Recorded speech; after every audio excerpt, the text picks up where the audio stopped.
NASDAQ also down over 2%. The NASDAQ now is down over 3%. Renewed interest rate concerns, a possible factor as well. The CIA chief briefing a handful of senators on the killing of a Saudi journalist, and some of the lawmakers don't like what they heard. Fox's John Decker live at the White House. Republican Senator Lindsey Graham was among those in a closed-door meeting with CIA Director Gina Haspel, and he has no doubt that the Crown Prince of Saudi Arabia was behind the murder of Washington Post contributor Jamal Khashoggi. You have to be willfully blind not to come to the conclusion that this was orchestrated and organized by people under the command of MBS, and that he was intricately involved in the demise of Mr. Khashoggi. Graham said he will work on blocking arms sales to Saudi Arabia as long as the Crown Prince is leading the country. Lisa? Thanks, John. Well, the Trump administration has argued there's no evidence directly linking the Crown Prince to the murder and that the relationship with Saudi Arabia is too strategically important to lose. This is Fox News. Attention federal employees and annuitants. Open enrollment begins on November 12th through December 10th for federal employees' health insurance plans. With rates 19% lower than last year for Take Care's non-postal high option and access to PICA's Best Clinic FHP Health Center. Take Care's supplemental wellness package provides cash incentives and allows members access to 19 fitness partners, including the largest fully functioning fitness center in Hagåtña and Dededo. To learn more, call Take Care at 646-6956. Take Care. Our island, your health plan. There's a reason every day a Guam homeowner is getting a solar system installed by Micronesia Renewable Energy. It's because MRE is the most trusted name in solar. With more solar energy solutions than any other solar company on island, homeowners have a choice to go solar for zero money down or take the path to ownership. Whichever way, it keeps our skies blue and your pockets green. And with the most experienced solar technicians and an energy production guarantee, there are no worries. Call 632-2613 for a free consultation. MRE, the smarter choice. Thousands of people still in line to pay respects to former President George H.W. Bush. Multiple people leaving the Capitol today have told me that they're here just because they wanted to pay tribute to a member of the greatest generation. Fox's Peter Ducey. Two of the most prominent members of the greatest generation had a final goodbye. 95-year-old Bob Dole came in a wheelchair and with the assistance of an aide stood up to salute the late President Bush. A few hours earlier, the late president's service dog Sully came to say goodbye as well, on a leash held by the former governor and DHS Secretary Tom Ridge and surrounded by people who benefited from the Americans with Disabilities Act, which Bush signed. There's a funeral tomorrow at Washington's National Cathedral. The U.S. and NATO say Russia has crossed a line. Secretary of State Mike Pompeo delivering Russia an ultimatum, saying the U.S. will begin withdrawing from the Intermediate Range Nuclear Forces Treaty, a Cold War agreement on missile control, in 60 days, unless Russia admits violating the deal. The burden falls on Russia to make the necessary changes. Only they can save this treaty. Pompeo's announcement coming after America's NATO allies backed the U.S. assessment that Russia has violated the treaty, an assessment Russia rejects. In London, Simon Owen, Fox News. In a lawsuit accusing the president of profiting from the presidency, the attorneys general for Maryland and D.C. tell AP they now plan to file subpoenas seeking records from the Trump Organization, the IRS, and dozens of other entities. The suit claims foreign and domestic government spending at the president's Washington hotel amounts to gifts to the president in violation of the Constitution's Emoluments Clause. Justice Department lawyers dispute that and have signaled they plan to challenge a recent ruling that allowed the case to proceed. The Dow down 673 points. I'm Lisa Brady, and this is Fox News. Security Title is honored to join in sponsoring Ray Gibson on The Point. Half a day. I'm Mark Benventi of Santa Rita, and this is where I start my day, listening to the voice of our community and sharing thoughts and issues that affect us all. It all boils down to our people, our land. Protei Igumamo. Protect your home. When purchasing or refinancing your home, remember to call the professionals at Security Title, just like you call Ray Gibson in the morning. Here at APL, our core values give the company its heart and soul. Whether it's connecting your business with our global network through our newly enhanced service or investing our efforts into giving back to the community, APL is committed to serving you. We humbly honor the opportunity to find innovative solutions for you and your business. To learn more about our enhanced service, call 588-4651 or visit www.apl.com/Guam for more details. The season of giving is here, and the stations of Choice Broadcasting want to give back. 93.3 The Point, Boss 104, Star 101, and Lux Guam present Charity of Choice. Each of our radio personalities have chosen a Guam charity that they would like to benefit. And I chose Habitat for Humanity. Tune in daily to see how you can help. Charity of Choice 2018 is brought to you by Choice Broadcasting Company, Lux Guam, American Water Tech, and the station that gives from the heart, 93.3 The Point. It's important to have claims process that works for you.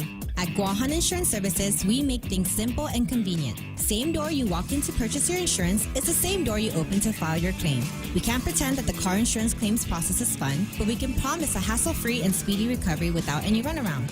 For your home, auto, and business insurance, visit us at the Camacho Landmark Center on Marine Corps Drive in Tamuning. Don't forget to like us on Facebook or give us a call at 475-1162 or text 929-SAVE. That's 929-7283. Family Finance, serving the people of Guam since 1959. Now you can start planning for the holidays by getting a personal Christmas loan from $1,000 up to $3,500.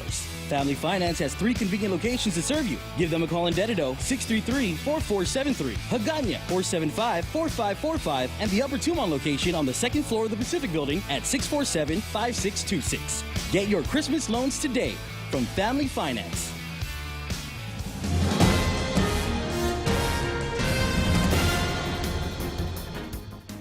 Half a day and good morning, Guam. News time here at The Point is 7 minutes past 6 a.m. this Wednesday morning. I'm Kevin Kerrigan. Here's a look now at some of the top stories from the Guam Daily Post. Another traffic fatality reported on Guam's roadways this morning. GPD spokesman Sergeant Paul Tapao reporting that officers are on the scene of a fatal crash on Route 14 in Tamuning along Chalan San Antonio near the Great National Insurance Building. Sergeant Tapao reports this was a single-car crash, a vehicle running off the roadway. Details are pending. Both the north and southbound traffic on that roadway have been closed to allow officers to conduct their investigation. Motorists are asked to seek alternate routes.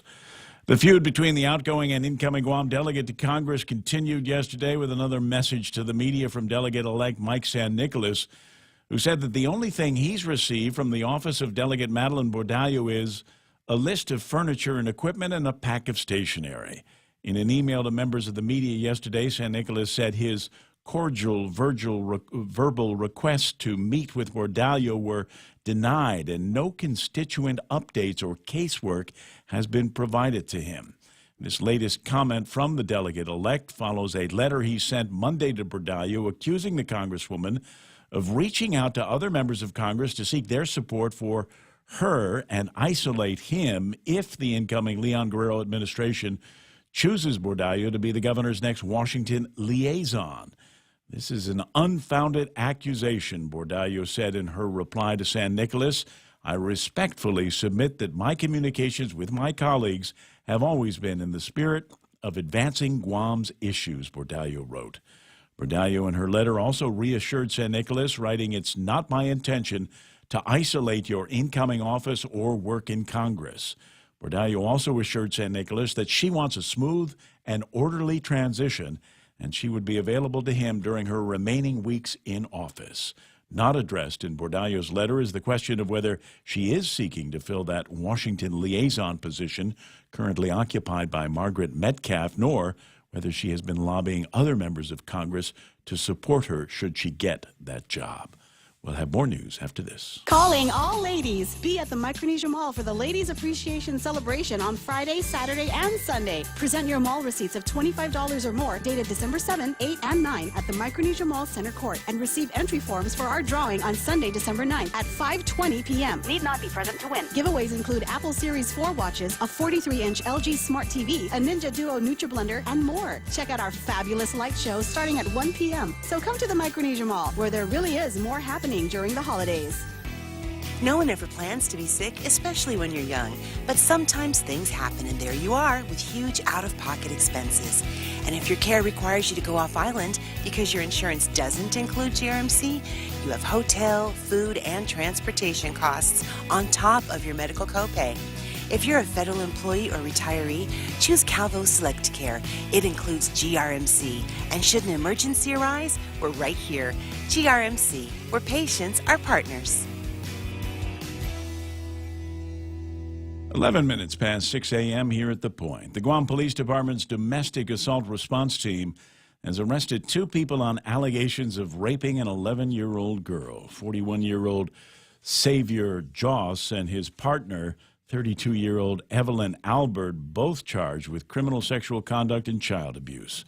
GPD spokesman Sergeant Paul Tapau says officers with the Tumon-Tamuning precinct got a complaint from a young girl last Wednesday who reported that she had been sexually assaulted by a man known to her and that a woman also known to her helped by holding her down. The girl says she was repeatedly refusing over the course of several days to engage in sex with Albert and Joss. The girl has been removed from the home and placed in the care of Child Protective Services. The Federal Bureau of Prisons is investigating the circumstances surrounding the death of Jose Cabrera Sablan, who died at a federal prison in Pueblo, Colorado earlier this month, where he was serving 2 life sentences for 2 separate murders. In a letter to Guam District Court Chief Judge Francis Tydenko Gatewood, prison warden Andre Matevusian advised that Sablan was pronounced dead November 14th. He said the medical examiner had yet to determine the official cause of death. Sablan was sentenced in 1992 to life in prison for the murder of Julian Sablan. Sablan was sent off island to a federal detention facility because of his violent behavior. 2008, he ended up at the Atwater Federal Corrections Facility in California, where he and a fellow Guam inmate, James Nenete Leon Guerrero, were arrested and charged with the murder of Atwater Corrections Officer Jose Rivera. For these stories and more, log on to postguam.com or pick up a copy of today's Guam Daily Post. Ray and Mike now with a look at weather. Says here, Kevin, partly cloudy skies today and isolated showers. Northeast winds 15 to 20 miles an hour, decreasing slightly this evening. Highs near 88 degrees and overnight lows of about 78 degrees. Sunset tonight at 5:52 and sunrise this morning about 6:30. Later and later and later each day. You can clock this stuff. 6:30 this morning when we ought to see the sunrise. So take a quick look at the weather radar so Mike can give you a fix on what weather's going to be like for the next couple of hours. Man, there's just not a whole lot to look at there. Still in that high pressure and dominating us right now, so just very, very isolated stuff. And this is all dying out, what you see on the screen right here, because we're in that diurnal cycle that takes place every day here because we're in the tropics. Showers will fire up a bit overnight, then they'll die down as the morning starts. And looking at the look at that, here, plenty of nothing behind us. That really is, yeah. And even the stuff that's out there to the east looks like it's actually moving away. So, and what's happening? We've had high pressure that's built in for the past couple of days. It's moving to the east, but another strong one coming down from the continent, going to build in right back behind it and keep this lovely weather going through next week. Gotcha. Well, all right then. That's a look at news and weather together, brought to you by Bank Pacific. Where others put branches, they place roots. Knowing that we have choices in medical providers locally and outside of Guam is important and reassuring. This is the reason why Calvo Select Care provides quality health care options to its members. From a wide array of local, primary, and specialty doctors and clinics to a comprehensive hospital network on island and outside of Guam, you can trust Calvo Select Care to be there for you. Federal employees and annuitants enroll today. Call 477-9808 for more information. Let's take a quick look at the King's crazy holiday menu. It's up and out there. You got the breakfast burgers for $13.99. Fruity Pebbles pancakes. Ooh, that sounds good. Fruity breakfast cereal flakes infused in fluffy pancakes and served with powdered sugar and syrup. Not sweet enough for you? Try this. Hawaiian French toast. Delicious Hawaiian sweetbread. Battered and delicately French toasted with powdered sugar and syrup. There's a thing of, you know, when you start talking or you start thinking about like sweet and sugary foods, you ever get that feeling it's on your teeth? Yeah. And you go, now I have to eat it. Well, you can. I'm already feeling the sugar rush just hearing you talk about it. You can find it at King's. Good news, Guam. Now you can design a phone plan that suits your needs by switching to GTA's handset payment option. With HPO, you can take home a new smartphone today and pay it down over 12, 18, or 24 months. You decide. And since there's no contract, you can upgrade phones at any time. So stop waiting. Join the thousands already taking advantage of the most flexible phone plan on Guam. Limited time offer. Terms and conditions apply. GTA, your island, your network. Portions of the program brought to you by Micronesia Renewable Energy. Never been a better time to go solar. American President Lines, they're shipping the future. American Water Tech, smarter water, better water, and Guam Regional Medical City, the first choice for your open heart surgical needs. Do you know someone who has difficulty following conversation in noisy places or turns up the TV a little too loud?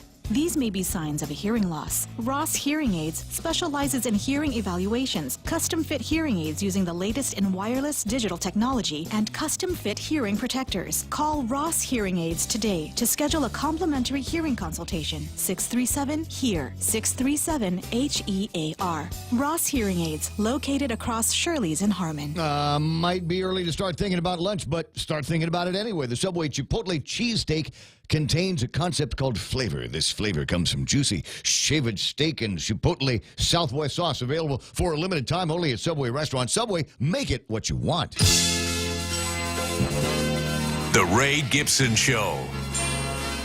Morning talk that matters. Call now, 888-TALK. That's 888-8255.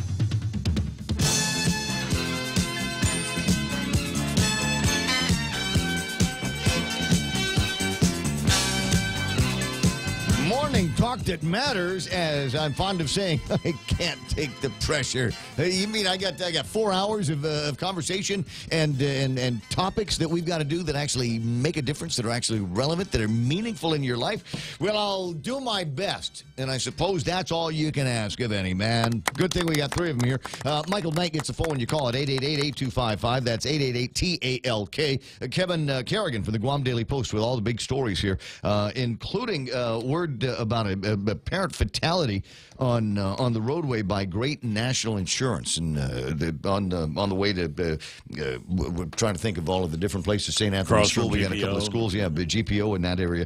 So anticipate delays as the police conduct their investigation on that. We'll see if we can get more information on exactly the nature of that accident. All we know is that an auto left the roadway and there was a fatality. We'll see what we can get caught up with the guys from the Guam Police Department and see if they have any other information. 988-5874. That's 988-5874. That's the WhatsApp number. And if you've got video of whatever, or cool memes, or funny audio that you'd like to share with the listeners of 93.3 The Point, you're more than welcome to send it off in that direction. 6:18 in the morning, and we'll go over the table of contents after I say good morning to a bunch of people that have lined up on Facebook Live, if for no other reason, just to hear me say their name. Sometimes you want to go where everybody knows your name, and they're always glad you came. You want to be where you can see the troubles are all the same. You want to be where everybody knows your name. 6:18 in the morning, and there's John Ray Taitanu, Nana Sijois, Big Sister Shelley Gibson's there, El Taitagui, half a day, and good morning. You doing awake or sore? Did you not have a gig last night?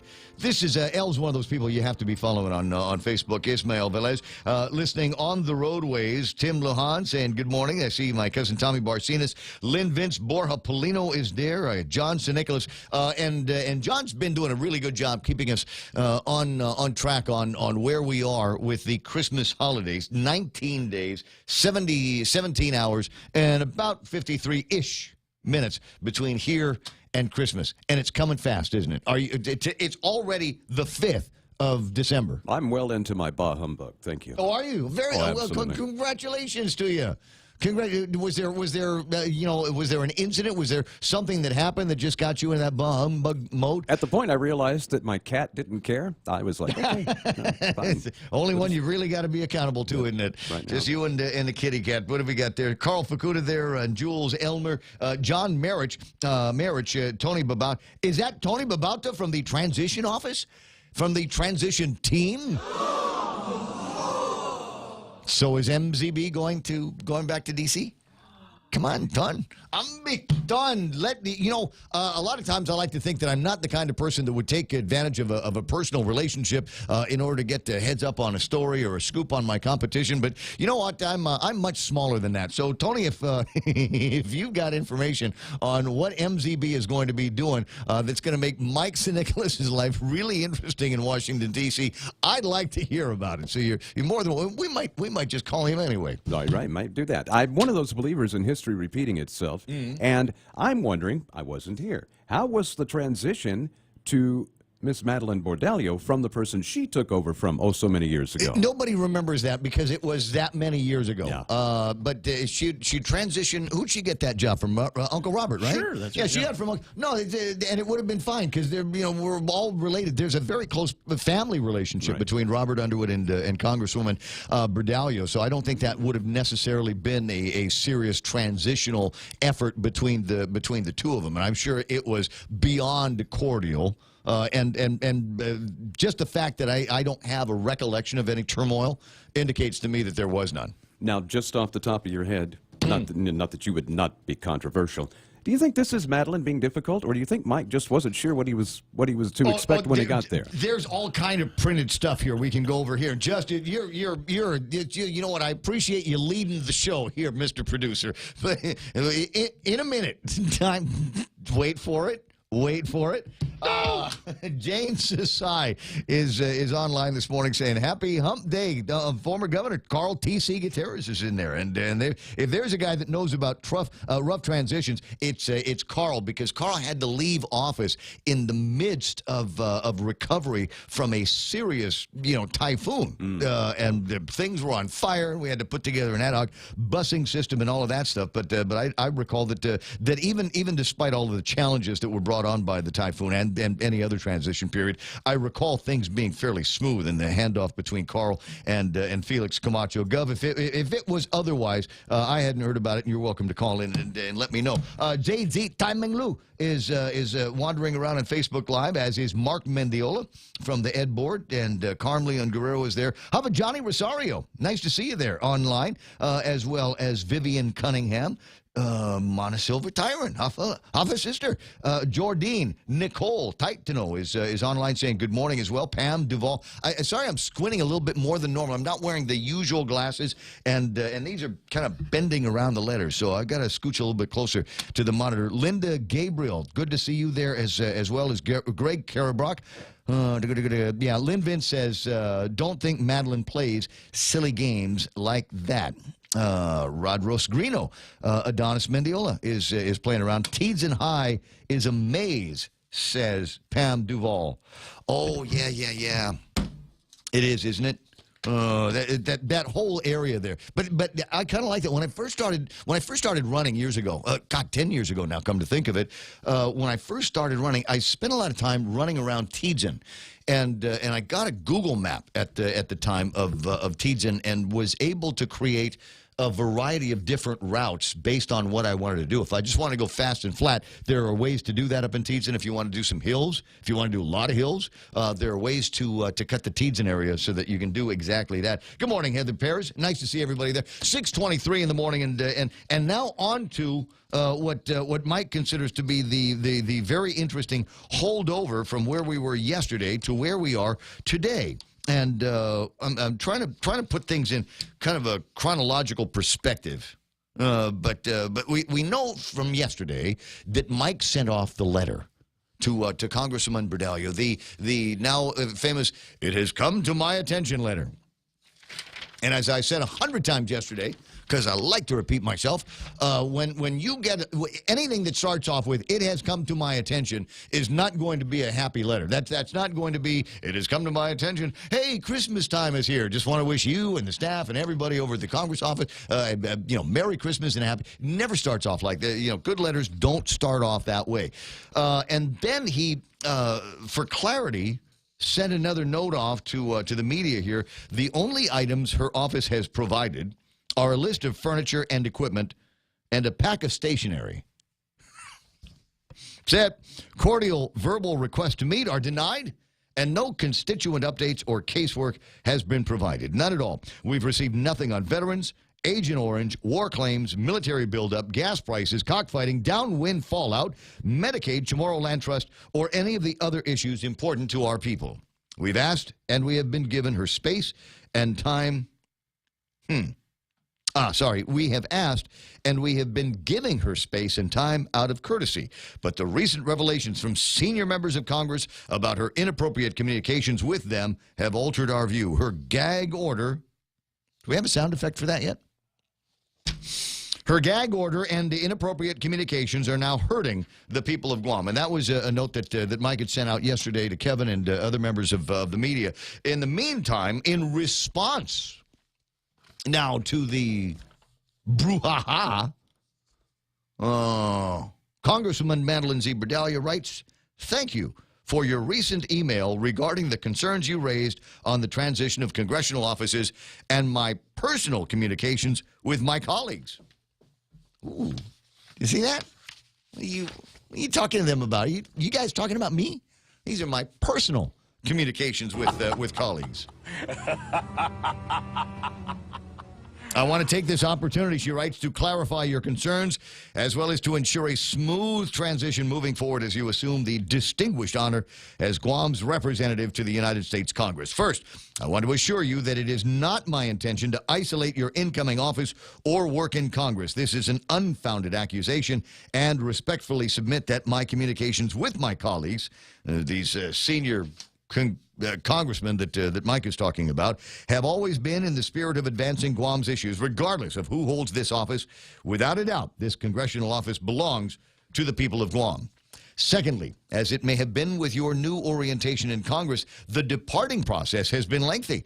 I acknowledge that my staff has informed me of your request to meet shortly after the November elections, and though it has been several weeks now, I appreciate your understanding as I've spent my time completing the final stages of the departure and move-out process. Although members of my staff have been discussing, I hope you're hearing, as I read this, I hope you're hearing it in Madeline's voice. Although members of my staff have been discussing some transition items with you and your office over the last few weeks, I want to assure you of a smooth and orderly transition by being available in my remaining weeks of office. Additionally, I'm formally appointing my D.C. Chief of Staff, Adam Carbaldito, to coordinate all transition activity for my Washington, D.C. office, as well as all policy and legislative matters. I'm also appointing my District Chief of Staff, John Junior Calvo, to coordinate all transition activity for my Guam office.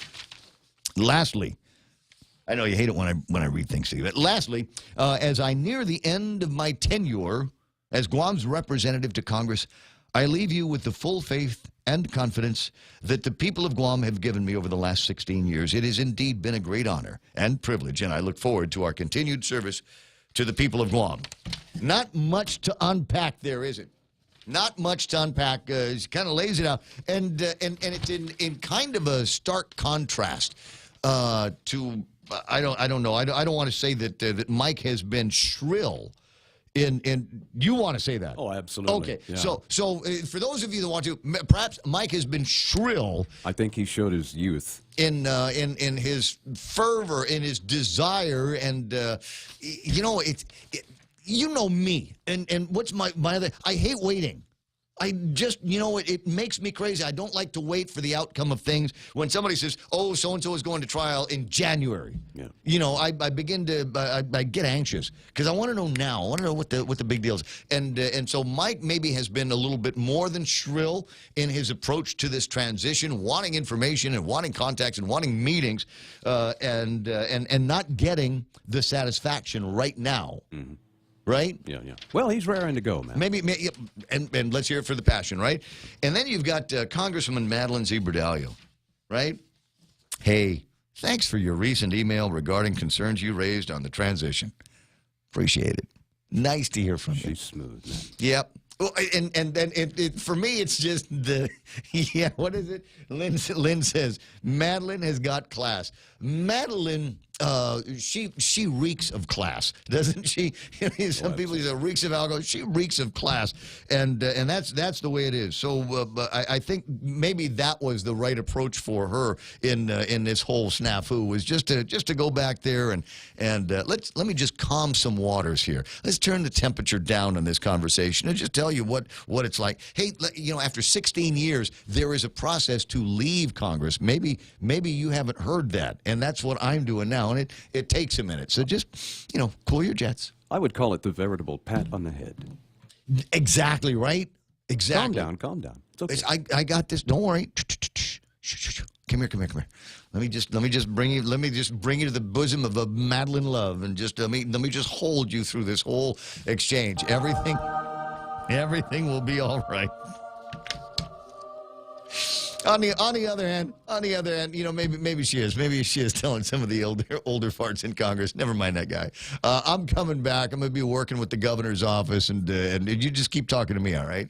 Never mind him. Bottom of the hour, it's 6:30 and time for headlines. Now, from the Guam Daily Post, here's Kevin Kerrigan. Half a day and good morning, Guam. And the headlines from the Guam Daily Post this morning. Guam has one less political action committee now that Guamanians for Fair Government has decided to call it a day. Chairman Andre Bainum sent a letter to the Guam Election Commission last week advising that the group is terminating all activities associated with our political action committee. Bainum, a teacher at Simon Sanchez High School, formed the PAC in 2014 to raise awareness and funds in opposition to senators who voted themselves a pay raise. In the beginning, Bainum told the Guam Daily Post he wanted to see if a bunch of ordinary people in the community could effectuate change. Never more than a dozen members. Bainum believes that Guamanians for Fair Government had an impact on the public debate. He said he believes we set an example. We showed it's okay to speak truth to power and not be afraid. James Gillen is back on the job, at least temporarily, as acting director at the Department of Public Health and Social Services. Gillen served as the director of public health for 7 years until he retired in February of this year. Then acting director Leo Casil took over. However, Casil is now retired as well. He stepped down on Friday. Governor Eddie Calvo's communications director, Oyal Nirarikrao, said that Gillen agreed to come back temporarily in order to help out with the transition to the new administration in January. Government of Guam is open today, but the CNMI government and all federal offices both here on Guam and up in the Commonwealth are closed today for a holiday tribute to the late President George H.W. Bush, who died Saturday at 94. Governor Eddie Calvo's office has confirmed that today is not a Gov Guam holiday. President Donald Trump over the weekend issuing an executive order authorizing December 5th as a national day of mourning for the 41st president. For these stories and more, log on to postguam.com or pick up a copy of today's Guam Daily Post. 6:33 is iConnect time. Swing by the nearest iConnect and sign up for a 12-month plan for internet or mobile or push-to-talk plans, and you'll be entered to the Connect and Win game. And that could get you and a friend all the way to Manila, which is a town in the Philippines. Maybe you've heard of it. There's plenty of shopping and great food and nightlife and all kinds of other activities you might find enjoyable there. But it all starts with a visit to iConnectGuam.com on the World Wide Web. Be merry, be bright, and make shopping all right with holiday gift cards from Ruby Tuesday. Buy a $25 or $50 gift card for those on your shopping list. Get a $15 bonus coupon with every $50 card purchase. Some extra holiday happiness from Ruby Tuesday. Be merry, be bright, and make shopping all right with holiday gift cards from Chuck E. Cheese's Guam. Get a free medium pizza with every $25 gift card purchase and a free extra large pizza with every $50 gift card purchase. Some extra holiday happiness from Chuck E. Cheese's Guam.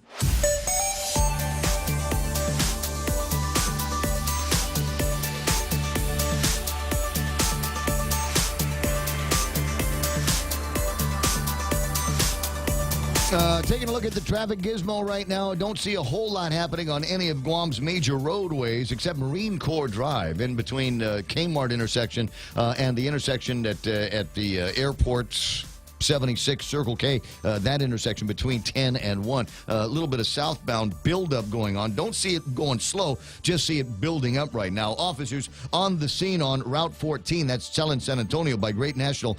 There has been a fatal crash. An auto has run off the roadway. Both the north and southbound traffic will be closed off to allow officers to conduct their investigation. If you are driving in that area, they're suggesting that you seek alternative routes as there may be delays. The case is developing. We'll see if we can get an update here in just a couple of minutes. It's 6:34. That's right now traffic on The Point. Security Title is honored to join in sponsoring Ray Gibson on The Point. Half a day. I'm Rita Tidegli of Manila, and this is where I start my day, listening to the voices of our community and sharing thoughts about issues that affect all of us. It all boils down to our people and our land. Ingatan ang iyong tahanan, protect your home. When purchasing or refinancing your home, remember to call the professionals at Security Title, just like you call Ray Gibson in the morning. News to fill your mind. Talk to get it out. The Ray Gibson Show.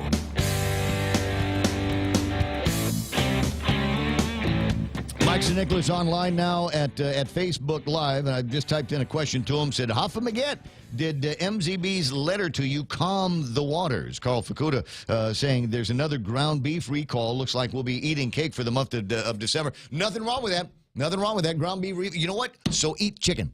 Eat chicken. Can I share with you my experiences the other night? So I've told you several times, we get these KFC ads that we're running here at the radio station, and among the things that they are doing this year, as they have in several years past, is they've got some kind of deal where you buy a meal, like a 12-piece chicken meal or something like that, and you get something free. Well, years ago in the 90s, they came out with this thing where they were giving away porcelain serverware. It's the only way I can describe it. Dishes, basically. And they're really nice ones. And this year, I think they were able to get caught up with the same manufacturer, ordered a container load of these things. So you go and get yourself a 12-piece meal, and then you can get it changes every week. And the other night, is it Monday? Yeah, Monday night, I realized, hey, it's the start of a new week. And I went to the KFC at the Shell station, and they were closed. And I thought, well, that's interesting. It's 7 o'clock at night. They should be open. And so I thought, well, maybe it's just this location. So I drove over to the Mangilaw branch of KFC, and they were closed too. So might have been their Christmas party the other night. And but yes, the answer to the question is, yeah, I went there yesterday, got the 12-piece, got the one with the lid. It's real nice. But Merry Christmas to the guys over at KFC. And the reason why I bring it up is because it came up in conversation last night with a friend who was talking about going and getting dinner and wanted to get KFC the other night, but driving all over the island looking for an open KFC. It's like that. When you get the craving in your head, you get the craving in your head and you can't lose it. 6:37, and waiting for a response from Mikey on that. Sydney Rapatis is online. So is Mingo Ree. Charlene Marchessault is joined us online, as has Ken Leon Guerrero. As I said, Mike St. Nicholas is there. Michelle Peer. So pretty and beautiful artwork that she does. Kate Baltazar, Eunice Mandiola, and Anita Muffness. There's the Valentine's eyes that we don't start a morning off without. Melissa Akimoto is there. Juanita Machi, Brad Hewitt, Heather Pears. Hey, Brad's on. Don't remember seeing a whole lot of you yesterday. Maybe more of you today as we go over. Because we need... it's pundits. We need pundits. It seems to me that the number of punditry guys that we've got on Guam seems to be going in reverse. There used to be a whole lot more. I guess you're satisfied with me doing the talking, but we could use more. Where's it? Andre Bainham is closing the doors on Guamanians for fair government. Did you see that? Calling it quits. If you missed it, page 2, today's Guam Daily Post. Guam has one less political action committee now that Guamanians for Fair Government has decided to call it a day. Chairman Andre Bainham sent a letter to Guam Election Commission last week advising that the group is terminating all activities associated with our political action committee and, quote, will no longer participate in any activities associated with social and or political issues. But that doesn't mean that we got to find the guy. Because I'm curious as to what that means for his government class at Simon Sanchez. If there has been one guy that has been kind of at the forefront of what was going on, what continues to be going on over at Simon Sanchez, trying to energize the students to be more involved in what happens in the school and take an active hand in trying to lead the government by the little ring around its nose to resolve some of the issues at Simon Sanchez. I think he's been instrumental in that and vital to giving the students the voice and reminding them that they have a voice. So I would hope that Andre's stepping down with this Guamanians for Fair Government. I hope that is just that, the Political Action Committee. I hope he continues to remain focused and attuned to the needs, certainly of the students over at Simon Sanchez, and again trying to remind young people that they have got a voice, and this is how you use it. We'll see what we can find out about him. The other story on page 2 of today's Guam Daily Post: Guam inmate's death under review. Well, it seems to me we've read stories like this in the last few days, but this one here, very interesting. And without having too hard of a heart, I'm wondering if there will be anybody that mourns the death of this guy, Jose Cabrera Sablan, serving 2 life sentences for 2 separate murders, including the death of the prison guard in Atwater, California. Guy was such a hard case. Got involved in that particular mess out there. Killed a guy with a homemade shank. When the officer tried to flee, Jose Sablan stabbed the officer more than 20 times, and another inmate from Guam held him down. One of these guys, such a hard case that we couldn't keep track of him here in our prison, so bad that they had to send him off to a federal prison. And I don't know. There's a line that I've heard a couple of times in my life. You just look at some people and just say, that guy's got to go. There's a guy had to die. So it will be interesting to hear a little bit more about that particular case, if for no other reason, just to put a period at the end of the sentence. Going to be an interesting day today. I think 6:41, if you're just waking up, just tuning in, the program here, we've got one of those days where another huge chunk of the population isn't at work today. It is a national day of mourning in honor of President George Bush. And so there's a bunch of people, like I said, going to be taking a paid day off. Most federal offices are closed. The post office is going to be closed. So if you got the yellow ticket and you were thinking today's a good day to run by there, or maybe, don't you hate that when you go to the mailbox and you open up and it's got the receipt that says they tried to deliver something and you need to pick it up at the post office now? My least favorite thing in the world, because it means that I've got to go and stand in a line somewhere. And you're not going to be able to stand in a line today, so expect a longer line tomorrow. 6:42 in the morning, and the election is all but over, ladies and gentlemen. But there's still election work to be done. I thought I was done with Maria Pangilinan last week, but no. Good morning, Maria. Half a day, Ray Gibson. Are you at the airport lounge waiting to get in the airplane? Yes, we are. How about that? The Election Commission, you and a couple of other members of the Election Commission actually going to a trade show in Kentucky, right? Well, we're going to a meeting of the Council of State Government, and we will be attending sessions on cybersecurity. Now, this is a federally funded trip, correct? That's correct. Okay. Totally federally funded. Now, cybersecurity, when you come back, are you going to be able to help me make it so that I don't become a victim of identity theft and how to spot phishing scams in my email? Let's see how much I can understand. And I don't know if I'm going to be a very good student. Oh, I'm sure you'll do just fine out there. Now the reason is you kind of want to get yourself lined up for a position where maybe in a couple of years we might be able to use some kind of electronic voting mechanism, right? That's correct. So we hope that there will be exhibits in either in Kentucky, where the Council of State Governments is meeting, or in Philadelphia, where the Council on Governmental Ethics and Law is meeting. Over in Philadelphia, we will attend almost 99% sessions on campaign finance. Oh, wow.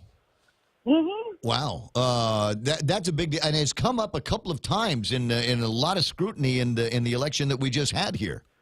That's correct. And so the COGL, the acronym COGL, Council on Government Ethics Laws, is the only one that I found in my years at the commission that deals with campaign finance. Okay.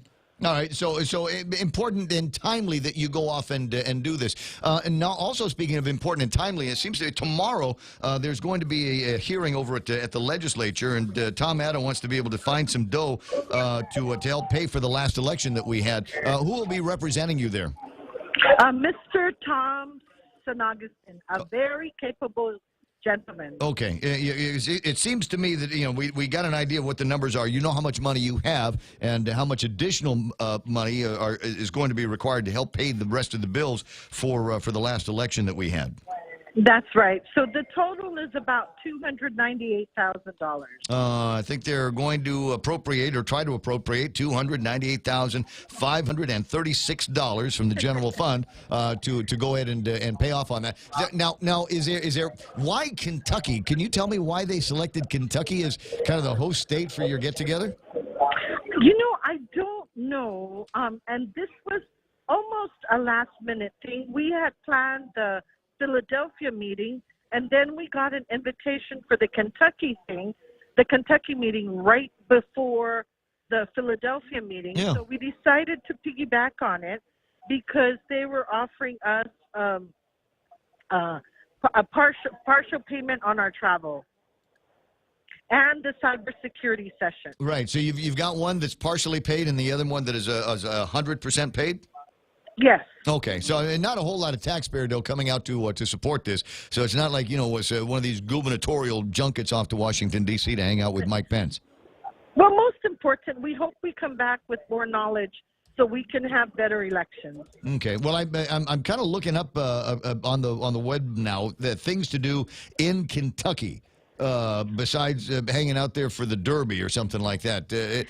Now, because I know this is all, it's going to be knuckling in and an incredible amount of study and sessions that you need to attend and all of that. But in the place that you're going, have you looked already for, touristy things to do? Well, I had the privilege of sitting down with Dr. Larry Cunningham, who's very familiar with the place. Oh, interesting. Yes, so we will be going to a coffee shop, and right next to the coffee shop, there's infusions all over the place. What do you need to go to a coffee shop there for? It's supposed to be a pretty famous coffee shop that belongs to his cousin. Oh, all right. And then there's the Our Lady of Assumption Catholic Church, that's one of the oldest churches in Kentucky. Oh, I see. So, well, definitely spend some Sunday time out there. Mm-hmm. I got you. And then in Philly, cheesesteaks. Now I'm not going to ask what Mike or Kevin wants from this trip, but I will say if you can, maybe some refrigerator magnets from someplace in Kentucky and someplace in Philly. Johnny Walker. What's that? Johnny Walker. Johnny Walker. I don't drink. I wouldn't know anything about that, Kevin. Why are you looking at me? Isn't that where it comes from? I suppose. Now, when are you coming back? Are you going to be able to give us a situation report when you get home? Well, you can call me while I'm still around. While I'm still in Kentucky or. Well, if something comes up, we don't want to bother you while you're working there. My preference is to bother you while you're working here on Guam. No problem. I'll keep the office posted. All right. Just let them know to expect the telephone call. Hey, Andre Bainham is not going to be a member of a PAC anymore. Did you get that message yesterday? Yes. Well, we actually got it last week. Oh, last week. All right. Now, is there a formal disconnection process other than just writing you a letter and saying, I'm not doing this anymore? No, that was he came down and I actually personally dropped it. Oh, I see. And so he no longer has to fill out any forms or submit any kind of financial documents to the Election Commission? He actually fulfilled all the reporting requirements. Okay. Yeah, so all the campaign finance and all other reporting requirements have been fulfilled by Andre. All right, and so the last question before I let you go, because I know how busy you are, and getting ready to get on the airplane and head to Kentucky and then Philly, do the people at the airlines know that you're flying? Did you already call Sam Shinera and let him know that you're on the plane? And if there's any openings up in like 1A or 1B to go ahead and let you sit in the front? Oh, it's okay. I'm traveling still on government money. You're going to be in the Section 8 section of the plane, right? Something like that. Something like that. I got you. Maria, you have a safe trip, okay?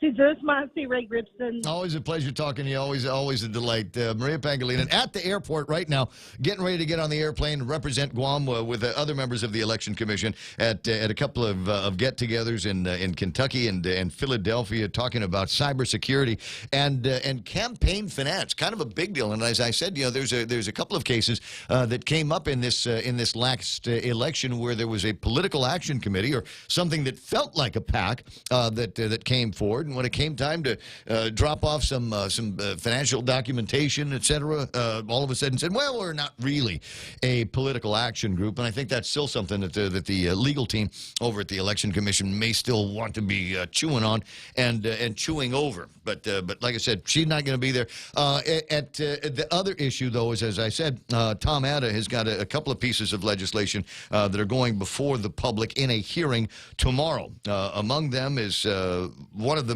measures, and hotly contested last week over at the legislature, is the public hearing finally for a measure that would provide clarity to the Department of Revenue and Taxation on real estate property taxes. Now, the fish can flop on this one of a couple of different ways.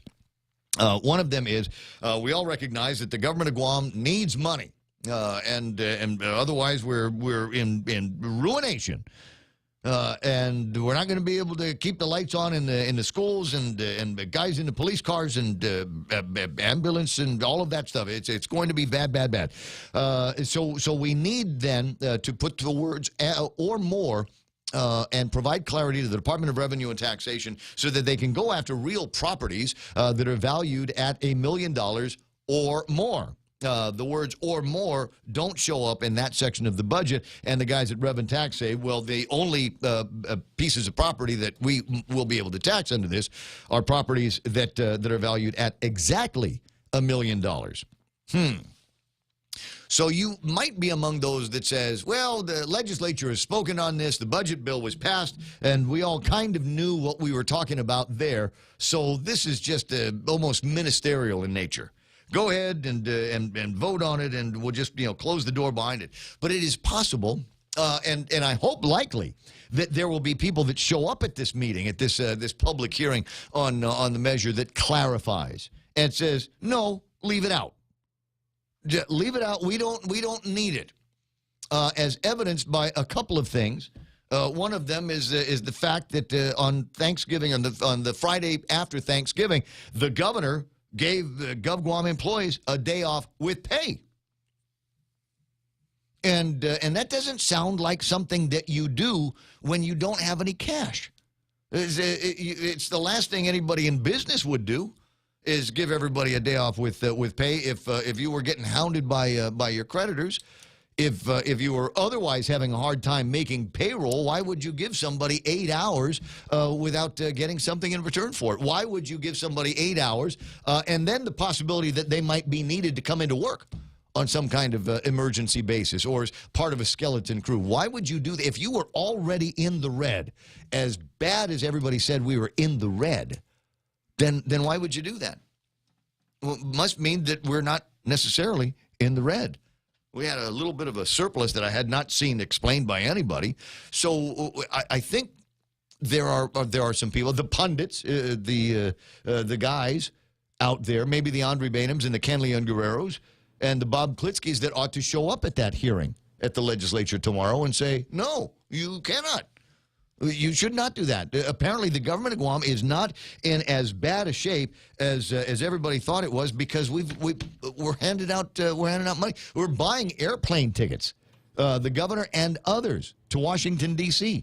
to do business that frankly I think could have been done by putting in Washington D.C. by our government liaison. And did Eddie come back from that trip yet? Still gone. So is he just kind of waiting in Washington, D.C. for Mike Pence to come over with an envelope full of cash? I don't know. I've asked for some pictures and a little information about what's going on. Refrigerator magnets? Yeah. That look like the Washington Monument, Lincoln Memorial. Can you get me from the Smithsonian? So we've got nothing to show for this last trip to D.C. We are awaiting. We are awaiting. We shall see. We shall see. I like shot glasses. They're the gift gift that keeps on giving. 654. I'm not going to ask Maria Pangilinan. That's a church-going lady. Yeah. I'm not going to ask her for shot glasses. And I was mortified when Kevin starts talking about, was it Jack Dan? Was Johnny Walker. Johnny Walker Yeah, it comes from him. Kentucky, doesn't it? No, I don't know. Yes, it I does. ain't high, I'll tell you that, man. I don't feel nothing, man. I have no idea where that comes from. Anheuser-Busch is for the central brewing location for St. Louis. St. Louis, Missouri. But I was looking. Sorry, totally distracted now. I was looking for stuff for her to do while she is in Kentucky. Unusual attractions in Kentucky, because they've got a visitors bureau just like we do, right? So they've got a thing, the 15 best things to do in Kentucky, and this in deference. I swear to God, it's for real. I've never been to Kentucky. It's never been on my list of places to go or do anything. I mean, do you have any kind of connection at all with Kentucky? I've driven through Kentucky, and it was actually through the short part, so I don't remember much. But it's very hilly. It's real pretty, and nice people living up there. It's kind of cold right now because it's wintertime. Is that where KFC chicken comes from? Sure. It's Kentucky Fried Chicken. Absolutely. That's it. That's the sole connection that I've got with the place. So I'm interested and looking up fun things for them to do when they're in Kentucky. There's the James E. Pepper Distillery, the Claiborne Farms, Louisville Mega Cavern, Keeneland, and there's the horse tracks there. And in terms of, what have we got for theme parks? If she could get over to Louisville, she could go check out the place where they make baseball bats. Louisville, I think. Yeah. You got to say it like that. Louisville. It's not Louisville. Yeah. It's Louisville, right? But Kentucky, they've got a bunch of state parks there. My old Kentucky home, the Natural Bridge State, Cumberland Falls, Louisville Mega Cavern, and the parklands of Floy and the Red River Gorges. Look, if you're among the big fans of Kentucky and you're on Facebook Live, let me know about that. Who's playing around on Facebook Live right now? I got Joe Bloss and Mers Greeno. Richard Yu is there. Cheryl Ochai, Lillian Cruz, Rico Bancafor says, good morning, Guam. Vince Duenas is on. Keith Parsky in Washington, D.C. And Richard Arroyo says, digging the new look, Brother Ray. I appreciate you saying so. Carlos Barreto is online, as well as Cindy Rapadas and Mingo Ree and Charlene Marcia. So nice to have you there. Yeah, and as far as the new quote unquote new look is concerned, because it's still me behind the Grizzly Adams here. And the beard update is now I'm at the point in the beard where everybody and their brother wants to give me advice on what to do with it. Absolutely. Everybody, I mean, everybody is telling me you got to do this and this. Oh, it's time to start cleaning it up. You got to start doing the trim here, and you got to and do the upper part and that kind of thing. And the fact I've been to a couple of beard websites, obviously, right. And the one that I think I put a lot of credibility into is the one where the guy says just leave it alone. Just don't mess with it. You're tempted to mess with it. You're going to want to play around with the razor and a trimmer or something like that. He said, don't even buy a trimmer for a month. Just let the thing grow out. Oh, yeah, for at least a month. Yeah, see what's going to happen and see what your options turn out to be. And then then you can start messing around with it. And maybe what you ought to think about doing is going to see somebody, a stylist, and have them help you through it. Like it's ever helped me ever in my life. Right? So I've got, essentially like my haircut. I have the same haircut that I have had since the Reagan administration. Since, you remember, the old-timers will remember Susan's Beauty Spot over at Hulali. It's the same haircut. I've had it cut by 3 or 4 different people since Susan left the business, but it always ends up looking the same. All right, where are we? It's 7 o'clock in the morning. We're getting really close to it. Later on in the program, got the Guam Hogs coming in, and there is a new government program called the 311 Nanny Warm Line. And I got some folks coming in to talk about that a little bit later on in the program as well. Those of you working in the federal offices, in the post office, and that kind of thing, go back to bed or otherwise contribute. 888-8255 is the telephone number for vocal contributions. 988-5874 is the WhatsApp number. And if you want to send me something on an email, you can do that at raygibsonshow@gmail.com. I read every single email I get. Some of them, if they're good, I'll actually read on the actual radio. It's 6:59 and change. The radio station is KUSG Agana. Here it comes, Fox News Live.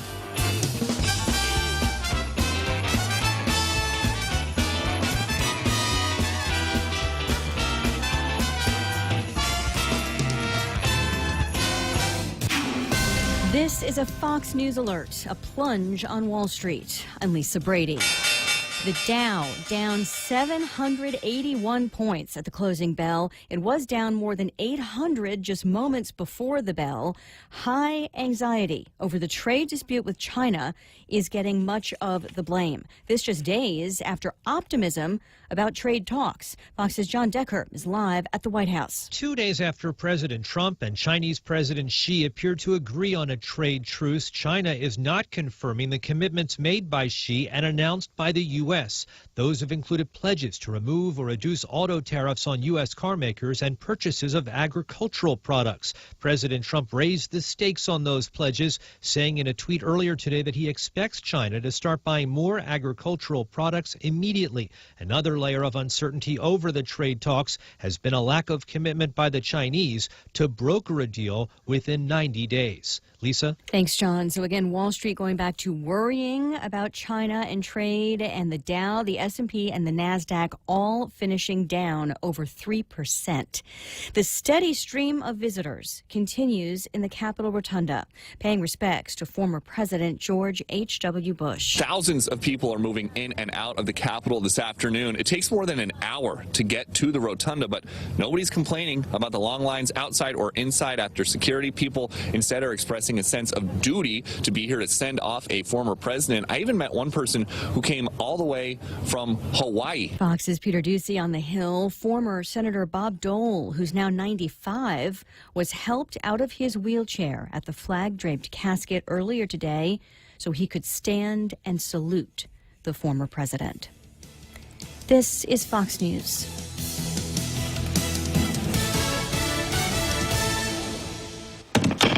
Hi, welcome to this Subway ad for the new Chipotle cheesesteak. How would you like it? Can I get that red with AI? Sure thing.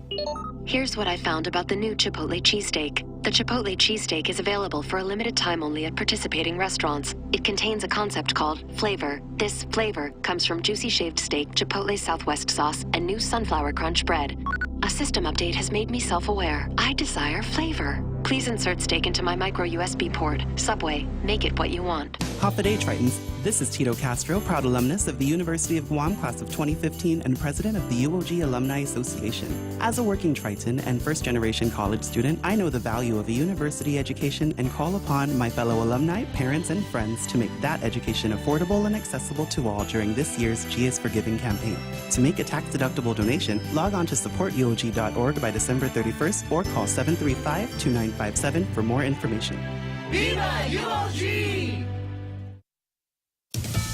The U.S. says Russia is violating a nuclear treaty, and unless it returns to compliance, the United States will suspend its obligations. These violations of the INF Treaty cannot be viewed in isolation from the larger pattern of Russian lawlessness on the world stage.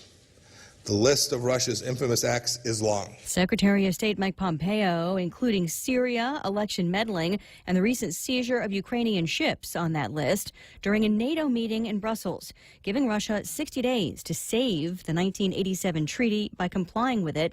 Russia denies violating it. The British Prime Minister under pressure over Brexit. Today in the House of Commons, the first of 5 days of debate leading up to a vote on Prime Minister Theresa May's compromise plan to leave the EU. There's just one hitch. After 2.5 years, almost no one likes it, and it probably won't pass. It was back in 2016 when the UK voted 52 to 48% to leave the EU, supposedly to take back their government, control their borders. Since then, the country has found out it's not as easy as that. So the options are to go along with this fudge deal or a no deal, which would mean the country would basically fall off an economic cliff, or another referendum on the question. Some fireworks ahead here in the UK. In London, Greg Palcott, Fox News. Just before May opened debate today, British lawmakers delivered a historic rebuke, finding her Conservative government in contempt of Parliament for refusing to publish the advice it received from the country's top law officer about the Brexit deal. Recapping Wall Street, a major sell-off. The Dow, as the numbers settle, down 799 points after the closing bell at 25,027. The S&P and the NASDAQ also dropping over 3%, mainly on renewed anxiety about resolving a trade dispute with China. Lisa Brady, and this is Fox News. Chili's 3 for Me menu just got bigger. We're giving you more choices for the same great price. For just $15, you can get a beverage, salad, and an entree. First, choose from a refreshing Coca-Cola, iced tea, or Heineken on draft. Then enjoy a house salad and select your choice of a mouth-watering entree, like our half-rack ribs, Cajun chicken pasta, old-timer burger, personal chicken fajitas, or the flavorful margarita flatbread. So hurry in today and enjoy our Chili's 3 for Me menu for just $15. Available for a limited time. Chili's, more life happens here. Bring joy to your world and your budget with a holiday loan from First Hawaiian Bank. At a low 4.99% APR fixed for 1 year, it's a smart way to add ho ho ho without budget uh-oh. To apply for a holiday loan, visit any First Hawaiian Bank branch or FHB.com. For more information, call 1-877-640-2337. Additional restrictions apply. First Hawaiian Bank. It all starts with yes. Member FDIC, Equal Housing Lender.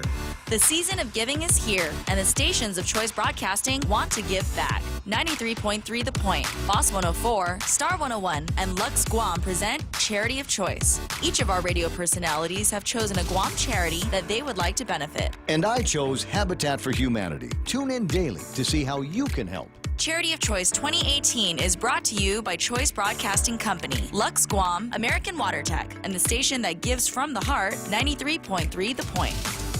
Knowing that we have choices in medical providers locally and outside of Guam is important and reassuring. This is the reason why Calvo Select Care provides quality health care options to its members. From a wide array of local, primary, and specialty doctors and clinics to a comprehensive hospital network on island and outside of Guam, you can trust Calvo Select Care to be there for you. Federal employees and annuitants enroll today. Call 477-9808 for more information. Good news, Guam! Now you can design a phone plan that suits your needs by switching to GTA's handset payment option. With HPO, you can take home a new smartphone today and pay it down over 12, 18, or 24 months. You decide. And since there's no contract, you can upgrade phones at any time. So stop waiting. Join the thousands already taking advantage of the most flexible phone plan on Guam. Limited time offer. Terms and conditions apply. GTA, your island, your network.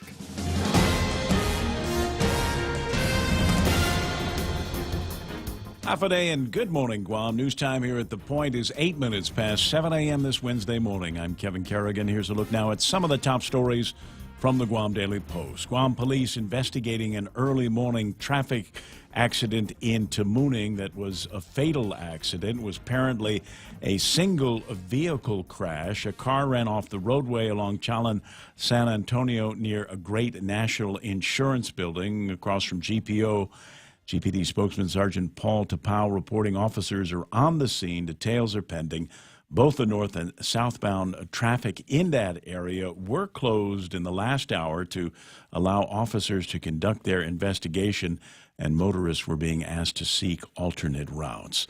The feud between the outgoing and incoming Guam delegate to Congress continued yesterday with another message to the media from Delegate-elect Mike San Nicolas, who said that the only thing he's received from the office of Delegate Madeline Bordallo is a list of furniture and equipment and a pack of stationery.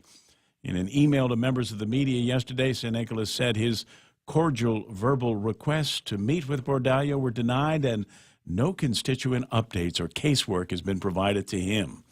This latest comment from the delegate-elect follows a letter he sent to Bordallo on Monday, accusing the Congresswoman of reaching out to other members of Congress to seek their support and isolate him if the incoming Leon Guerrero administration chooses her to be the governor's next Washington liaison. This is an unfounded accusation, Bordallo said in her reply to San Nicolas. I respectfully submit that my communications with my colleagues have always been in the spirit of advancing Guam's issues, Bordallo wrote. Bordallo in her letter also reassured San Nicolas, writing that it's not my intention to isolate your incoming office or work in Congress. Bordallo also assured San Nicolas that she wants a smooth and orderly transition and she would be available to him during her remaining weeks in office. The Guam Police Department's domestic assault response team has arrested 2 people on allegations of raping an 11-year-old girl. 41-year-old Saver Joss and his partner, 32-year-old Evelyn Albert have both been charged with criminal sexual conduct and child abuse. GPD spokesman Sergeant Paul Tapau reporting officers with the Tumon-Tamuning precinct got a complaint from a young girl last Wednesday who reported that she had been sexually assaulted by a man known to her, and a woman also known to her helped by holding her down. The girl has been removed from the home and placed in the care of Child Protective Services. More news after this. Be merry, be bright, and make shopping all right with holiday gift cards from Ruby Tuesday. Buy a $25 or $50 gift card for those on your shopping list. Get a $15 bonus coupon with every $50 card purchase. Some extra holiday happiness from Ruby Tuesday. Be merry, be bright, and make shopping all right with holiday gift cards from Chuck E. Cheese's Guam. Get a free medium pizza with every $25 gift card purchase and a free extra large pizza with every $50 gift card purchase. Some extra holiday happiness from Chuck E. Cheese's Guam. Family Finance, serving the people of Guam since 1959. Now you can start planning for the holidays by getting a personal Christmas loan from $1,000 up to $3,500. Family Finance has 3 convenient locations to serve you. Give them a call in Dededo, 633-4473, Hagåtña, 475-4545, and the Upper Tumon location on the 2nd floor of the Pacific Building at 647-5626. Get your Christmas loans today from Family Finance. 11 minutes past 7 a.m. here at The Point. Guam has one less political action committee now that Guamanians for Fair Government has decided to call it a day. Chairman Andre Bynum sending a letter to the Guam Election Commission last week advising that the group is terminating all activities associated with our political action committee. Bynum, a teacher at Simon Sanchez High School, formed the PAC in 2014 to raise awareness and funding for opposition to senators in the 33rd Guam legislature who voted to give themselves a pay raise. In the beginning, Bynum told the Guam Daily Post, "We wanted to see if a bunch of ordinary people in the community could effectuate change. Never more than a dozen members." Bynum believes Guamanians for Fair Government did have an impact on the public debate. "I believe we set an example," he said. "We showed it's okay to speak truth to power and not be afraid." Government of Guam is open today, but the CNMI government and all federal offices, both here on Guam and up in the CNMI, are closed today in a holiday tribute to the late President George H.W. Bush, who died last Friday in Houston at the age of 94. President Donald Trump over the weekend issued an executive order authorizing December 5th as a national day of mourning for the 41st president. Governor Eddie Calvo's office, however, has made it clear that today is not a holiday for GovGuam employees. For these stories and more, log on to postguam.com or pick up a copy of today's Guam Daily Post. Ray and Mike now take a look at weather. Partly cloudy skies today with isolated showers. Kev, northeast winds up to about 20 miles an hour, decreasing slightly tonight. Highs near 88 degrees and overnight lows of about 78 degrees. Sunset at 5:52 tonight. We'll see the sunrise at about 6:30 in the morning. Quick look at the weather radar here. And was there a dew point? Did we hit it this morning? Oh, we absolutely did. Yeah, things were a little moist this morning, but that's to be expected. But still a little drier than normal. The dew point was probably a little bit lower than it normally is. So no heat index? No heat index today. The moisture is just not there for that sort of thing. Going to have plenty of sunshine, though, because isolated showers will be that. Very isolated. And there's not much coming at us down the pike either. So it looks like clear sailing for at least the next 5 to 7 days. Well, let's take a quick look at that pike as well. This is satellite imagery of the Western Pacific. Yep, and all we see is just this strong easterly flow. What we've had is the setting in of the dry season. So you've had a strong high-pressure system move down off the continent, and it kind of settled over us. It's pulling to the east. Got another one building in back behind it. It's that constant thing of that cold air coming in from Siberia, and that keeps things dry for us this time. When are we going to actually get the temps of the cold winds that come in from Siberia? It kind of comes in cold and then gets to where we are and heats up, huh? Yeah, and that has to do just with the fact of where we're located. We're so far south that the coldest of the air will never make it down here. But I was noticing on some of the model runs in the last couple of days, they're showing the heights making their way down further. And these are little bars that tell you where the cold air is. Yeah. And you got to kind of understand it. So maybe by the end of this month, we'll start feeling some more of that cool. Well, I was kind of hoping that we'd get to it, frankly, around this week. But I will admit that it's felt a little bit cooler on some of the mornings. Maybe not as muggy as has been, and maybe that's a good sign. 7:14, that's news and weather together on The Point.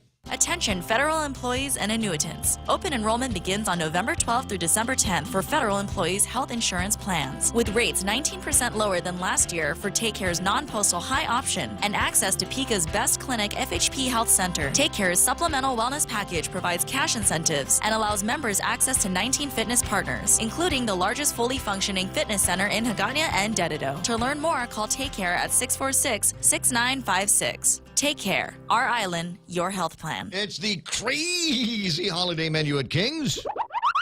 Sorry, I can't do it without that sound effect. Why don't you try this crazy meal, ribeye and eggs, a tender grilled 14-ounce choice ribeye steak, and they'll cook it any way you want to.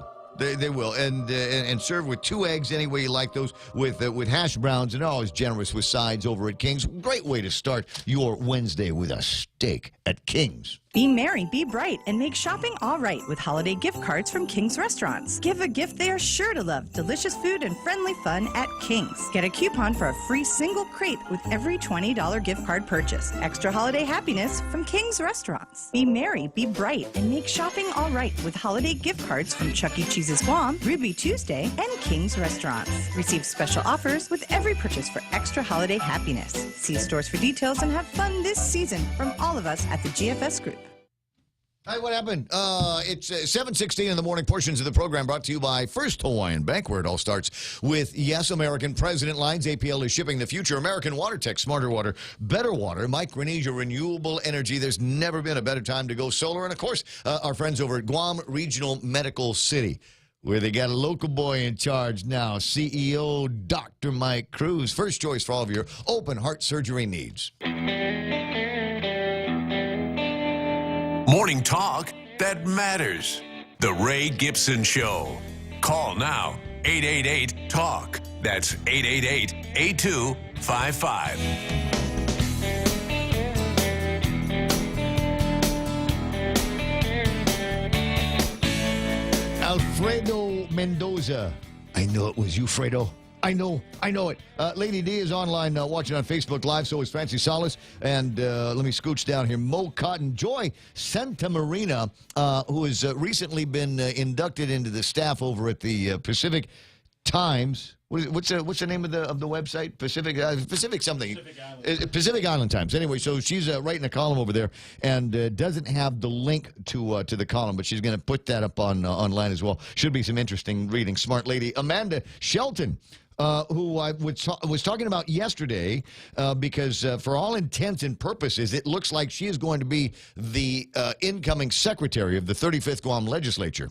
There still is room left, apparently, in conversation and in caucus, but based on what I am hearing from ranking members of the Democratic Party, it looks like it's going to be Speaker Tina Rose Munya-Barnes, and Vice Speaker is going to be Talena Nelson. Rules is Ray Jean, and Secretary is going to be Amanda, and in charge of Finance is going to be Joe S. St. Augustine. That's the way it looks right now. And a lot of people, including the guys over at the Pacific News Center, are saying, but what about Therese?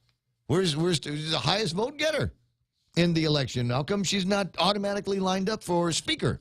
Sometimes it doesn't work like that. Prudential Mano talking about that this morning. Therese Terlai, highest vote getter, snubbed. It seems that way. Who else is on? Bob and Connie Bartonico. Chuck Tanner is there. And Andy Tidinko, Tomas Bernardo, Jerry Roberts. He's going to do the extra point here on tape in just a second. Tommy Bernardo is as well online with us on Facebook Live. Great to have everybody along for the ride here this morning. And is there a market report? Yes. The Dow has plunged.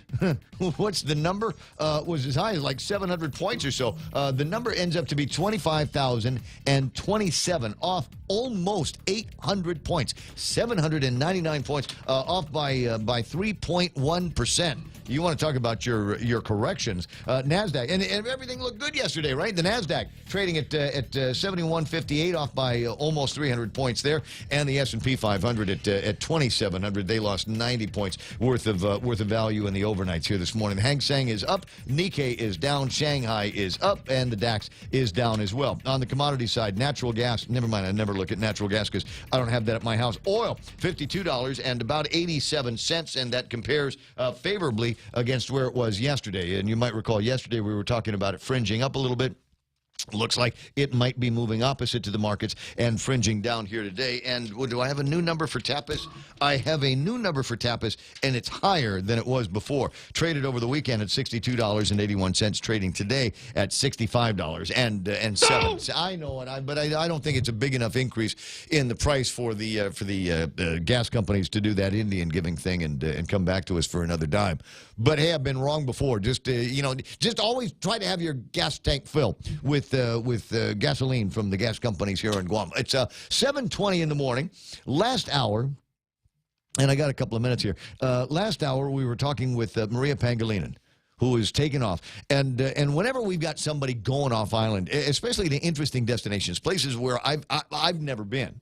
I've never been to Philly. I imagine Philly might be one of those places where you jump, like Boston, where you get in there and all of a sudden you're kind of in this warm, patriotic bath and just loving America just because it's Philly. It's brotherly love, and there's the bell and all of that. But the other part of the trip is going to Kentucky, and apparently I'm the only one that did not start thinking of booze when we were talking about going to Kentucky. I'm the horse races, and Michael Knight's over there talking about baseball bats. But apparently there's significant amount Kentucky whiskey and bourbons and things like that. There is a place, maybe you're familiar with it. Jim Beam comes from Kentucky. And I don't know if she's going to do it, but like most distilleries, most places where they do this, there is some kind of a tour that you can go on. And if you punch up my system over here, we'll be able to hear the audio that plays on the Jim Beam website. And I got this from an actual listener. So this is not just me fishing around for some kind of audio and video to play. Somebody said that maybe one of the things that Maria might want to do is check out one of the tours of the Jim Beam still houses. You know the old expression from the movie where it says, "If you build it, they will come."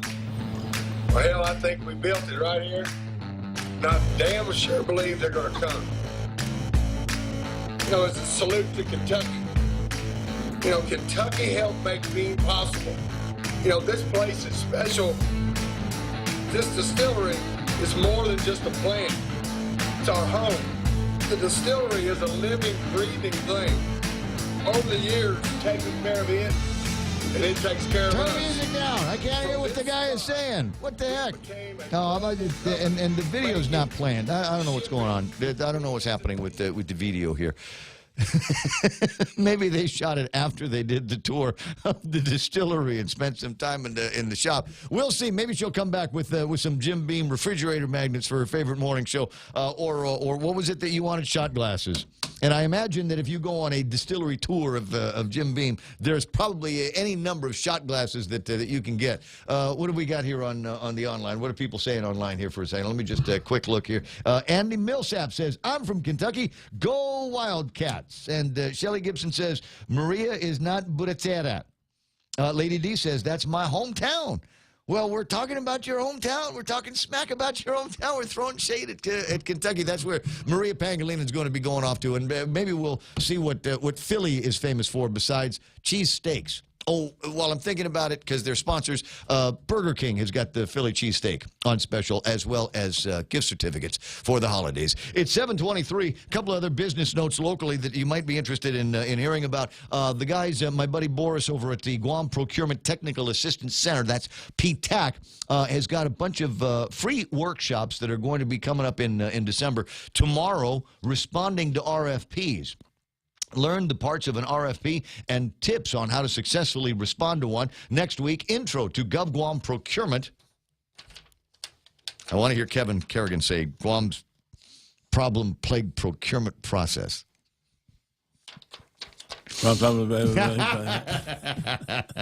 Learn all about learn all about GovGuam procurement law, where to find opportunities and how to submit bids, and the week after that, GovGuam protest. Learn GovGuam protest procedures, timelines, and results. Actual cases will be discussed, and then at the end of the month, if we're all done with responding to RFPs and GovGuam procurement, then they'll spend some time talking about FAR, Federal Acquisition Regulations, and the clauses in those FARs that are explained. There's still a lot of time And a lot of people a few years ago got really, really interested in FAR because that was how we were all going to do business with the myriad of companies that were going to be coming to Guam to be working with the military buildup and different roles that local businesses could play in all of that. So all month long, and if you want information, get a hold of Boris at the office, 735-2596 for Guam Procurement Technical Assistance Center. These are free programs for you if you want to expand the horizons of your business. And one, now let me do Jerry Roberts. We'll take care of Jerry Roberts next, and then we'll talk about Amazon Prime worldwide and what kind of numbers they came up with on Cyber Monday. 7:25 in the morning. Here's Jerry Roberts and today's Extra Point. The last couple of days, we've talked about buying into what others see as normal and how that can actually build limitations that are hard to get past. I'm Jerry Roberts, and let me tell you a personal story today on the Extra Point. One of the first times I ever knew I could break out of normal was in high school, 12th grade, PE class. We had to run a mile in under 8 minutes to pass. If we failed, we'd run it again and again until we hit 8 minutes. I had no love for running, and I certainly didn't want to spend the last couple of months of high school running miles every day. I'd never run a race where I'd been timed and graded. 8 minutes to pass. 6 minutes or less was an A. A week before the race, we ran a practice mile. I think I came in at like 9 minutes. Ran some, walked some. I knew nothing about the strategy of running, so I started too fast and ran out of gas about halfway through. There were a number of us who ran over 8 minutes, and most of us were carrying some extra weight. The other guys, the trim guys, all were between 5:15 and 7 minutes, and a couple of them snorted in laughter as the group of us came across the finish line well after the passing deadline. Nobody said it, but the general feeling seemed to be that a bunch of us would not pass. Some of us had played football, and the only running we did was jogging laps after practice. This was way different. We had no endurance, and nobody expected us to make it. Even so, the main coach said to me, "You know, I think you can get an A." I laughed. I told him I thought I could maybe shave a minute from my time and pass, but an A? Well, I wanted to pass, and I knew I had to figure out how to run. Another coach gave me a few tips and said if I paced myself, I could hit the 8 minutes. I wasn't sure, and I ran on my own for several days. It seemed faster, but my watch was broken, so I didn't know. When race day came, I had no idea what to expect. I guzzled water just seconds before the start. I ran the first lap in about 1:30. There was a kid just ahead who was faster than me, and I was close. So I tried to hang with him, but he sped up, and I fell behind. At the halfway point, I was breathing heavy, and the coach yelled the time to me as I passed him, 3:15. Don't slow down. You can get the A. Get the A. The sound of his yell and the look on his face, well, it energized me. I didn't think I had much left, but I began moving faster and passed several people. When I came around again, the coach barked, 4:30. Come on, Jerry, give it everything you've got. I was tired. I felt like I was moving in slow motion. I just focused on the track immediately in front of me and sort of leaned into it, feeling a little bit of momentum build. With about 120 yards to go, I could see the coach waving me in, but I couldn't hear him. I wasn't hearing much of anything until I crossed the finish line and then heard the coach scream out, 5:55, A! It was surreal. An A. But I was so out of breath, I could not react. I had shaved 3 minutes off my time. In reality, what I had done was overcome limiting beliefs. Now, my question is this. What limiting belief are you ready to toss aside? What normal will you decide to reset starting today? That's the Extra Point. Get out there and make something good happen today. For 93.3 and The Ray Gibson Show, I'm Jerry Roberts. I have to think about that. 7:29 or so in the morning, and a note here that we're getting from the guys in the police department, etc. Please remind motorists Route 14, Salen, San Antonio, and Tamuning north and southbound lanes by Espiritu Street are closed due to a fatal crash. We're starting to get some images of that crash scene, and you can see the car on Facebook Live. Apparently ran off the roadway, hit something, hit a pole. Is hit what a it looks like. Those photos are from John O'Connor. All right, one of your guys, Daily Post reporter, who was on the scene. We'll take a look at a couple of other images here in just a minute. 7:29 in the morning. Headlines and more traffic. Kevin Kerrigan is coming up next. Hungry? Stop by Circle K for Kraft Kitchen's hot breakfast, lunch, and dinner items delivered fresh 3 times a day. Circle K, take it easy. Haagen-Dazs ice cream. Buy one, get one free. Stop by Circle K today and satisfy your heart's desires. Available at all Circle K stores, excluding Barragata, Airport, and Campers locations. Applies only to the 3.38-ounce servings. As a result of that road being closed off right now, and San Antonio, as you might imagine, that the other roads in the Tamuning area are beginning to thicken up as well. I've got a big slowdown coming out of the Payless, and then traffic moving towards that Payless location. There seems to be a lot of traffic building up towards there, and then traffic along Challen San Antonio outbound, making your way towards the intersection over at Lone Star and the ITC building.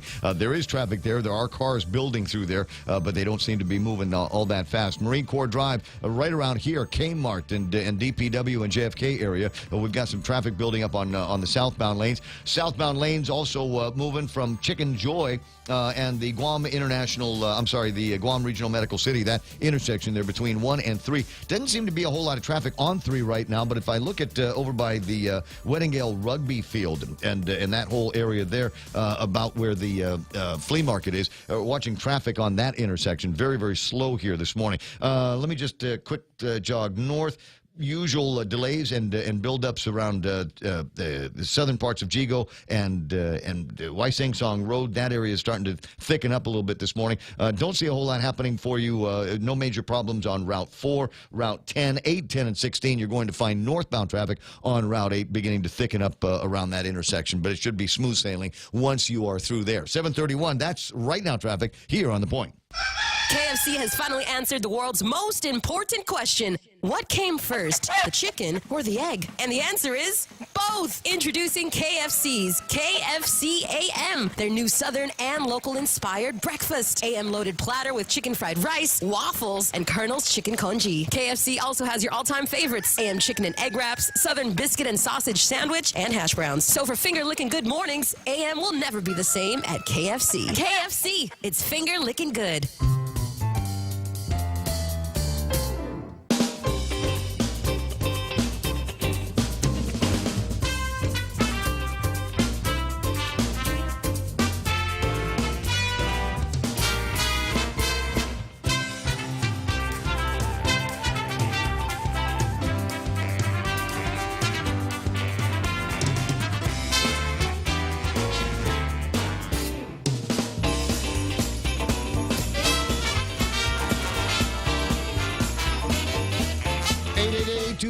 That's a studio line. You can WhatsApp me, and we're getting WhatsApped images and now video of the scene on Challen San Antonio at that fatality. The 988-5874. If you've got images that you'd like to send off in this direction, I will play the video underneath the story and the report from Kevin Kerrigan now, and headlines from the Guam Daily Post.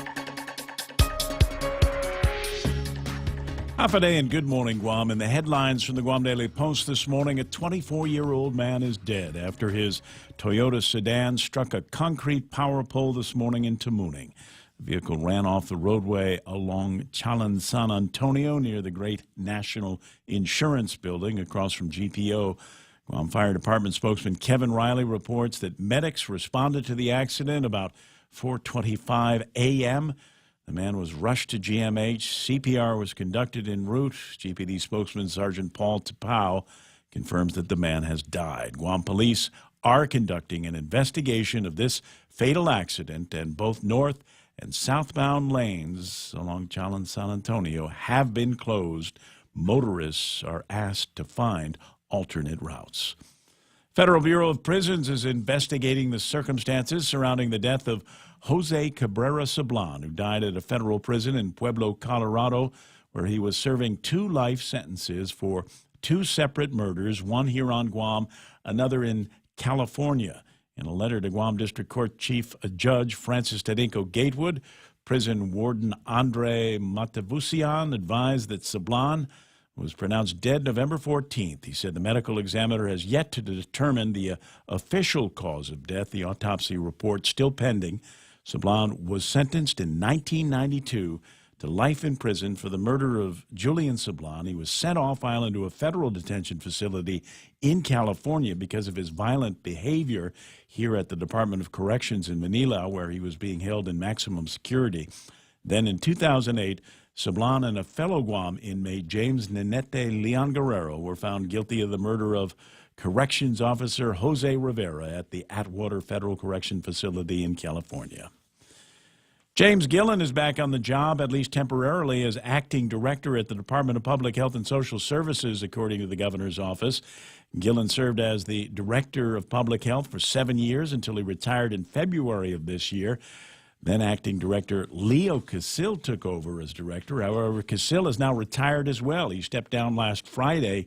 Governor Eddie Calvo's communications director, Oyal Nirarikral, said that Gillen agreed to come back temporarily in order to help with the transition to the new administration in January. Gillen assumed his temporary role on Monday. For these stories and more, log on to postguam.com or pick up a copy of today's Guam Daily Post. Studio time, 7:35. That's iConnect time. You want to go to Manila?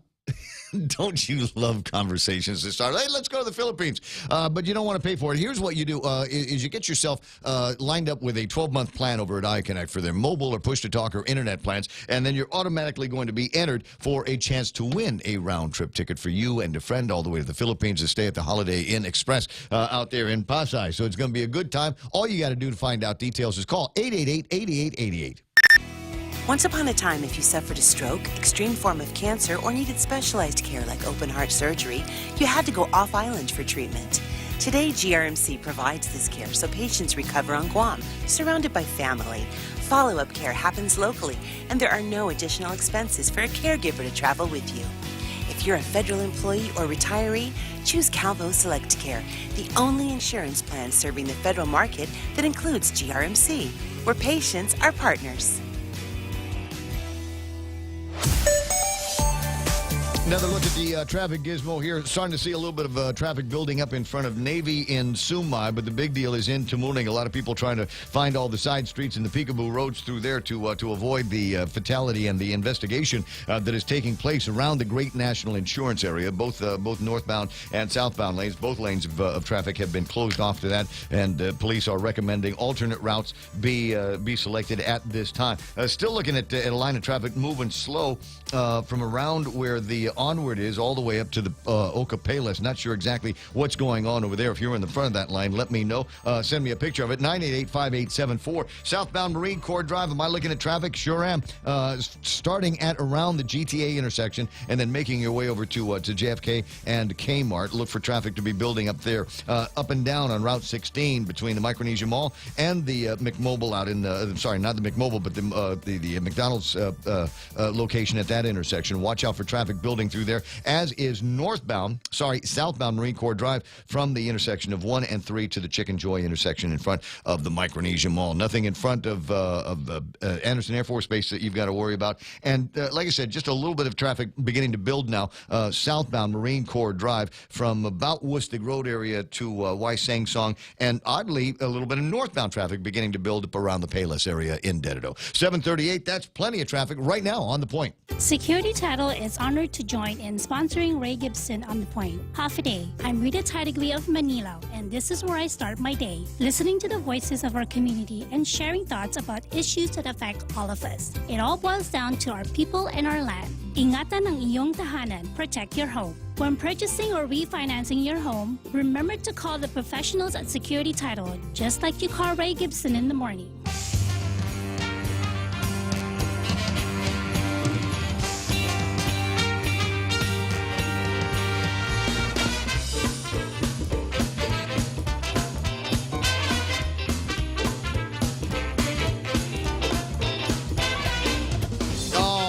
This nice, this jazzy, snazzy holiday music. I'm crazy about it. Sounds like the holidays, feels like the holidays. Is it starting to smell like the holidays? Could be, huh? Maybe somewhere near you. 888-8255. That's 888-TALK. And talking about the traffic gizmo alerting me to a lineup of traffic around the Ocapelas. And a note from Carla Torres Haddock, who is writing this morning, turning lane at Pizza Hut on Governor Carlos Camacho is more backed up than what you're seeing in front of the Payless. Normal traffic around Onward and Oka Payless, just a slight buildup because of the detour, but nothing out of the ordinary. 20 away from 8 o'clock in the morning. Appreciate that. It's always nice to have eyes on.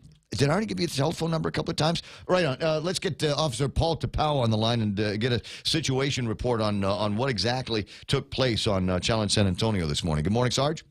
Hey, Alfred. Good morning, Ray. Buenas.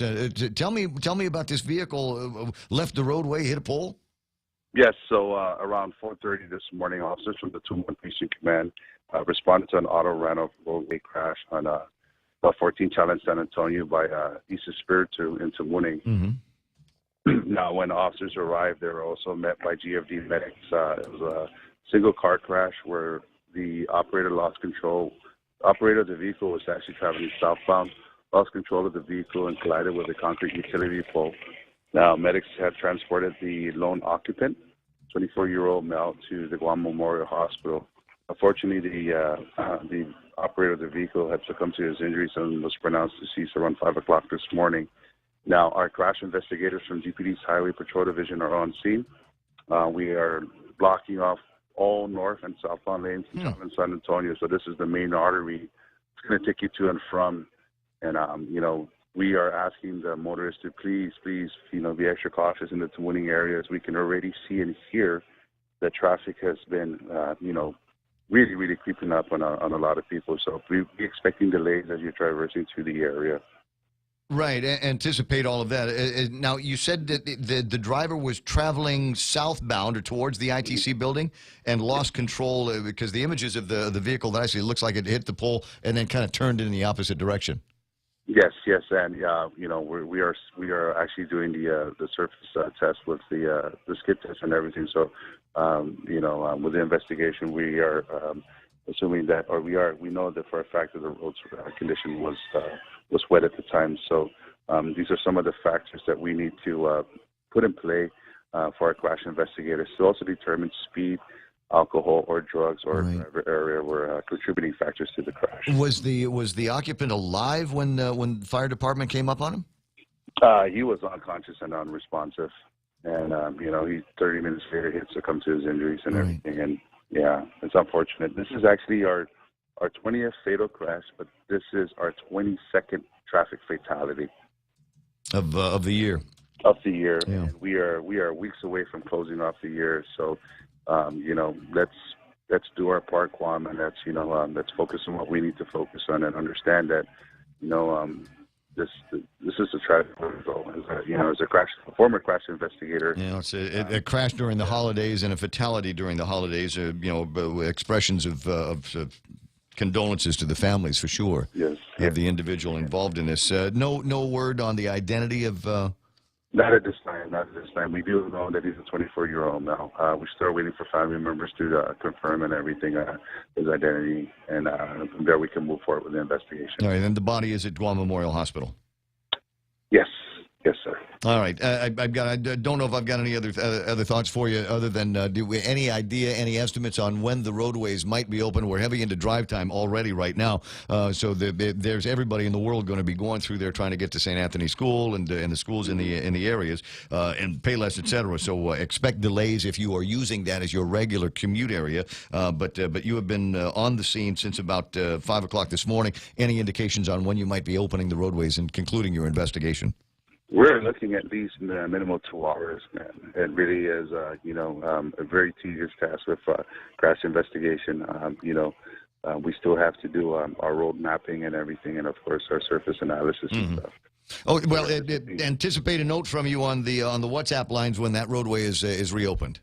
Absolutely. We'll keep you all posted. I certainly appreciate it. I'll talk to you soon. Officer Paul Tapau of the Guam Police Department, and there's all the details that they've got at this point on an auto pole and a fatality involving a 24-year-old male this morning. Again, condolences go out to the family of the individual that is involved in this.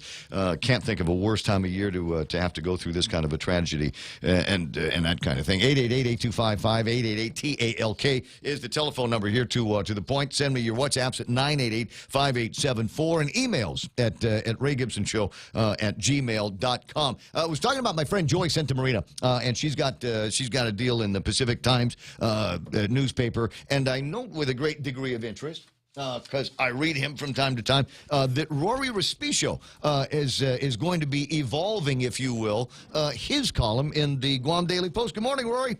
Good morning, Ray. Thank you for calling me. Well, it's always nice to hear from you, and it's always an interesting read in a newspaper. I'm not nuts about the hammering on Trump thing all the time, but I love it when you get into local politics. Tell me a little bit about how your editorial column is going to be evolving in the future.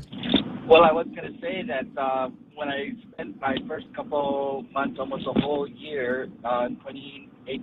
Are you? Do you have me on a Bluetooth in the car? Yeah, I'm in the car. Am I coming out okay? Yeah, no, it's not coming out okay. I'd love it if you could actually pick up the handset. You're a former senator. They won't give you a ticket. No, actually, what I do is I just pull over right now. Is this better? Yeah, if you don't mind. If you don't mind, that'd be great. They're even, I think they're changing the name of the column now to Hey Rory. So we'll get a little bit on that, and maybe see if we can get caught up on some political gossip and transition gossip that seems to be floating around. Rory, are you still there? No, I'm still here, so I pulled over so I could take your call and, of course, follow the law, right? Oh, of course. And what a brilliant piece of legislation that was. I was saying that I spent the first year of the column that I was writing for the Post really talking about Trump and how we have to have a one Guam approach to whatever the policies may or not be for the island. And like you said, it kind of evolved into the budget processes, and I gave a perspective on what the senators, the pressures they must go through.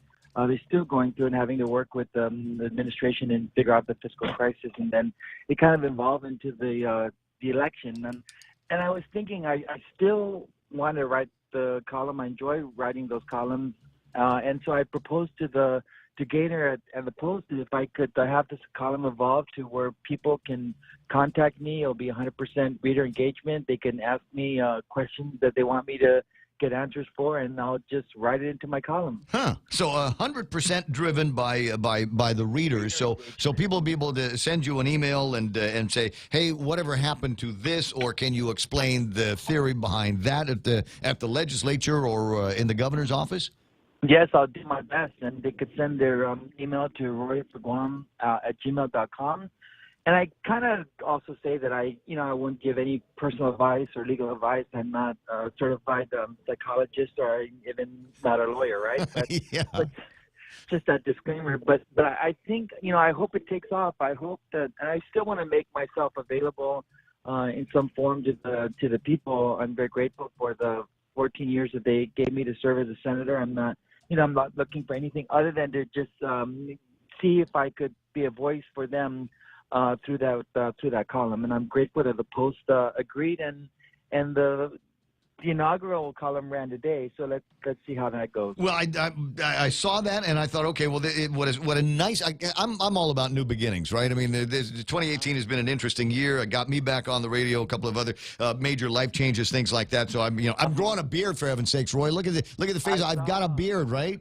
So this is an interesting year, and I like the idea that even as far along as we are in our careers and our lives, that there's still room to evolve and adapt to the changing times. And I do this here for 4 hours a day, and my favorite parts are the engagement with our listeners, and that's why I like this Facebook Live thing that we can do, so I can find out, talk to somebody on the radio, and while I'm talking with them on the radio, getting feedback on what we are talking about, and additional questions and topics that maybe I haven't thought of, because I've got the instantaneous engagement with the listeners. So I'm with you. I think that's exactly the way to go.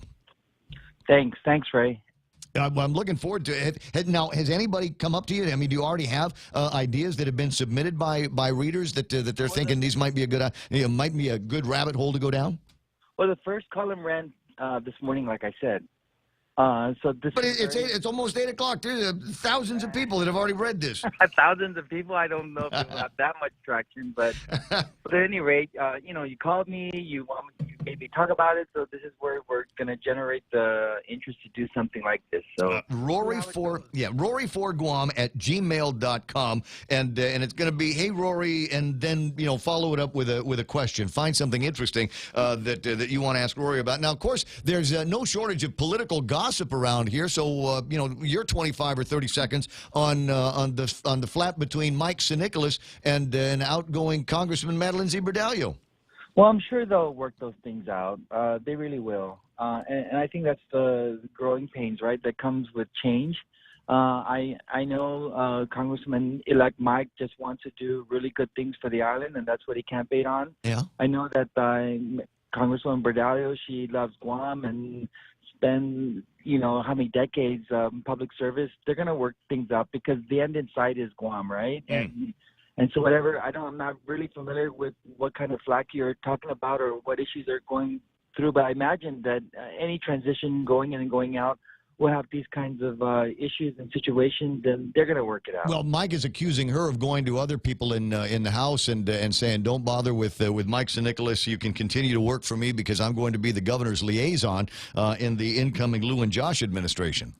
Well, I doubt that. I doubt that. From both sides will have their story, right? But I know that they'll work it out, and I don't know if that's something that Congressman-elect said himself, or you're getting this from third-party information. No, he said it himself. I'll tell you what. Check with the guys in the newsroom, and they'll give you copies of the correspondence that Mike had sent to Madeline, and then Madeline sent off to Mike yesterday. And just looking at that, wondering if that might still be some fallout from Mike Sinicolas not signing the Unity Pledge. I think whatever.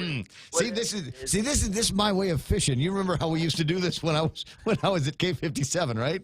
You're my wake up call every morning at 6:15. Around there. Yeah. So that in my mind is interesting. Is there still fallout among the party guys about Mike not signing the Unity Pledge? Not at all. And I think there's no fallout. I mean, immediately after the election, when the results came in, you've heard from Governor-elect Lou and Lieutenant Governor-elect Josh, their speeches that early morning were all about, they were conciliatory, they were humble, and they talk about inclusion. And Governor-elect Lou said now's the time to begin the healing.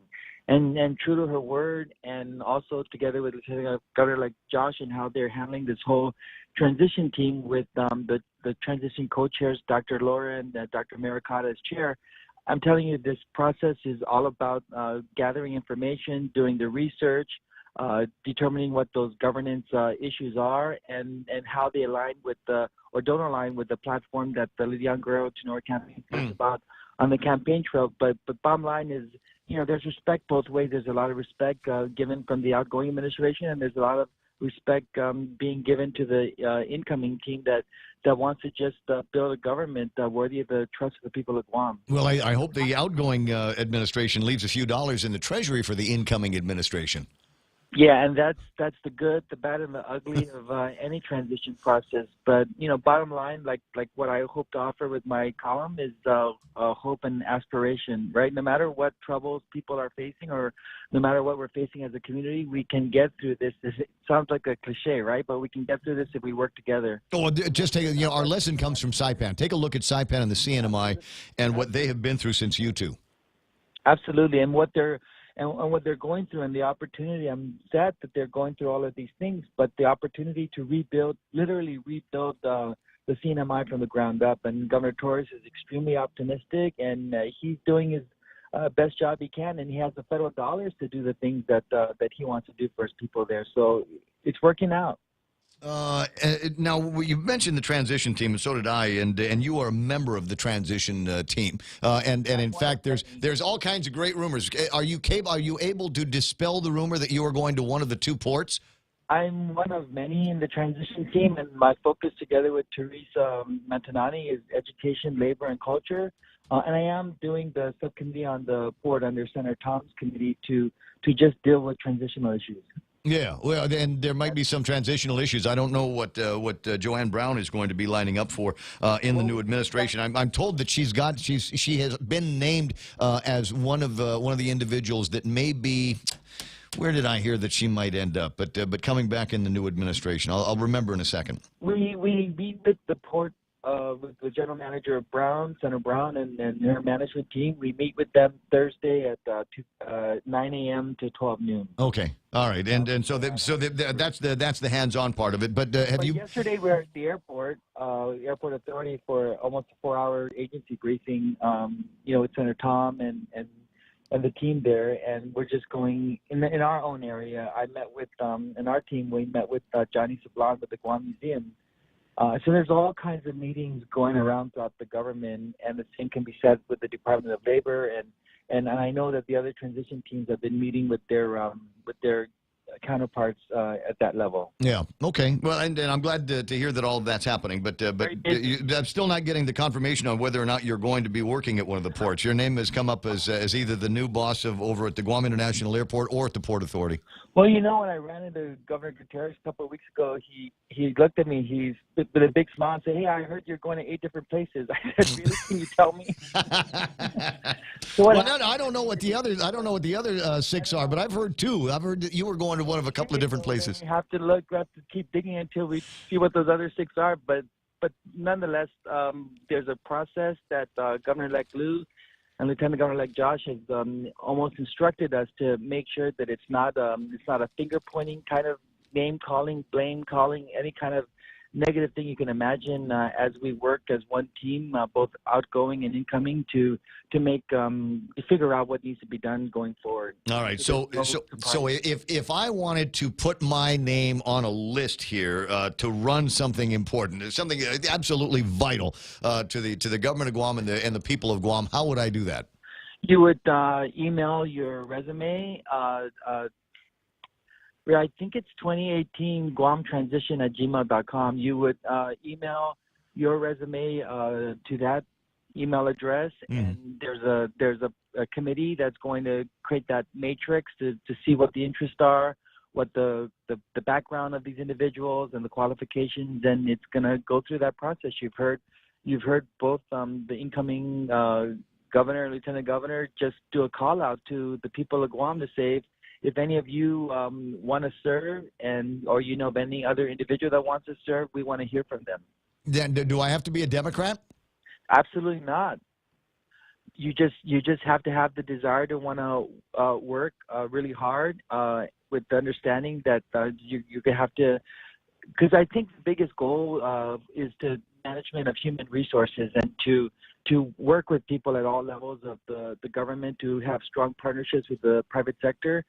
You've heard Governor Liu say that if there's a process right now that takes 10 steps, talking to the employees, you probably can do that in 3 steps. And when you involve the employees, you restore their dignity, you show them respect, and then you get the highly motivated workforce. If you're still going to be asking questions like, do you have to be a Democrat, then you're perpetuating into this divisiveness that our community cannot afford. Come January 8th, there's going to be a governor for all of the people of Guam, and I'm really excited. And I'm happy to be watching from the sidelines because I'm doing all private sector work right now, and then I'm happy with what I'm doing now, and just to be able to assist in whatever way I can, and to the extent of the capacity that I have to make those kinds of. Did you just get a little bit? Did you just get a little bit scoldy on me? Were you scolding me when you just said you're asking the question? You're just perpetuating the divisiveness. I don't know how you take it. I think I'm in all these meetings, and when I say what's on my mind, people say, "Why is Rory so direct?" Why not? I'm smiling, Ray. Because we're at that age, we can be direct. It's all right. So, but I'm looking for, maybe you can help me out here. I've got my resume ready to go. What I'm looking for is a position in the new administration where there's lots of travel, high pay, and extremely low expectations of any results. What do you got for that? Do you have any idea if those positions even exist there? That those positions are not going to exist in the incoming administration. I don't know if those positions even exist now, Ray. If you have any speculation that those positions exist, and talk to the people who are holding those positions. I might reach out to 1 or 2 of them before, while the transition is going on. How could you do that and do your radio show?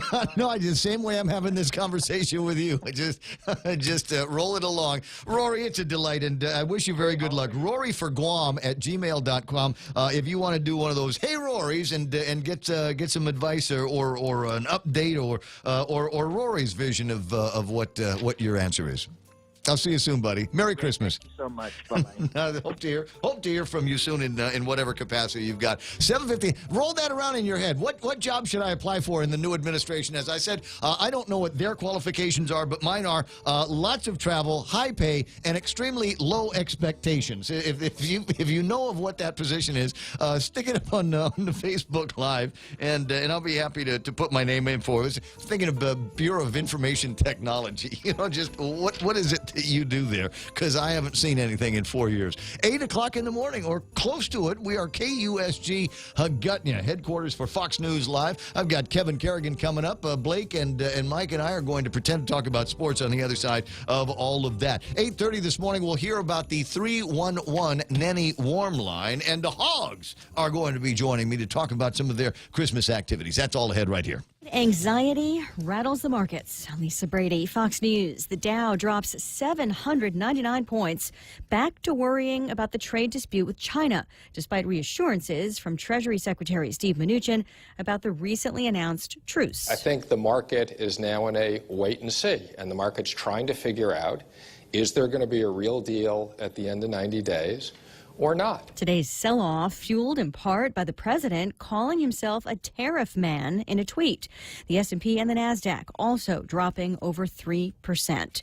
President Trump arriving a short time ago at Blair House near the White House for a private visit with members of the Bush family. He will visit with the Bush family and pay his respects to them and to the departed 41st president of the United States. Just a little while ago, most of the Bush clan came over to the White House. First Lady Melania Trump giving Laura Bush and a lot of the sons and daughters and grandchildren and cousins a tour of the beautiful White House decorations here. Fox's John Roberts. The First Lady is with the president, former President George W. Bush and wife Laura, greeting them outside Blair House when they arrived, and that meeting just wrapped up moments ago. In the Capitol Hill Rotunda, meantime, the nonstop stream of visitors paying respects continues. Thousands lining up to file past the flag-draped casket of former President George H.W. Bush, lying in state until 7 Eastern tomorrow morning before a funeral at Washington's National Cathedral. The CIA chief briefing a handful of U.S. lawmakers on the killing of Saudi journalist Jamal Khashoggi, and after the meeting, Republican Senator Lindsey Graham calling the Saudi crown prince crazy. I cannot support arms sales to Saudi Arabia as long as he's going to be in charge of this country. The Trump administration has argued there's no direct link from Khashoggi to the killing. This is Fox News. Bring joy to your world and your budget with a holiday loan from First Hawaiian Bank. At a low 4.99% APR, fixed for 1 year, it's a smart way to add ho-ho-ho without budget uh-oh. To apply for a holiday loan, visit any First Hawaiian Bank branch or FHB.com. For more information, call 1-877-640-2337. Additional restrictions apply. First Hawaiian Bank. It all starts with yes. Member FDIC, Equal Housing Lender. Are high power bills sending your budget into chaos? Take control with the help of Micronesia Renewable Energy. Using the highest quality panels, a solar energy system from MRE will guarantee to save you money on power.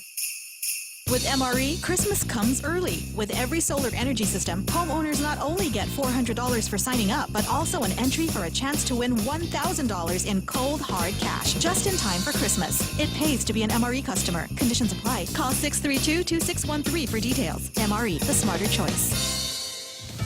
A nationwide beef recall is being expanded. Federal agriculture officials now say a Brazilian-based beef producer is recalling 12 million additional pounds of raw beef on top of 7 million pounds that had been recalled in October. According to the U.S. Department of Agriculture, the newly recalled meat fell under the inspection number EST 267 and thus far has sickened 246 people with salmonella. People who still have meat from that shipment are being told to throw it away. Fox's Gernal Scott, the products were packaged between late July and September, so check your freezer. U.S. Defense Chief James Mattis just ordering nearly 6,000 active duty troops to remain on the southern border with Mexico until the end of January. They're acting in a supporting role for the U.S. Border Patrol. Mattis responding to a request made by Homeland Security on Friday for a 1-month extension. The National Hockey League is expanding. Seattle, the NHL is thrilled to welcome you.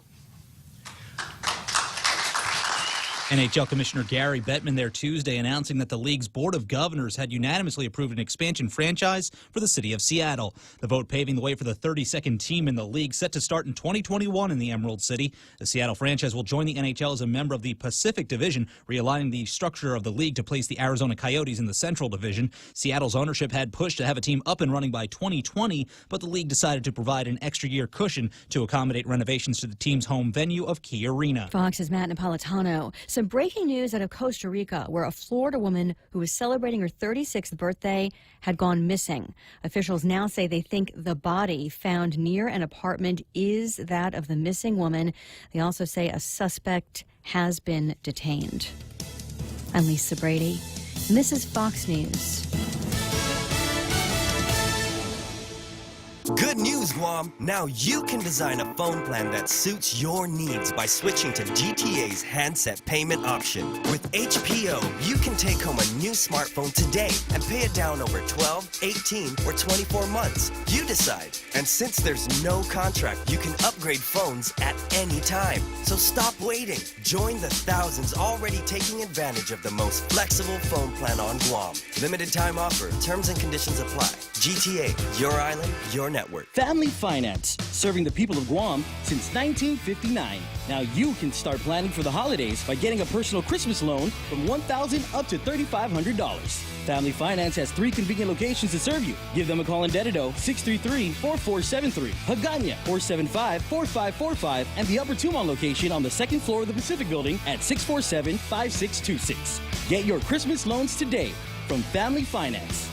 The season of giving is here, and the stations of Choice Broadcasting want to give back. 93.3 The Point, Boss 104, Star 101, and Lux Guam present Charity of Choice. Each of our radio personalities have chosen a Guam charity that they would like to benefit. And I chose Habitat for Humanity. Tune in daily to see how you can help. Charity of Choice 2018 is brought to you by Choice Broadcasting Company, Lux Guam, American Water Tech, and the station that gives from the heart, 93.3 The Point. Knowing that we have choices in medical providers locally and outside of Guam is important and reassuring. This is the reason why Calvo Select Care provides quality health care options to its members. From a wide array of local, primary, and specialty doctors and clinics to a comprehensive hospital network on island and outside of Guam, you can trust Calvo Select Care to be there for you. Federal employees and annuitants enroll today. Call 477-9808 for more information. Here at APL, our core values give the company its heart and soul. Whether it's connecting your business with our global network through our newly enhanced service or investing our efforts into giving back to the community, APL is committed to serving you. We humbly honor the opportunity to find innovative solutions for you and your business. To learn more about our enhanced service, call 588-4651 or visit www.apl.com/Guam for more details.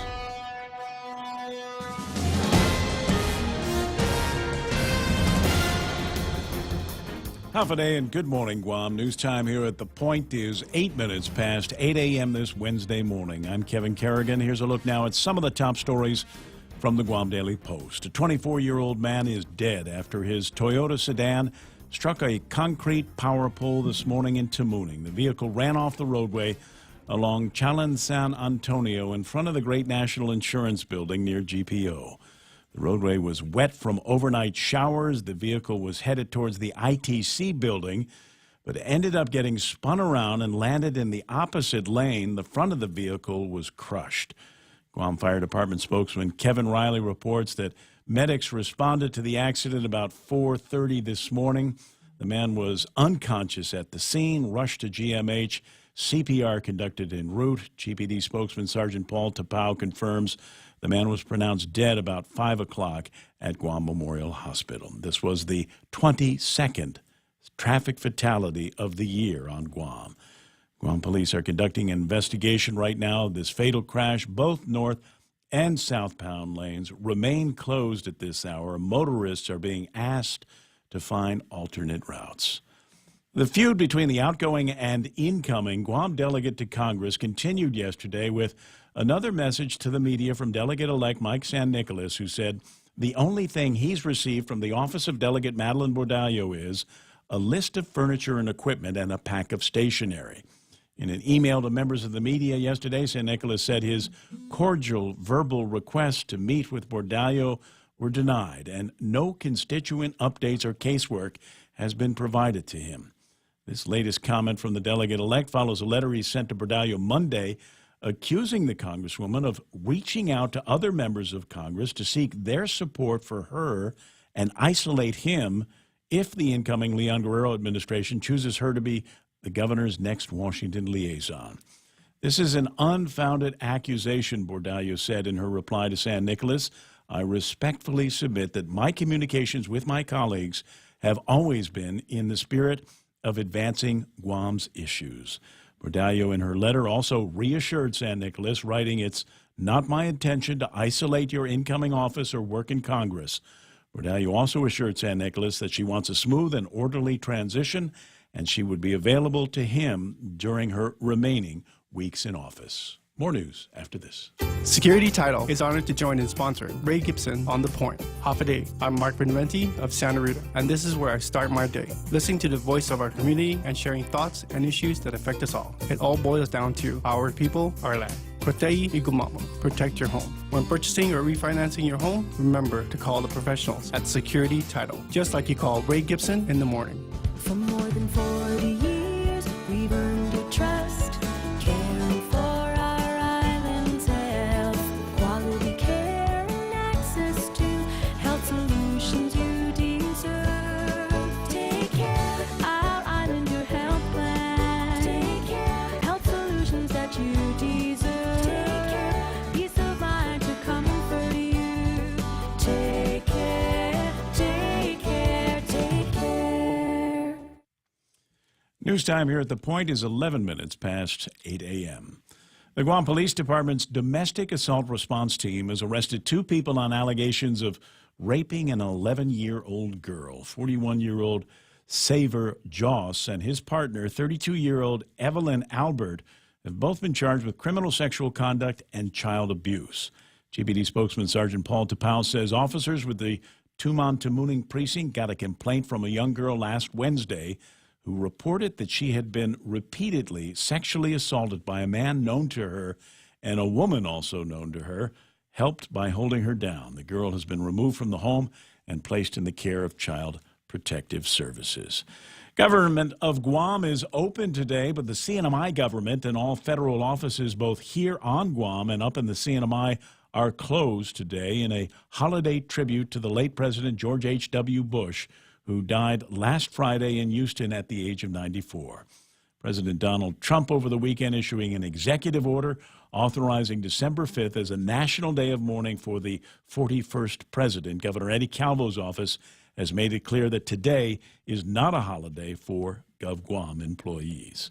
For these stories and more, log on to postguam.com or pick up a copy of today's Guam Daily Post. Ray and Mike now with weather. Partly cloudy today, Kevin, with isolated showers. I got northeast winds up to about 20 miles an hour, decreasing slightly in the evening. Highs near 88 degrees and overnight lows of about 78 degrees. Sunset at 5:52. Sunrise this morning was at 6:30. We'll see the sunrise around the same time tomorrow morning, 6:30 a.m. And I'm curious about something. Why do the winds decrease slightly in the evening, Mike? What's the dynamic at work there? Well, at that point, the sun has gone down, and so you no longer have lifting in the atmosphere. When you have lifting, you have to have air that replaces it. And so when the sun goes down, the lifting stops, and you don't get as much air. We still have the flow coming in from the high-pressure area. And another thing to note is the winds are actually much less at night on the west side of the island as compared to the east side, because the winds have to come across the island. They kind of get kicked around and die down, get mixed Makes up. sense. Yeah, so, but the main idea behind that is without the heating of the sun, stirring up the atmosphere even more, those winds are allowed to die down just a little bit and are really more of a product of the high-pressure system that's up to the northeast. That's what's going to keep things clear and quiet for us. And a little bit breezy. Now, what have we got on the radar? I just updated the imagery. Is there any changes, anything significant since the last time you looked? No, it looks like we may have just a few showers rake the northernmost, maybe up around Ratitigan in the next hour or so, but otherwise, there's just not a whole lot out there. If you get rain, you can count yourself as one of the lucky ones today. All right, satellite imagery saying about the same thing. It really is, there's just nothing happening in our neighborhood. Yeah, just that big easterly flow. Even the stuff that's out to the east looks like it's going somewhere else. So that's kind of what we like to see, man. I suppose so. 8:13, that's news and weather together. And just a note here, traffic all over the Tamuning area is jacked up as a result of the police investigation of the early morning auto pole fatality that took place. Alternate routes are suggested, but the word that I'm getting from a variety of channels is all of the good alternate routes are already taken. So expect delays through there. Avoid the area if you possibly can. 8:14, be right back. Calling all ladies. Be at the Micronesia Mall for the Ladies Appreciation Celebration on Friday, Saturday, and Sunday. Present your mall receipts of $25 or more dated December 7, 8, and 9 at the Micronesia Mall Center Court and receive entry forms for our drawing on Sunday, December 9th at 5:20 p.m. Need not be present to win. Giveaways include Apple Series 4 watches, a 43-inch LG Smart TV, a Ninja Duo NutriBlender, and more. Check out our fabulous light show starting at 1 p.m. So come to the Micronesia Mall, where there really is more happening during the holidays. Portions of the program brought to you by my friends over at King's Restaurant. The crazy King's holiday menu is out, and their holiday breakfast menu is out as well, featuring s'mores, pancakes, adobo fried rice, Nutella, banana French toast. Let me just riff on this for a second. Hawaiian French toast. God, that's good stuff. Topped with Nutella, hazelnut, chocolate spread, and banana slices. Because they're crazy. They're going bananas at King's. Get it? Get it? Do you know someone who has difficulty following conversation in noisy places or turns up the TV a little too loud? These may be signs of a hearing loss. Ross Hearing Aids specializes in hearing evaluations, custom-fit hearing aids using the latest in wireless digital technology, and custom-fit hearing protectors. Call Ross Hearing Aids today to schedule a complimentary hearing consultation. 637-HEAR, 637-HEAR. Ross Hearing Aids, located across Shirley's in Harmon. The Ray Gibson Show also brought to you by my friends over at Security Title. See Ron and Kim about confidentiality in your real estate transactions. Also brought to you by GRMC, first choice for all of your open heart surgical needs. Micronesia Renewable Energy, never been a better choice, a better time to go solar.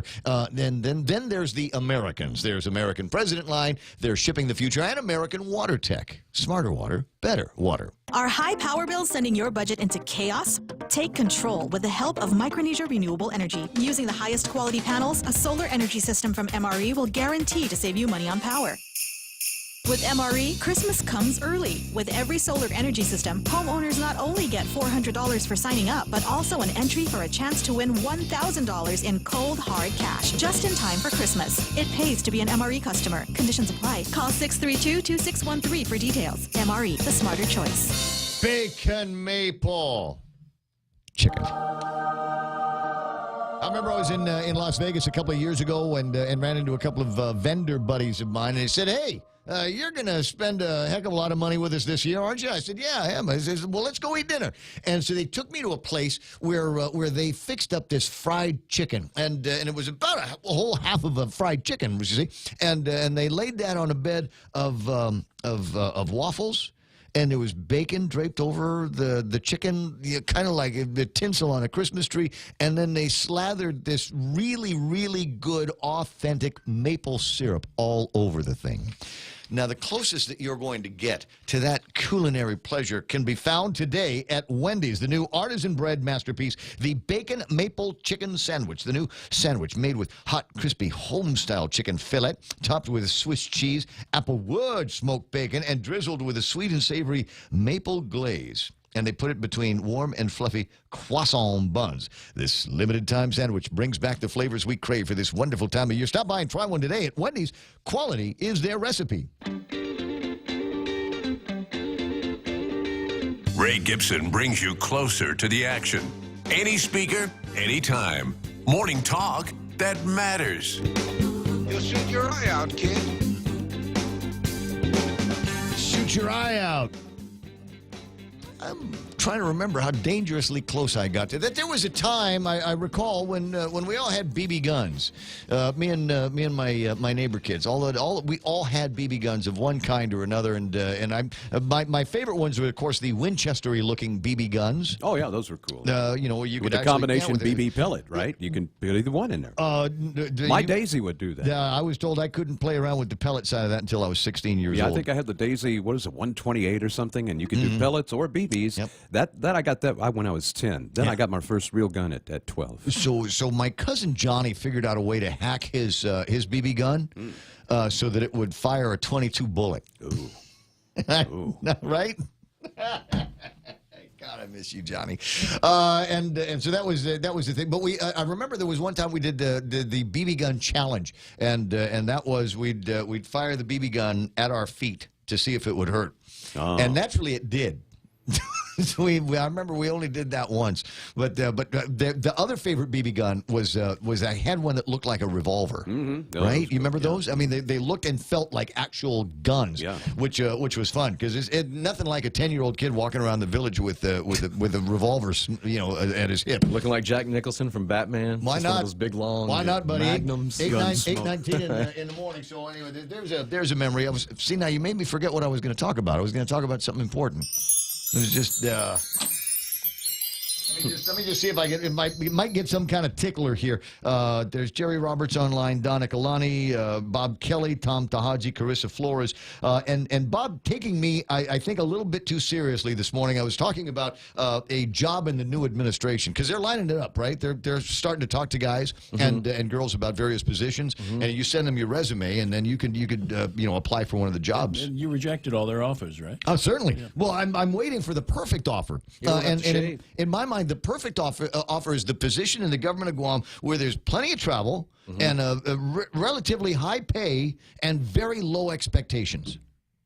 Right? It's like the governor. Well, I was talking about yeah.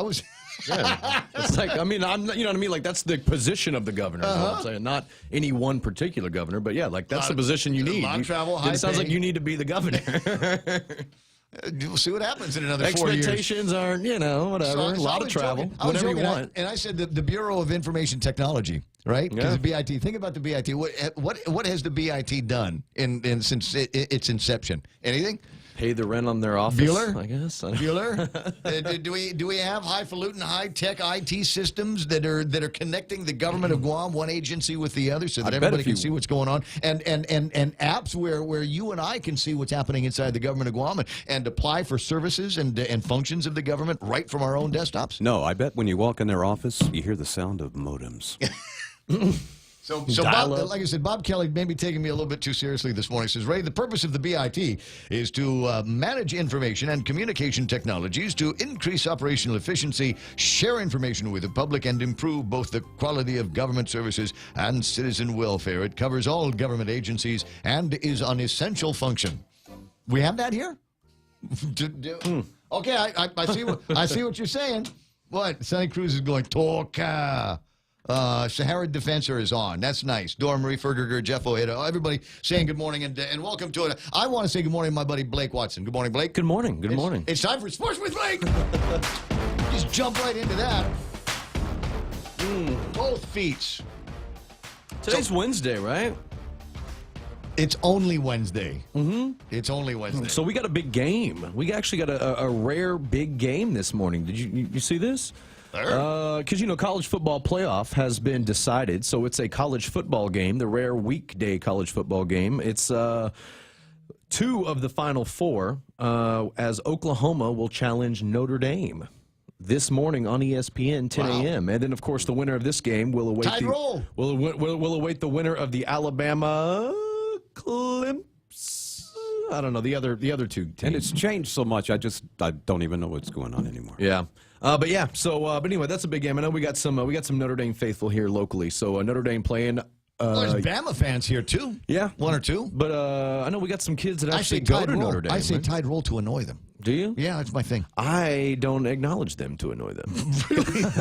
Okay, that's a step in a completely other direction. I wasn't anticipating. Why are you ignoring the Tide Roll? Because they're the best team. They haven't lost. I mean, I know they have lost national championships, but just because they're so good, and I just root for chaos all the time. Kind of like my disdain for the Patriots. I don't like the best teams unless it's my team. Oh, so I just root for underdog. See, Blake and I have a similar mentality there because for years and years I rooted for the Seahawks and the Buccaneers. I mean, that years ago before either team was any good. Yeah.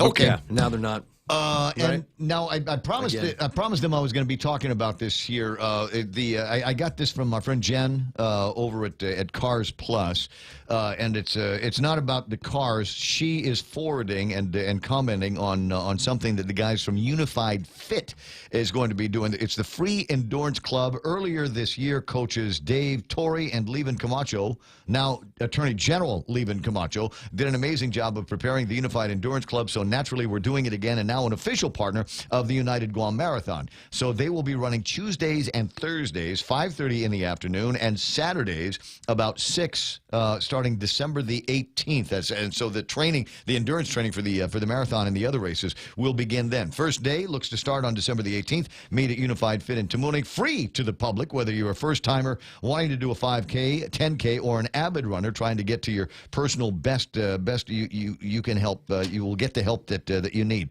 Discount codes coming soon, so if you haven't registered yet, don't worry. We got you. So check out Unified Fit on Facebook, or just go and find those guys, and we'll all hang out and run together. It's always better, I think. I like the. Well, it's good to train. That's what I'm saying. It's always better to train with people. That's what I was saying. That's what I was going to say. But the thing that you've got to and be very selective, because these are people that you're going to be spending. If it's marathon training, it's 16 weeks of training regime, like a fight camp. Yeah, I mean that's twice during the week and on the weekend, and no doubt you're going to be running some of the smaller races, 5Ks, and gate to gates that take place in between here and the Guam International Marathon. These people will become surrogates for your family, and so like anything else, like your work family. Yeah. So is choose wisely, and I'm sure it's Unified Fit guys are going to be are going to make it a good time. Yeah, I got to get back into doing something physical as opposed to nothing at all. Sonny Cruz wants to know St. Paul Warriors versus who? Academy. That's what I was going to say whenever you threw it to me for local sports. Oh, by the way, let me make them. No wonder there's no college football today this morning. It's college basketball. OU versus Notre Dame. See, I was confused because I think they're going to play. Oh, so it's not Roll Tide. Well, no, Roll Tide in this weekend for football. Okay. But not Roll Tide in basketball, basketball today. That's basketball today, yeah. But it threw me off because Notre Dame and OU are both two of the top 4 teams in college football as well, and they're playing this morning. Anyway, yes, the Cougars, they hold off, as I have it here, they took care of GW in that rivalry game to advance. 56-49 was the final from the UOG Calvo Fieldhouse last night. Mia San Nicolas, she is player of the game yet again. She has a great one, and they advanced to play the St. Paul Warriors, who took care of the Guam High Panthers last night in the early game. So championship game, IIAG girls high school basketball set UOG Calvo Fieldhouse this Friday night, 7 p.m. Will be the championship game between Academy and the St. Paul Lady Warriors, and the consolation game will kick things off between GW and Guam High. All right, and a note here from Rico Blancaflor, actually a question. Blake, KC's chances to win it all without running back Hunt? Okay. It's still okay. We're still okay because you still got Tyreek Hill. You still got Travis Kelce, the best tight end in the game. Your receivers are good enough because Mahomes is passing for 300 yards easily every game, and you still have Mahomes. So I wouldn't be worried if I was a KC fan. And another but note, you still got to get there, by the way. We've got to get through the Brad lineup this morning. The college football games are not until Sunday, December 30th, Guam time. Oklahoma versus Alabama, and Notre Dame versus Clemson. So there you go. So Roll Tide or Tide Roll will face off against OU, and it's going to be very confusing visually for just kind of a nonchalant fan like you, Ray, because Roll Tide and OU are the exact same color scheme. So they're both white and crimson, basically. Yeah, so you're going to have one wearing a white shirt and red pants, and the other one wearing red shirt. Or maybe one will be an all reds, one will be all whites. And I think the Sooners, they're a little bit more ruby, and the Tide is a little bit more crimson and matte, but still. But still, it's the red same. and white. Yeah, it's both red and white. It's not orange and white. Brad saying still great. KC still has Spencer Ware as running back, and Ismail says no Blake. Like you remember how Lulu and Guerrero say, Ray, this one here. No Blake. Next college football game is the Army-Navy game. I know. I'm sorry. But yeah, I'm ready for it. Army-Navy game. They're playing again? Don't they play every year? Yeah, but they already did. Yeah, that's like a regular season. Yeah. But that's what Ismail says. All right, Army-Navy game. He's right. It's Sunday the 9th at 6 a.m. here. Do we have any cool MMA stuff coming up? UFC? Wasn't there just a fight? I think there was just a fight. I don't know. That loses me because you have to pay to watch it. You know what I mean? Unless you know what and the, our what Guam the, fellows, what the good sites are. and our Guam fellows aren't. They haven't fought in in a little bit. I mean, in any of the big cards. So yeah, but yeah, go Coach Ken for the Navy midshipmen. I guess on is the 9th this Sunday? Yeah, it is, right? 6 a.m. 8th is Saturday, so 9th is Sunday. Okay, Yes, 9th Sunday. All right. But yeah, I got that. And did we talk about the fact? I don't know. This is a little maybe a day late, but we did end up sweeping the Guam men's national basketball team. Did end up sweeping the FIBA Asia Cup 20.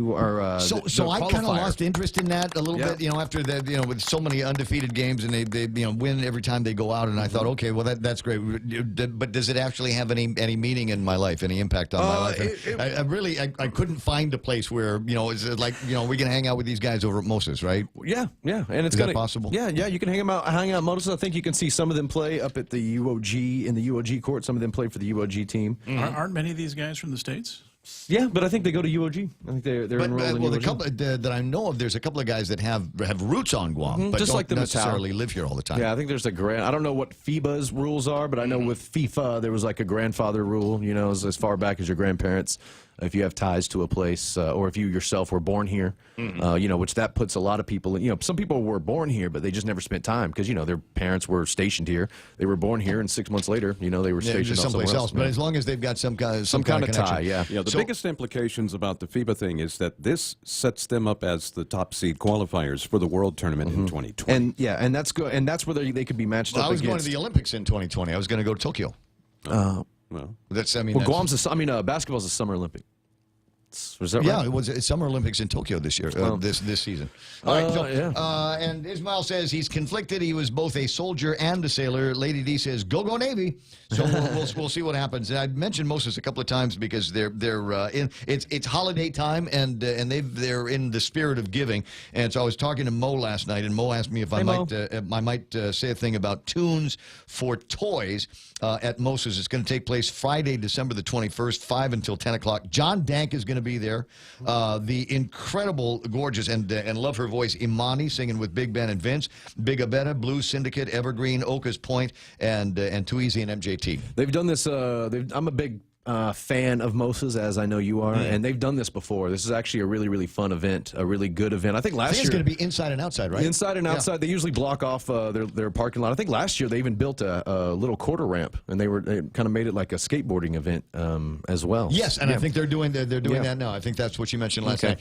Brad says high school baseball playoff games today. Got anything on that? No, actually, I have exactly what Brad is saying because he gave me the information. Yeah, Brad will be behind the plate if you're at the game. No way. Yeah, it's GW versus FD. It is a playoff game, so the rivalry actually has meaning in this game. Scheduled time is 4 p.m., so come on out and burn the last couple hours of daylight with the Father Duenas Friars and the GW Geckos. Should be a pretty good game, like I said. It's a rivalry game, and its playoff implications. And Brad will be there, and it'll be right there at the FD home field right next to Infinite Prague and FD, the Phoenix Center. Perfect. 8:32 in the morning. A couple of notes here on races. Running race, Guam Rock and Run for our Heroes 5K. Skinner Plaza, showtime at 5. Go time is going to be at 6 o'clock. Register at USO locations or Hornet, or be like me and support the USO a little bit more by showing up and getting your bib on race day. It costs a little bit extra, but the fact of the matter is you're going to be helping out our friends with the USO. And all the things they do for our service. I saw Mary Ann ringing the bell. Ringing the bell for the USO. Oh, I was hoping to see if I could get her on the radio to talk about it this week. Try to get her on. I follow her on Instagram. But she doesn't go to work until late in the day. I think we can talk about Mary Ann all we want right now, and she won't hear. She's asleep. Yeah, she's sleeping. So that ain't gonna happen. And that's also Skinner Plaza is also going to be the site the next day for the big go around the island bike thing. Bike thing, yeah, which will be a big deal too. Yeah, and you can learn about that. I forget what it is. I had I put the link up the other day, and I'll see if I can find it again for the cyclists that are here. 8:33 in the morning, and that's all the time we got for sports. Yeah, one of my best friends. I just wanted to tell you this. He reminded me a lot of you yesterday. He said he called into work just to ride his bike because he's a cyclist as well. So I go, "Oh, did you go to work today?" Because we were gaming, and he goes, "Oh no, I called in." I go, "Oh, you sick?" He goes, "No, I just wanted to ride my bike around the trails." That's it. Well, good job, man. 8:33 in the morning. That's Blake Watson with sports. We got more headlines and yak coming up. coming up in just a second with Kevin Kerrigan from the Guam Daily Post. Chili's 3 for Me menu just got bigger. We're giving you more choices for the same great price. For just $15, you can get a beverage, salad, and an entree. First, choose from a refreshing Coca-Cola, iced tea, or Heineken on draft. Then enjoy a house salad and select your choice of a mouth-watering entree, like our half-rack ribs, Cajun chicken pasta, old-timer burger, personal chicken fajitas, or the flavorful margarita flatbread. So hurry in today and enjoy our Chili's 3 for Me menu for just $15. Available for a limited time. Chili's, more life happens here. Not normally lined up to look at traffic right now, but traffic in and around the Tamuning area is just a wreck. Investigations slowed things down on Chelan San Antonio this morning, and all the side roads in Tamuning are all busy and jacked up this morning as a result of all of the cars that are spilling off of that, trying to find a way around that investigation. Looking at traffic slow here in front of the JFK Mart area and northbound traffic from about where the airport is northbound towards Kmart, also moving a little bit slower than normal. It's 8:34 and time for headlines from the Guam Daily Post. Here is Kevin Kerrigan. Half a day and good morning, Guam. And the headlines from the Guam Daily Post this morning.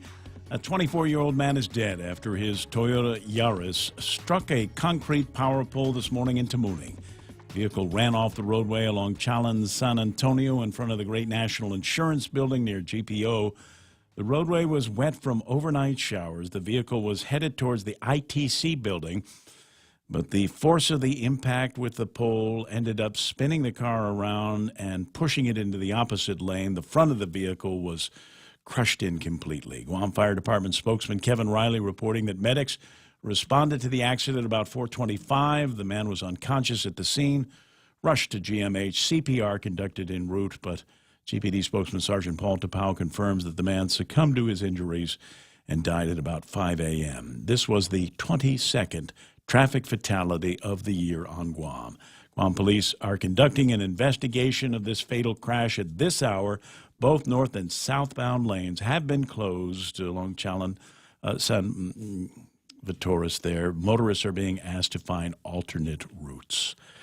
The Federal Bureau of Prisons is investigating the circumstances surrounding the death of Jose Cabrera Sablan, who died at a federal prison in Pueblo, Colorado, where he was serving 2 life sentences for 2 separate murders, one on Guam, another in California. In a letter to Guam District Court Chief Judge Francis Tadinko Gatewood, prison warden Andre Matevusian advised that Sablan was pronounced dead November 14th. He said the medical examiner had yet to determine the official cause of death. Sablan was sentenced way back in 1992 to life in prison for the murder of Julian Sablan. He was sent off island to a federal detention facility in California because of his violent behavior.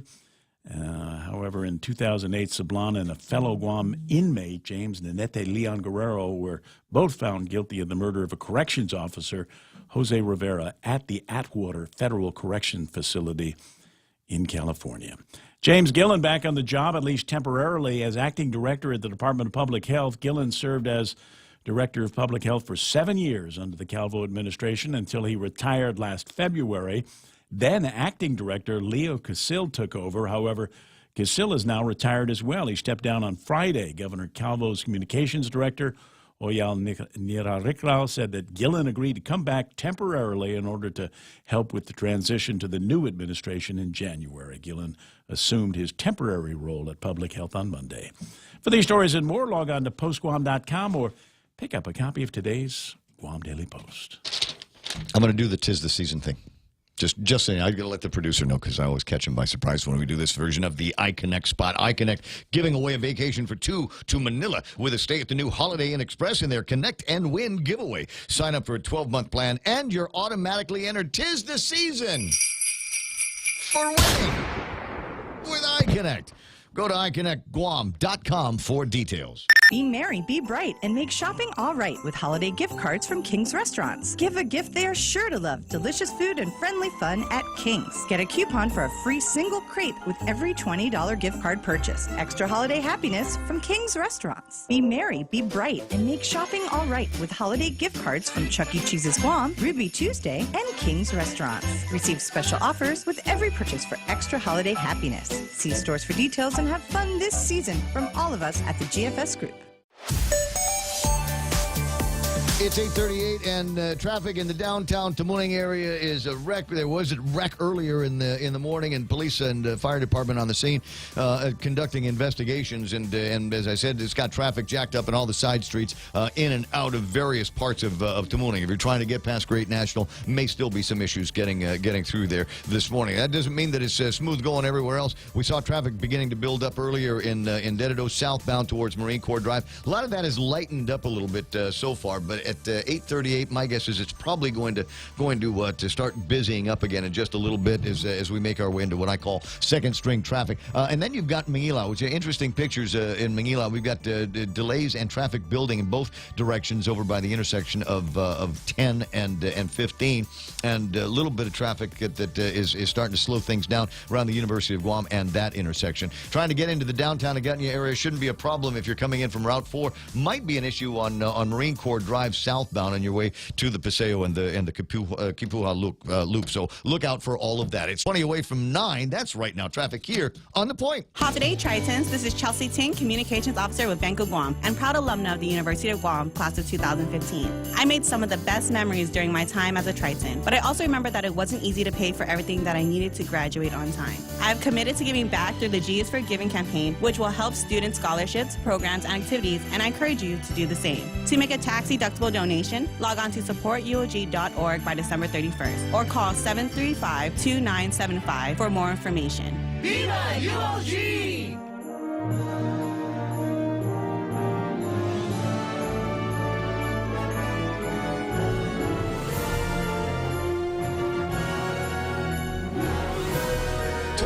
9 o'clock in the morning, the Ray Gibson Show here on 93.3 The Point, and got word from the governor's office earlier in the week about the unveiling of the 311 warm line. And I looked at that. Now, if you're in radio, you know that, and we don't have them here. In fact, we don't do enough here to require a hotline or a warm line in the studio. But that in radio, that's the idea. So if a program director or a general manager hears something that really honestly should not be on the air, needs to be corrected, you call the hotline right away. And then there's the warm line, which is just, I want to talk to the jock without the jock freaking out. So when the warm line rings, it's generally, hey, good break.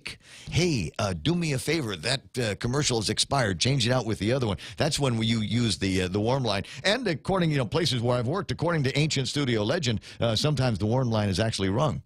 Some managers have actually used it, but the idea is you've got the hot and then the warm, which is a little bit more inviting, and I wanted to touch on that first. Audrey Tapazna is in the studio from the Department of Public Health and Social Services. Good morning. Good morning, Ray. So we've been trying to get a hold of DPHSS on a number of issues in the last couple of days. We're going to try. I think we're going to line up with Chad maybe later on to learn about some senior citizen stuff. There's the Medicare deadline. I think is the end of this week. I think. But that's a whole other division with you, right? Yes, it is. And you've got your new old boss is back, John Gillen. James Gillen. James. Yes. James. It's been so long, I forgot his first name. So he's back. Have you seen him at the office yet? I have not seen him yet, but his official start date was this past Monday. Okay. That's right. I loved working with him before doing an interview. Mm-hmm. You could call him up at 6:15 at the office, and he was already there. Yes, he is. Already there doing the job, and I'm sure that's correct. That's the case now, even in the lame duck administration. But now this Nenny 311 line, tell me about that. Okay, Ray, so the 9311, as you mentioned earlier, it is a warm line. Mm-hmm. We really took the approach of wanting it to be inviting.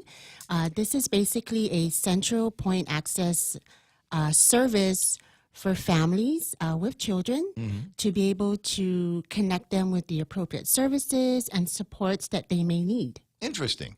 Give me an example. Say somebody, the new family, husband, wife, got a baby, and don't know where to turn next to get involved in some of the like WIC programs. Right. Well, that's one of them. If they're seeking for some services for WIC, childcare, and whatnot, but also they can call into 9211 if they have questions about their child development, such as know what, my child is 12 months old, and I'm wondering when is really the time that they should start walking.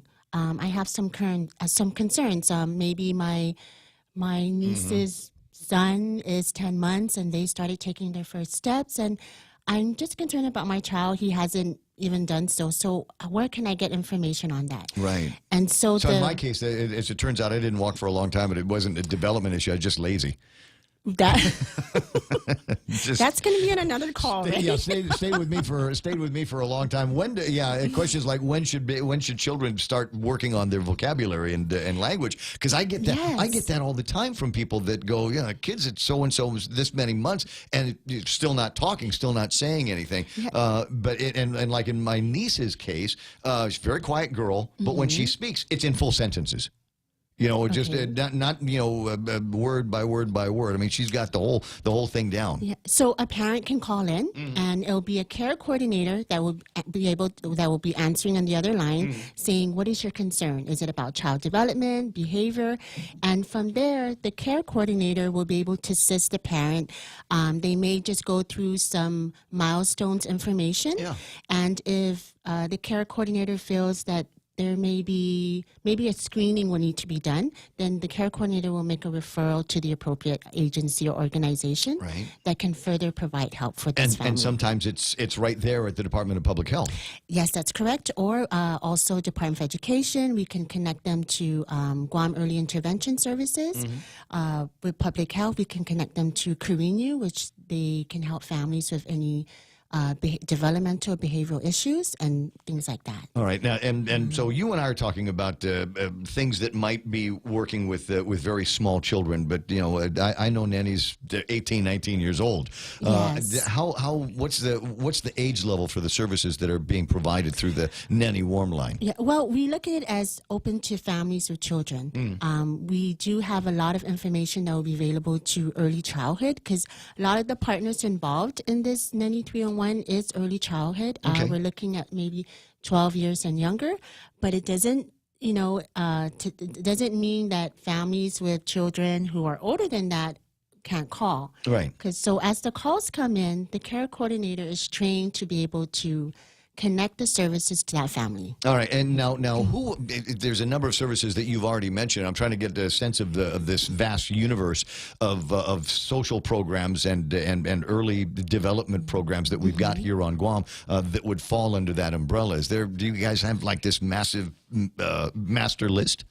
Yes, we have this really thick binder. Yes, I was going to say. I should have brought it just so you have a visual, but it comprises of all the different services a family may need with children. But it's not just government services, right? No, it's not just government services. So it goes on to even the private sectors if they want information about maybe some... what's the word I'm thinking of? Pediatricians, connecting them to maybe some of them may need information on dental or almost anything and everything that a child may need that the parent will have a concern of or wanting to just get some information. So if I'm a business or if I've got one of these departments, agencies, or just groups, outfits that is in a position to help out with some of these cases, how do I make sure that my business or my group is now in that master list that you have? How do I get in the binder? Well, they can always give us a call, either Public Health or DOE.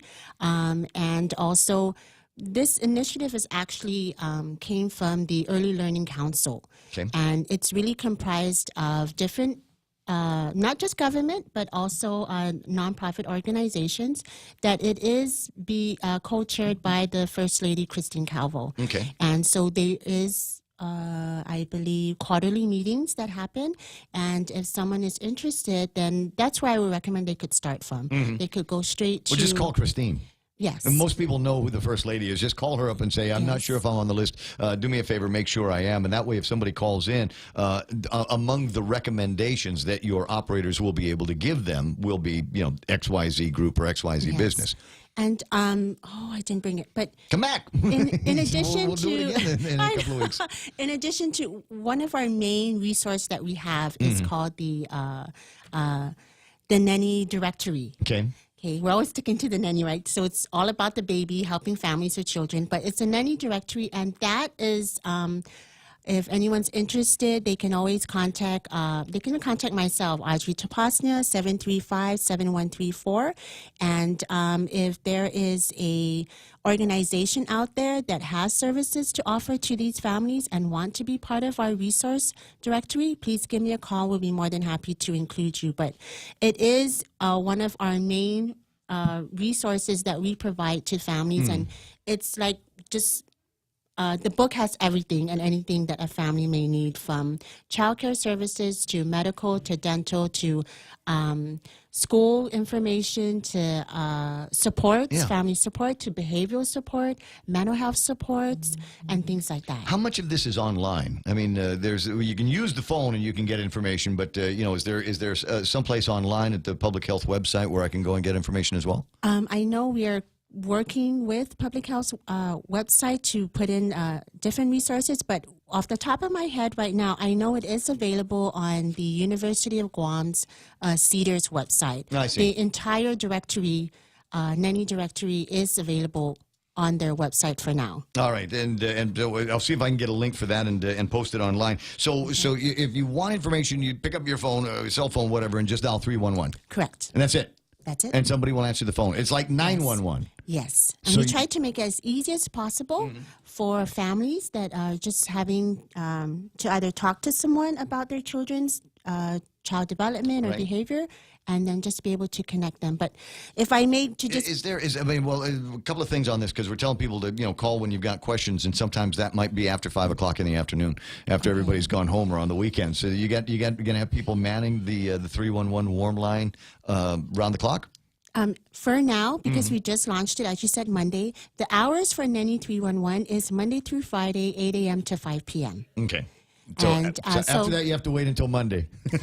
Yes, but it's still, it's our first time. It is a pilot, so we'll go from there. We are collecting data, and from there we'll take a look at if there's a need to extend the hours. Then definitely our work group will take a look at the data and go from there. Where if we feel it needs to be extended beyond Monday through Friday, 8 to 5. Mike, that's me. Hold on a second. I want to check on something here. I want to see if we can get put the phone channel up. Is there somebody there? Yes, there. I'm actually calling 311 now. Okay. Want to see what happens. Somebody's going to answer, right? Yes. We hope. Hello, you've reached Nanny 311. My name is Diana. Hi, Diana. My name is Ray. I work at 93.3 The Point, and I just wanted to make sure the 311 line is working. I'm interviewing Audrey Topasna right now. Oh, okay. Yeah. Have you already gotten any calls? No, nothing yet. No, nobody's called in and talked about early childhood development and the ways that we can use 311 to help the families out. Well, I haven't gotten any family calls. I know we'd had a dry run last week, Mm-hmm. and then we're starting officially this week. Is my understanding? Okay. Well, I mean, if I could pretend to be somebody's parent here and say, you know what, my kid stepped on a nail yesterday, what should I do? Oh, okay. Yes, we would make sure that you get medical attention. Mm-hmm. And direct you if it's a medical emergency, depending on how bad the the injury from the nail. We could either advise you to go to the emergency room if it's like bleeding profusely. Yeah, or if it's really embedded, or then we could advise them to call 911 or be taken to the hospital. Okay, let me try out a practical one. You just hit me now, because I've actually got a couple of friends that has a kid with this. How do I tell if my kid is allergic to peanuts? Is you got something in there in that in your playbook that will help me understand how to determine whether or not my kid's has an allergy to peanuts? No, we don't have anything too specific like that. Oh, just go see the doctor then. Ask if it's a medical emergency, then we'll guide you where to go. Especially for an allergic reaction, it can be pretty dangerous. Oh, yeah. Well, and maybe, how about flu shots? Can you help me out getting information on maybe getting my kids a flu shot this year? Oh, okay. Yeah, again, with that one, we do offer those kinds of shots here at Manila Public Health. I would tell them Usually on Mondays we have a free walk-in clinic. There's a certain number of patients that are accepted. We only take patients with no insurance or if they have Medicaid or MIP. I see. But if you have private insurance, we'll have to have you go out and use your provider. All right, I got that. Very interesting stuff here. And on the flu shots, I'm hearing from people now that are suggesting that you never know when what year there's going to be a nasty flu floating around. So go ahead and get yourself vaccinated. Cheap insurance, and in the case of the people that you described a second ago, free insurance. So Monday clinics, right? Yes, gotcha. On a walk-in basis. Well, listen, I appreciate you taking the telephone call. It's a very clear connection. The guys over at GTA did a good job with your phone system. Yes, it's very clear. All right. Well, I'll talk to you soon. Merry Christmas. Oh, yes, Merry Christmas to you, too. Thank you for calling in. You're very welcome. And now we know it works. There's somebody there on the other end of the 311 line, and pretty simple stuff here, a little common sense. Is the child bleeding? Yes, go to the hospital. Don't call me. Go and call the other 911. And Ray, that was one of the things, too. That is actually the first thing that we asked when we received the call. And triage. Yes, and Diana did an excellent job because when they would call and say, we just want to know, first of all, is this an emergency, medical emergency? Yeah. And if it is, right away we let them know you should call 911 or connect them, go straight to the hospital and so forth. So I was talking to her, though, in English. What if I was to speak Chuukese or Tagalog or Palauan? That discussion has come up, and it's still being discussed. Some of our programs do have a Chuukese interpreter, right? And they've been part of the training. And I think if that should come up, then we would have to contact our Chuukese interpreter. But as for other languages other than Chuukese, then that would be something that we would have to visit and start having a discussion on that as well. I mentioned GTA in this, and you've got some other private sector partners that you've been working with. So GTA set everything up for you? Yeah, I believe so. They did. Okay, so good job, Roland Certeza. You did an outstanding job with that. Yeah. What else am I missing here? I mean, I'm looking over some of the information that already came to me from the governor's office, and I think most of it has been covered in the conversation. It's going to be available. It's online now. They've already had the training. You've already heard that it works, and so Monday through Friday, 8 to 5, you'll be able to call in and avail of the 311. Yes, and so the services, it's really just to get it out there, let the families know here on Guam that this service is available for them if they have any concerns about their child development, child behavior, or wanting any additional support to help their family and their children. We just encourage them to call. I wanted to just quickly plug in that the staff who are manning the calls, they're all care coordinators is what we call them, and they're all trained just like Diana. And I wanted to just, because we've gone through I'm thinking off the top of my head probably almost a year of planning all this, and I wanted to just give them recognition of course. It. So it's with Department of Public Health and Social Services. It's Project Besita. That's really the program that I manage. And Carinu, Maternal Child Health and Medical Social Services, which is where Diana is actually I got from. you. And so certified folks, care coordinators in the system, so when they start talking to you, they know what they're talking about and have got the certification to prove it. Right. And in addition to public health, we also have the folks from Department of Education, which they're from Guam Early Intervention Services, Head Start, Pre-K, and some from SPED. So, and I think it's important to let the community know this, because when they do call in, like you said earlier, they are trained. They are able to provide the services that the families may need who call in, and then do appropriate referrals. Very, very important stuff. Yes, so absolutely. It is as though you were talking to somebody that was going to do the intake anyway. Yes. So they've got all of the bona fides. Is there any way for people to volunteer to be a part of this? I think right now that could be something I could bring up at our next meeting, because for volunteers, we need them to be trained just as well, because coming in, they need to be able to have the same information, knowledge. So when they receive a call, they're able to answer just like how Diana did earlier. And what was the hardest part of putting this together? I think... Because it sounded like there must have been a ton of meetings. Yes, there were. Let's have meetings, and then let's have meetings. Let's have them at King's. Let's go have meetings at King's. All right, let's get together tonight at Shirley's. Let's do that.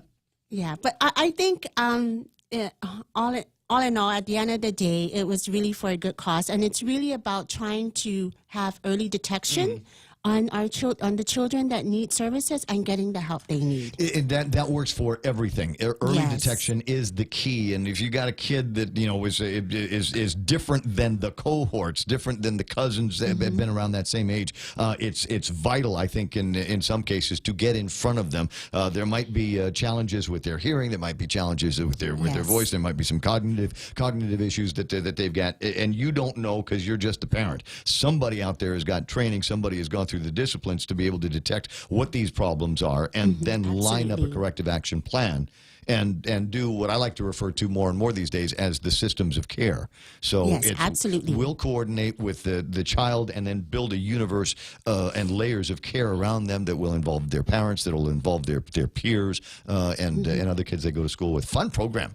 Gosh, Ray, it sounds like you should be one of the care coordinators. I try to pay attention to this kind of thing because as I said, you did a wonderful job. We got so many kids around here that have got so many issues, and many of them are preventable and detectable. So it's just a question of getting the kid in front of those people at the right time, where we can step in and actually make good corrections. And that is the whole purpose for our Nanny 311. A Nanny 311. Call the warm line when you need it. 311 from any phone anywhere on Guam. 9 o'clock in the morning. Thanks so much for coming in, Audrey. Thank you. The pleasure's mine. Merry Christmas to you and the staff. And when you get back to the office, tell Big Jim we're going to be looking for him. I will let him know. Please, I appreciate it. The radio station is KUSG Agana. Coming up next, Fox News Live. And coming into the studio, I'm not done yet. We got the Guam Hogs. They've got all kinds of Christmas activities for boys and girls on bikes. And we'll find out what those are in just a few minutes. Wall Street hits the skids. I'm Lisa Lacera, Fox News. Jitters over whether the trade truce with China reached over the weekend would hold, sending stocks tumbling. The Dow lost 799 points. The Nasdaq lost 283. The S&P slid 90 points. Caterpillar, J.P. Morgan Chase, Apple, all those stocks down here. Of course, it was all about trade in the beginning. Companies that do a lot of business in China, their shares falling. So Caterpillar down 6.7, Boeing down 4.7, 3M down 2.9. But Apple here, interesting, because they fell dramatically as well, down 4%. They had some stock-specific news. Their shares downgraded today. Financials also doing horribly as well. J.P. Morgan down 4.3%, Citi down 4.6%. Jerry Willis with the Fox Business Network on the floor of the New York Stock Exchange. As the body of President George H.W. Bush lies in State of the Capitol Rotunda, President Trump and First Lady Melania Trump met in private with the Bush family this afternoon at Blair House. A memorial will be held tomorrow at the National Cathedral in Washington. Preparations underway in Houston, Texas, where the 41st president will be laid to rest Thursday. Fox's Gernal Scott has this live. Lisa, Houstonians can pay respects to the man they knew as Bush 41 starting Wednesday at 6 p.m. to 6 a.m. Thursday. The Secret Service will handle security. So in addition to every person being screened, Houston Assistant Police Chief Matt Slinkard says photography will not be allowed. No large bags or backpacks will be permitted. And weapons of any type will not be allowed. A private invitation-only funeral is set for St. Martin's Episcopal Church Thursday morning before a funeral train takes the former president to his final resting place. Lisa. Thanks, Gernal. This is Fox News.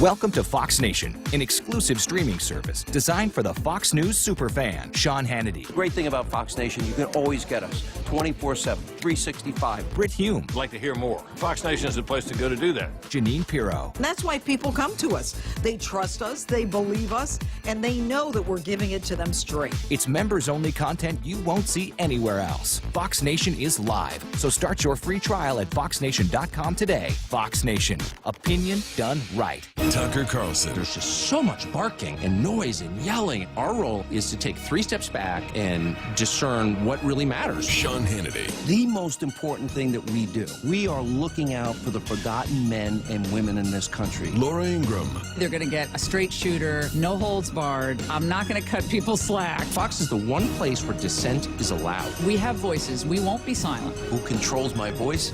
Nobody. Fox News Channel. Real news, real honest opinion.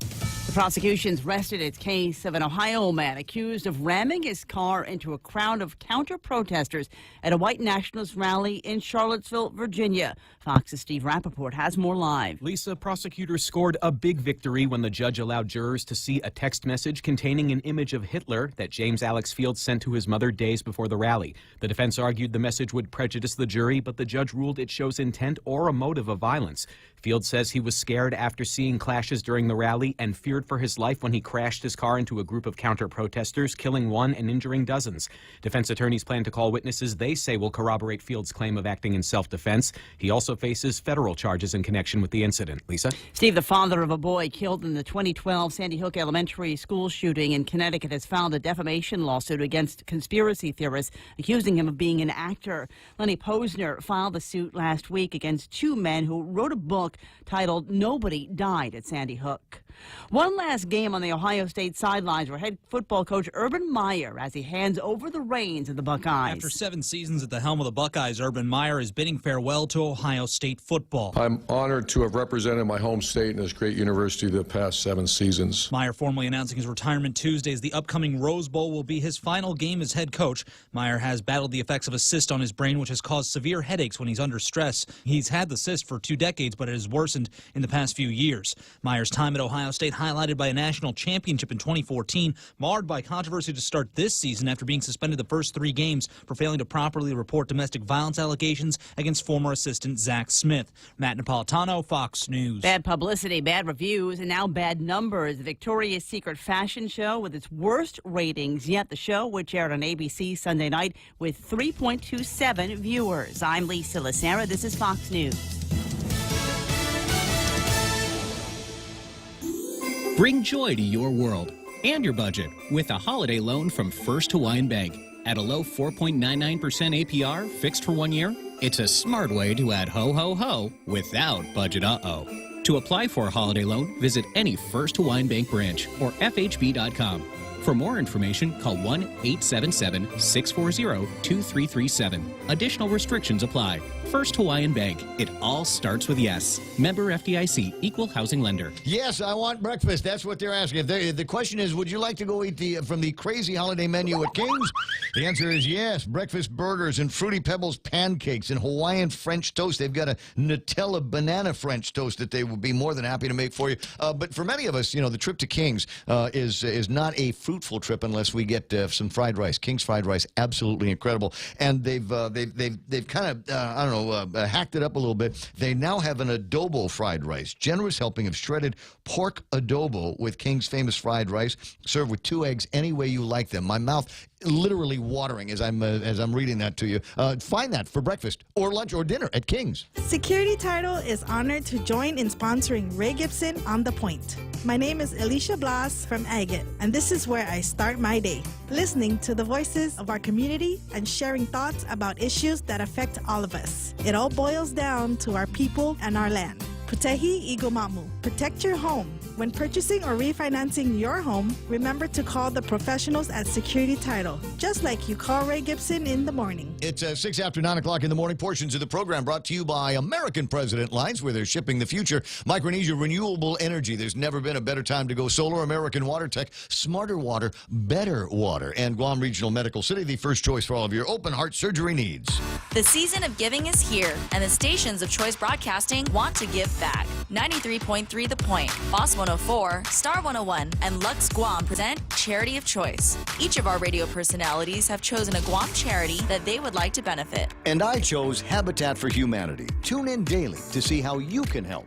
Charity of Choice 2018 is brought to you by Choice Broadcasting Company, Lux Guam, American Water Tech, and the station that gives from the heart, 93.3 The Point. Speaking of giving, Cold Stone Creamery makes the holidays sweeter with a new milk and cookies ice cream made with Chips Ahoy. Oh, yeah. Oh, yeah. Yeah, that's nice. Dark chocolate peppermint ice cream made with premium Ghirardelli peppermint pieces. Also available in an ice cream cake. Cold Stone Creamery celebrating 30 years of the ultimate ice cream experience. Knowing that we have choices in medical providers locally and outside of Guam is important and reassuring. This is the reason why Calvo Select Care provides quality health care options to its members. From a wide array of local, primary, and specialty doctors and clinics to a comprehensive hospital network on island and outside of Guam, you can trust Cabo Select Care to be there for you. Federal employees and annuitants enroll today. Call 477-9808 for more information. Good news, Guam! Now you can design a phone plan that suits your needs by switching to GTA's handset payment option. With HPO, you can take home a new smartphone today and pay it down over 12, 18, or 24 months. You decide. And since there's no contract, you can upgrade phones at any time. So stop waiting. Join the thousands already taking advantage of the most flexible phone plan on Guam. Limited time offer. Terms and conditions apply. GTA, your island, your network. The Coconut Wireless is back. Morning talk that matters. The Ray Gibson Show.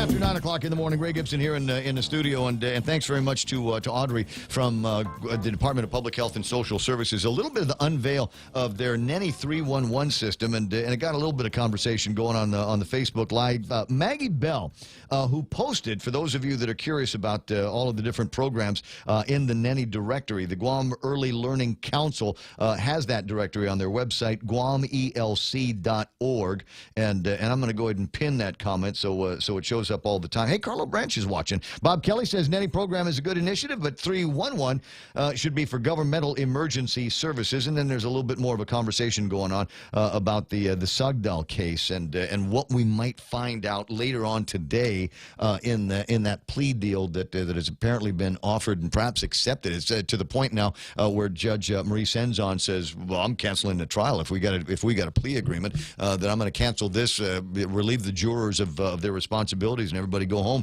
and have a nice Christmas." And it is Christmas time. I don't know if you've noticed, but it's Christmas time already out there. It's the 5th of December, and already many of of our favorite Christmas activities have come and gone. The Hyatt's got their gingerbread house all built up. The Friary Christmas display is on at the Agana Shopping Center every day, 6 p.m. until 9 o'clock at Agana Shopping Center. And I've got Eric Lewis and Peggy Hartwick in the studio to talk about one of the other must-do and must-participate in events, especially for motorcycle riders in this community. And the Hogs are going to be doing their Christmas run. Good morning, Eric. Off a day. How are you? You know what? I'm absolutely terrific, and thanks for bringing Peggy by the radio station as well. So get real close to the microphone, Peggy, because I want everybody to hear the thunder in your voice.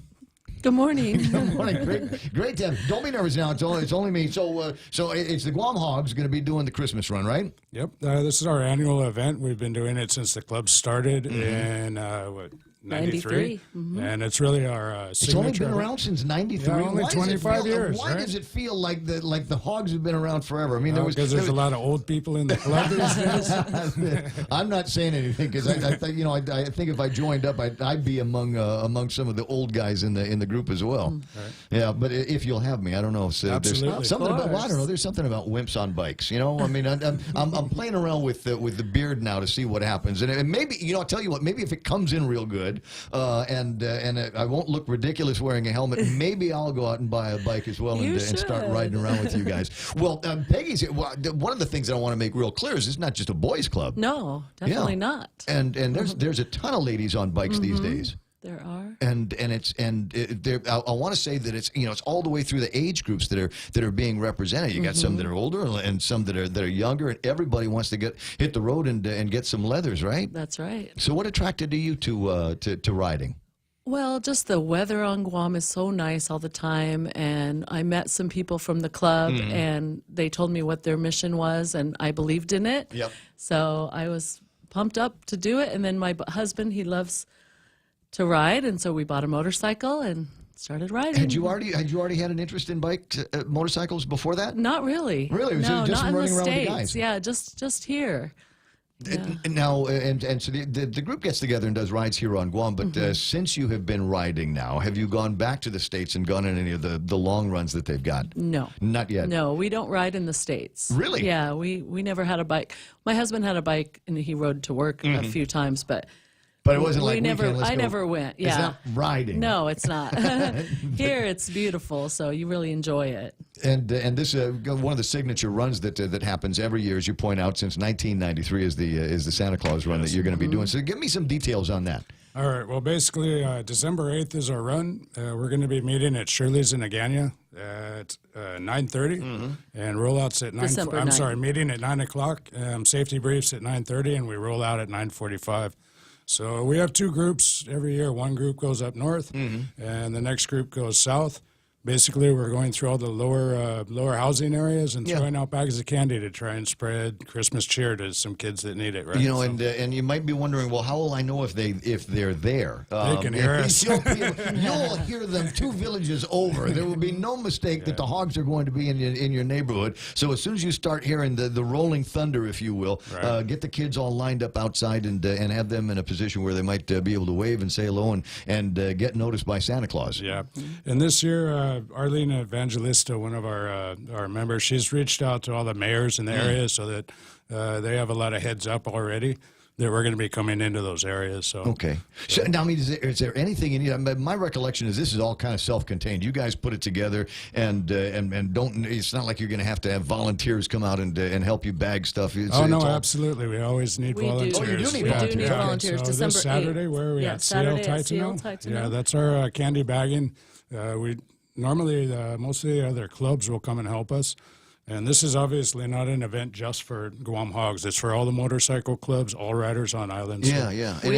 Any rider, any bike. Sure. We also have some really great sponsors. Oh, we'll tell you. Yeah, that definitely. help We'll us talk about out. them for a Yeah. second. But I'm trying to read this upside down. I got a couple of different dates that are going on here. So you've got an event on December the 8th.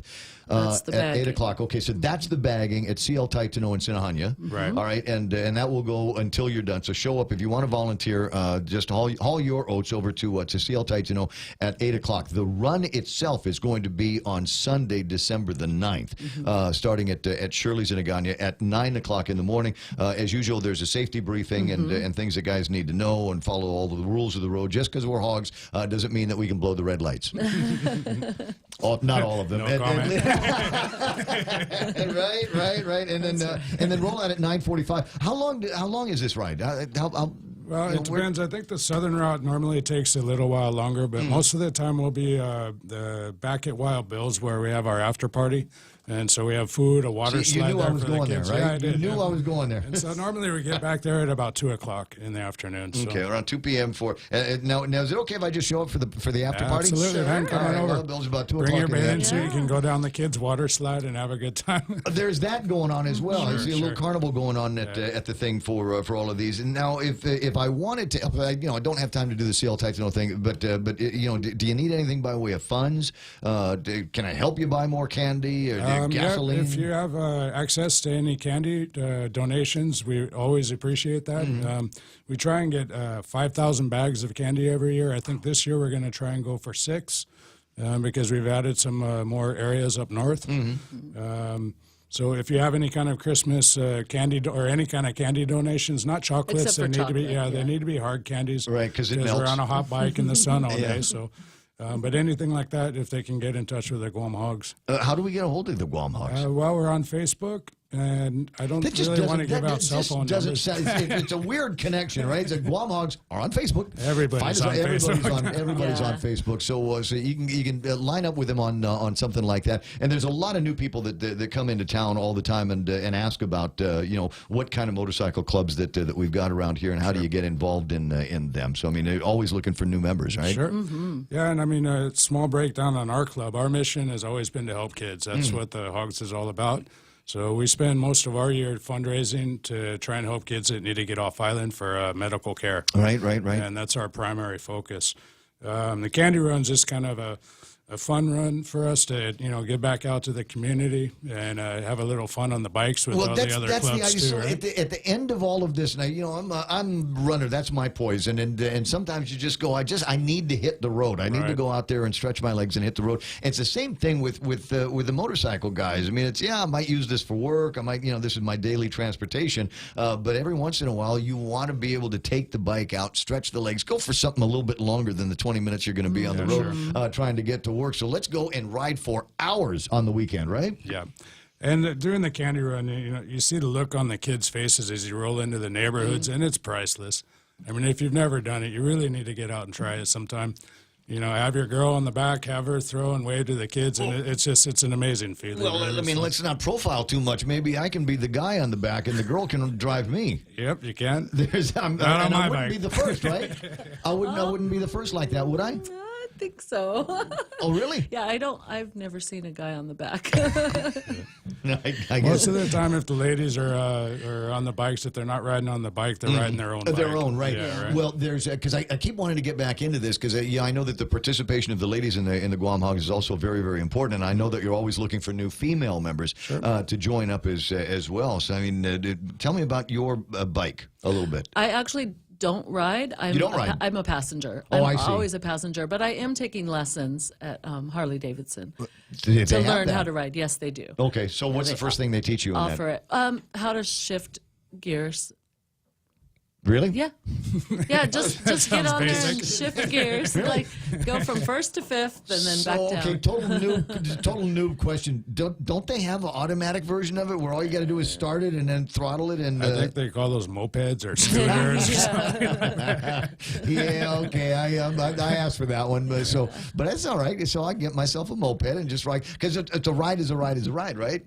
Kind of. No, no way. Yeah, you don't have to have a Harley. To be something that's got some full throat Just on it. Yeah, though. some noise to it. Yeah, Because I figured among the first things that they teach you as well is how to hold the thing up. Because Harley Davidson, there's no light version of Harley Davidson. But the first lessons, it's a stationary bike, so you're not really moving, just shifting, and the back wheel is going. Is the shift pattern the same on all the bikes? Yeah, it's 1 down, 4, 5 up. Then So depending simple. on which Okay. bike you have. All right. I was always wondering about that, whether there was a way that you could customize something like that for different kind of riding styles, different kind of bikes. Different foot pedals on it, so you can use the back of your foot if you've got the double rocker one on there, Right. And so you can. I mean, Harleys you can customize just about anything. It seems like so. Well, yeah, for sure. I mean, there's no two are the same once they leave the factory. It seems as soon as you can have all of the same model of the bike, 5 different guys riding it, and 5 different versions of that bike. Based on the personality of the rider, depending on what the rider's done to it. Right? Yeah. So I mean, I know that's kind of a big thing, but is there still value to the as from the factory built bikes, or do guys almost immediately start hacking them? I think if you're looking at some of the older classic bikes, and then if you're going for that stock look, then you'll probably get a lot of value on that. Getting back to factory. Newer bikes, I know people like to, change things to get more power, and change, personalize their own colors, or just little things to add on there, right? And that's all stuff that you add onto your own bike. But nobody seems to be adding on anything in the Harleys that'll actually make them quieter. Have you noticed that? Usually that's not really the idea. Loud pipes save lives. Oh, so these guys say, hey, you know what? I can fix that. It's kind of noisy. I think I might be able to fix that for you. Just let me break out my I knocked tools. those out on purpose. Right. So what's your bike story? How did you get into it? I've been riding motorcycles since I was little. I never really got into Harleys until out here, and a lot of my friends are all on the Hogs. One of the guys, they were having to move back stateside, so they sold their bike. I bought it. And for me personally, of course I have to ride with the Hogs because all my buddies are in the Hogs.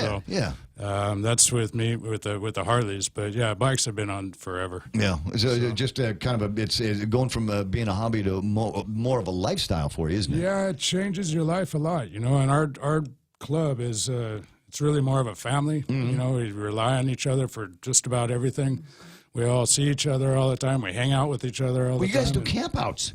Yeah, we do campouts, and we do, every weekend or all week we're all with each other. It's a good group of people. And as we point out once again, is you can find them all at Wild Bill's. If you're wondering what that noise is, the Hogs are there. That's the big deal. It's almost the club headquarters and things like that. Do you hold an officer position in the Hogs? I just got elected as one of the board members. So, okay. Yep. But that's almost mandatory. Everybody has to. It's like getting drafted, isn't it? Yeah, sooner or later. Somebody's going to be in the deal. Now, you'd mentioned that there's sponsors. I want to make sure that the sponsors get as much love as possible because this is for the kids. It's a great group and it's for the kids. As always, our big sponsor is IP&E. Big shout out to Fred Keller over there. He always does a really fantastic job for us. We also have Island Color and Copy. Of course, Wild Bills. Wayne's got that over there now. 3D Rentals, Coke and Foremost, the VFW Post 1509, Cars Plus, Frankie Nittedog, Joy Garrido, myself, Papa Gill, and Mama Lynn Owen. So the individuals are either donating candy or funds for the water slides and things like that. So What is VFW pitching in? Is it something steak night? Are we giving away prizes? Yeah, they're doing some cooking and they're making us some. I don't actually know. T-bones. Pork shoulder. Pork shoulder. Pork Okay. shoulder. That's right. Yeah, for the because it seems last time I was up there and the conversation, you make friends the minute you walk into VFW. Same as Wild Bills. You make friends the instant that you go in there, and the number one, the beer is cheap, and number two, the food is excellent. There's always somebody at the barbecue out in the back over at the Yeah, Lonnie's back there. So they're going to be doing that for you guys this weekend. I guess they're doing the pork shoulder for Lonnie us. is. Lonnie is so, and he's an excellent barbecuer. So they should have some and nice you don't have to go on the ride. You should go on the ride, but And he's a you don't have to. well, Yeah. Now, is there a cost? I mean, if I wanted to ride up, alongside with you, if by some miracle I was able to get myself on some kind of ride by this weekend, could I ride along with you? Is there a cost for Yeah, no, there's no cost. It's just show up, ride, and all the after party, that's all taken care of by our sponsors and donations and things like that. So, what do you guys got coming up? This is the holiday run and kind of the highlight of the holiday season for you guys. Do you have anything else coming up on the other side? 2019 big I haven't plans? even thought about next year yet. We're just trying to get through the end of this year. I got you. Well, listen, thanks so much for coming by. As usual, you guys are always welcome guests at the radio station. Anytime that you need to get some publicity, talk about what the Hogs are going to be up to, even if it's just look, Liberation is coming up, so start polishing the rides, that kind of thing. Do whatever the outreach is that's required. Peggy, now you guys got real life jobs, right? You don't have no real life job for Peggy. What do you do for? I'm a boat captain. Dude, when are we going out? They've been biting. I was out over the weekend. Yeah. I was out over the week. 100 pounds of wahoo over the weekend. Yeah, a lot of wahoo right now, and I've heard some mahi. We got about wahoo. 12 pounds of mahi. Just got the one strike, but it was kind of freaky. We'd gone out up around Retidian, and the second we got the outriggers in the water, pow! And it was about every about 10 minutes or so. So maybe you could fry those up and bring them on Sunday for the food. Well, you know what? I'd like to. We try to. My brother and I are looking at this spread of fishing and realized that nobody has any room in any freezers. So he took a couple that I think we're going to fillet and fry up, and then the rest of them got donated to the co-op. Okay, which is also a cool thing, right? Yeah, the co-op's great. Yep, you got to take care of those guys because they take good care of us. 9:25 in the morning. Again, thanks so much for coming by. If you want more information, find the Facebook page. Is there a phone number that we need to give out? No. I don't really want to give anyone's phone number out right now. You've got all of the information that you need. Just show Facebook. up. You can find us on Facebook. Yeah. So CL Tentino at 9 o'clock on Saturday, and then be at Shirley's 9 o'clock on Sunday, and be prepared. Full tank of gas and oil everything up, and because you're going off in a couple of different directions. It's going to be a fun ride all day long. And think about as you say, the priceless look on the kids' faces. Right. We're actually starting the candy bagging at 8. Candy bagging at 8 o'clock over at CL Texan. Okay, should be done by 10 normally. Couple of early mornings. Call it an early night on Friday. 9:26. That's iConnect time in the studios. They've got a great plan over at iConnect that could get you to Manila. How does it work? All you need to do is go and sign up for any of the 12-month plans in Push to Talk and mobile and internet plans, and they'll be more than happy to sign you up for an incredible contest that could take you all the way to Manila in this contest. 'Tis the season.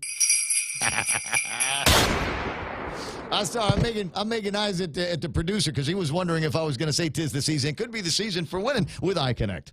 Family Finance, serving the people of Guam since 1959. Now you can start planning for the holidays by getting a personal Christmas loan from $1,000 up to $3,500. Family Finance has 3 convenient locations to serve you. Give them a call in Dededo, 633-4473, Hagåtña, 475-4545, and the Upper Tumon location on the 2nd floor of the Pacific Building at 647-5626. Get your Christmas loans today from Family Finance.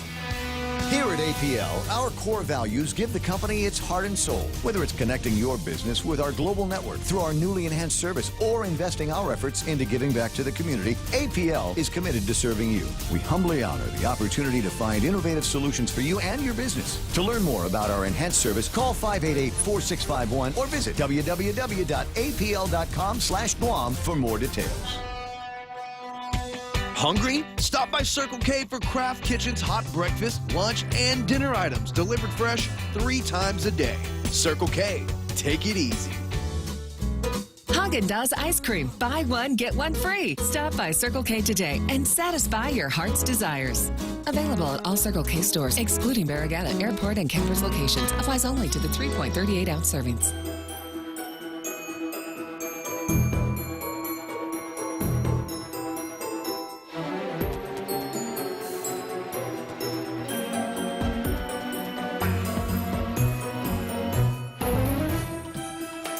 Just, among the nicest people that you are ever going to meet, and I'm absolutely blessed to have had him in the studio. That's nice stuff here. 9:28 in the morning, 888-8255. That's 888-TALK is the telephone number.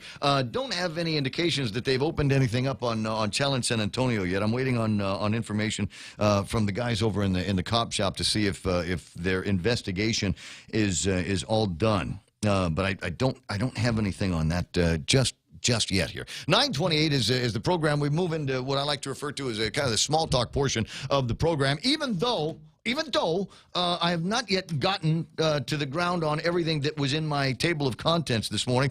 As I said, we've got the continuing saga between Mike Sinicolas and Madeline Burdallo. Although I think that Madeline, based on a letter that she had sent to Mike Sinicolas, I think she's calmed those waters appropriately and turned this down to a little bit of a simmer. Basically saying, hey, look, I know you're busy getting things set up for your office. I'm actually busy trying to unwind the office. As you know, after being there for 16 years, there is kind of an out process that members of the House go through before they hand in the keys to the place. So that's taking place. And she also identified who it is that is going to be working with him in the transition in Washington, D.C. and here. So I think perhaps Mike might be feeling a little bit better this morning and less like he's getting snubbed after having heard from Congresswoman Burdallo. And then there are a couple of other stories that I remarked on earlier today, and most of them that you can find in the Guam Daily Post, including the idea that Andre Bainum, one of my favorite pundits, has decided to call it quits on the PAC, at least. The Guamanians for Fair Government is now, how's he put it, retired. We're done. And I hope that only silences his voice in terms of the election. And in terms of political action, I hope he continues to be among the loud voices that will go off to the legislature from time to time and remind them that this needs to be good for all of the taxpayers. All of the things that they work on over at the legislature needs to work for everybody. And I'll tell you where you can start, Andre, if you're there. And I think this might end up being my position on the legislation that is going to be discussed tomorrow over at the legislature. Senator Tom Atta's committee going to take another stab at, I think it's Bill 374. 374, the idea behind that would be that the Department of Revenue and Taxation would get clear guidance in an updated version of the budget that says that the government of Guam will levy additional taxes on real property valued at $1 million or more. Existing legislation doesn't have the word or more in it, and it is their view that the only properties that would be taxed this additional tax would be properties that were exactly $1 million. And what's the likelihood that that's going to happen, that everything is going to round out to a flat $1 million worth of improvements? So you might look at it and say, well, yeah, okay, that's a good idea. We'll just close the door on that one and put the words or more in the budget. But maybe the way that we need to look at this is, wait, hold off on this additional. What's it going to be worth? $8 million to the government of Guam? Let's hold off on the implementation of that. It is based on what more and more feels like a lie. That there has been some kind of urgent fiscal crisis in the government of Guam all year long. That we wouldn't be able to make it to the end of the fiscal year, and once we got into the new fiscal year, it was going to be curtains for everybody, and they wouldn't be able to provide services. Let's shut down police stations. Let's shut down fire stations and close swimming pools that were already closed. Huh? And then the governor on Black Friday decided to give everybody a day off with pay. And the ones that did come to work got paid double. Not time and a half, double. It's 88. They call it 88. And if we can do that, if there was enough dough laying around to support a paid holiday and double time for people that were working on that day, then you know what that means to me? That means there was no fiscal crisis and no need for this additional tax levy. So, yeah, get your hands out of my pocket.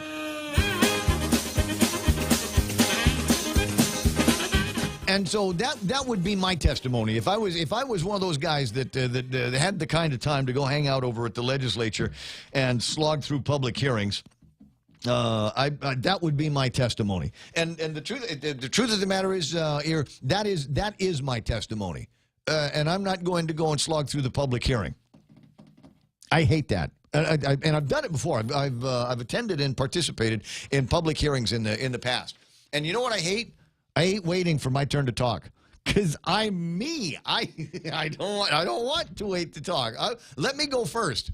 Can I?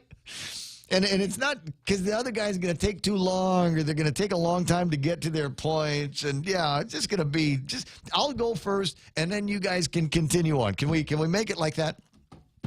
All right, maybe not, but I guess that's the point. I'll submit it in writing. I can do the submissions in writing. What do we got here? Bob O'Malley saying, good morning, Ramon Hafakaz. Nice to see you there. Felix Regis is on. Ray Sablon, Bernadette Stern Menno. Nice to see you online this morning. About Lacia Casil is there. Thanks very much for the pictures. I appreciate it. They all go into my journal. I keep a journal. I don't know if you know that. I keep a journal, and mostly because it's amazing how quickly time is going. And unless you write things down, unless you find a way to memorialize certain events, sometimes, and especially in the tropics where most of the days are the same, you don't have a whole lot of distinguishing features of the day. So I've taken to keeping a journal. That'll come in handy when you go to write your memoirs. No, come in handy. Come in handy if I have to, show where I was. If I need an alibi, that helps, right? Too, then I can go to the journal and say, no, officer, I was not at the scene because here's the picture of me doing something completely different. And people wonder why I use Facebook. Exactly. Will the new administration continue with the Guam First Commission with Rory Respicio, Executive Order 2012-6, relative to creating the Guam First Commission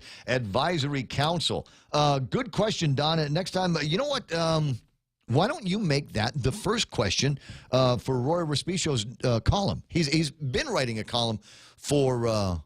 been writing a column for the Post for a while now, but it's evolved now. It's called Hey Rory, and the idea is if you've got questions like that, then you send it to Rory. It's rory4guam@gmail.com, and see if he will take up that issue and answer that question for you. It might be something as simple as yes or no. Guam First Commission Advisor.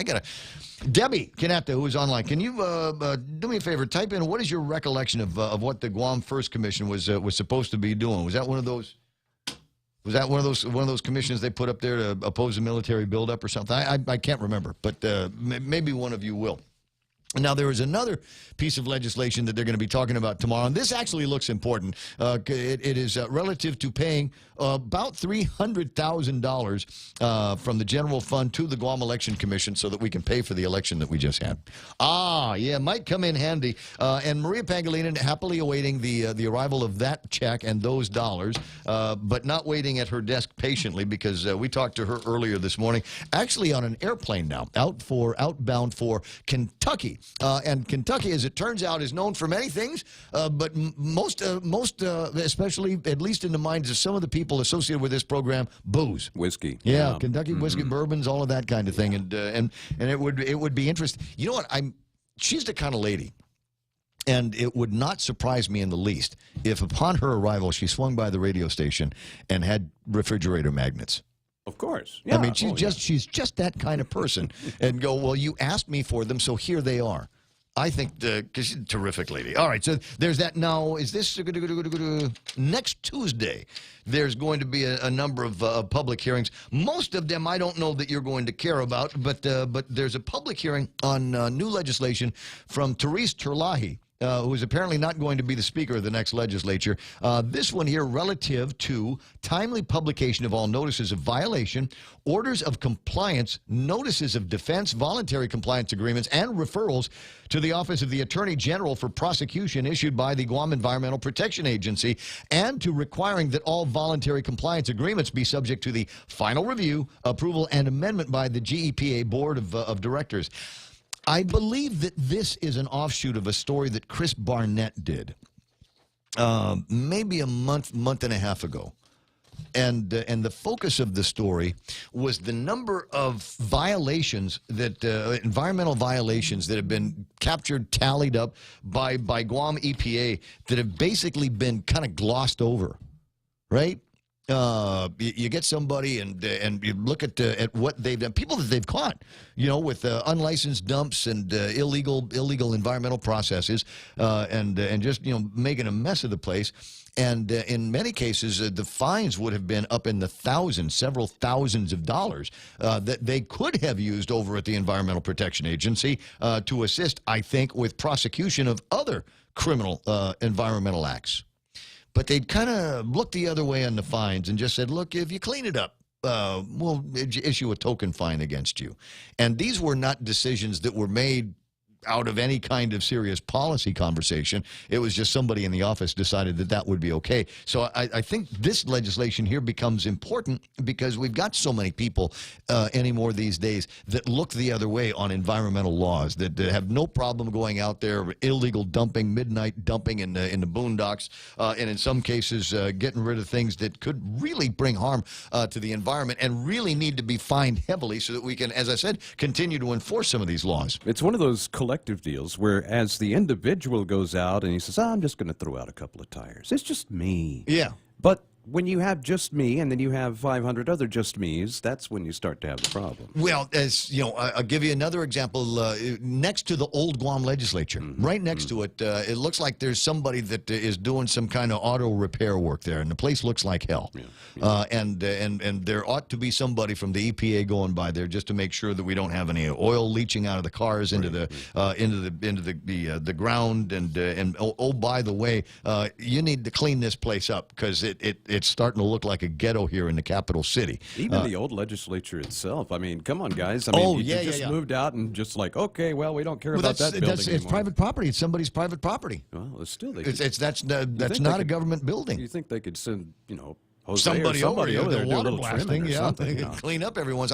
I don't know. I'm trying to remember whose family it is that owns the place, but yeah, it looks like hell, and somebody needs to clean that up. Don't forget the repaired toilet. Who are we talking? What's that, Deb? What repaired toilet? Ladies' Lature, Kentucky. Steve Dominic Zanini says Kentucky just passed the most sweeping family law reform in the U.S. that creates equality. Guam should take note. Really, out in Kentucky. Okay, do me a favor. Send me the splains. Get me the paperwork on that. I'd love to be able to read it and talk about how something like that could be, should be, maybe avoided here on Guam. I don't know. But there's the 372, so take a look at that over at the Guam Ladies' Lature. And what did he say about Therese Terlai? All right, so we talked a little bit about this yesterday. Actually, probably talked about it a lot. When there is the drama, if you will, of this transitional time with the transition between the Congresswoman Berdalio's office in Washington, D.C., and what will become Mike Nicholas's office in Washington, D.C., and a little bit of a kerfuffle in that transition process. And then there's a big debate over at the legislature, or seemingly a big debate, on who it is that is going to be the Speaker of the 35th Guam Legislature. Some say it ought to be Therese Terlai, because even though she doesn't have a lot of years as a senator, she's got plenty of time at the legislature in the capacity of their legal counsel, and should know a lot about the ins and outs and the comings and goings of a legislature, and based on her legal background, prevent them from getting into too much hot water with unconstitutional and inorganic legislation. You would think that's the way it's going to go, but there's other people and other powers that are looking at Tina Rose Munoz Barnes as the next Speaker of the legislature, maybe because of the experience. We spoke with her yesterday And she told me chapter and verse about the number of times that she has sat and the number of terms that she has had over at the legislature, which would make her, with broken service, that's what we used to call it, a little bit of broken service, the most experienced member of the legislative body. Next most experienced is going to be Mary Torres, but she's a Republican. But, I don't have a problem with someone who is in there and then steps out for a little while, lets some other people do it, and then goes back. I mean, they're not being a career politician. She lost elections. It wasn't a question of her saying, "Well, I'm just going to sit this one out." But she learned something. See, that's not a failure. That's and she did it twice. Yeah, she'd actually lost elections and had come back twice. Bob Klitsky referred to that as she's on she now has 7 lives because two of the 9 legislative lives have already elapsed and are obsolete now. PNC and Jeff Marchessault doing a story on this in one of the newscasts that they did there, and based on again. High-ranking member of the Democratic Party, I cannot say who it is, says that this is all firm. It's just a question of making the announcements and waiting for the tears. But Senator-elect Tina Rose Munya-Barnes as Speaker, Senator Tilena Nelson as Vice Speaker, Committee on Rules Chair, Senator Regine Biscoe-Lee currently has that job, and Legislative Secretary, Senator-elect Amanda Shelton, with Joe St. Augustine becoming in charge of the finance over at the legislature. And so that's the way it looks from here. Is that the way it's going to be? Will there be any more of conflict among the Democrats over at the legislature? And what did I tell you? We love to fight, and I love to watch the Democrats fight. We'll just have to wait and see what happens. She noted in this, Senator-elect Tina Munya-Barnes, when they were asking for comment on this, PNC reached out to sources on and off the record. Here are several official responses from various members of the incoming Democratic leadership. From Senator Terlahi's office, no comment. Senator Regine Biscoe-Lee says, I'm not at liberty to say. Senator-elect Joe Terlahi Pido says, we cannot confirm the selection of any leadership positions for the upcoming 35th legislature. Senator-elect Clint Rigel says, we're still in caucus, so I don't have anything to report. Get it? Because he used to be a reporter. I don't have anything to report. How cute. Joe S. says, gave no response. And Senator-elect Tina Munya-Barnes said no response until Tuesday evening following PNC's News First 5:30 evening telecast. And I don't know if that is a quote from her. I did follow up this morning and sent a note to her asking if she is at liberty to say at this time. And the answer in the email response was, stand by 1 second, sorry, not yet. Nothing to report yet from the presumptive Speaker of the 35th Guam Legislature, Senator Tina Rose Munya-Barnes. She went on to say, I would be honored to serve the people of Guam in this capacity, and I'm certain that each of my colleagues in the coming majority would do well in this role. As well, I'll be happy to comment on this matter once an announcement has been made. So I guess we're going to have to wait that out. It was suggested to me yesterday by an astute Republican listener that there will also be leadership positions among the minority. And that I should get a hold of Jerry Crisostomo to learn more about where they are in that process and whether any names have been attached to these minority leadership positions. But we really didn't care.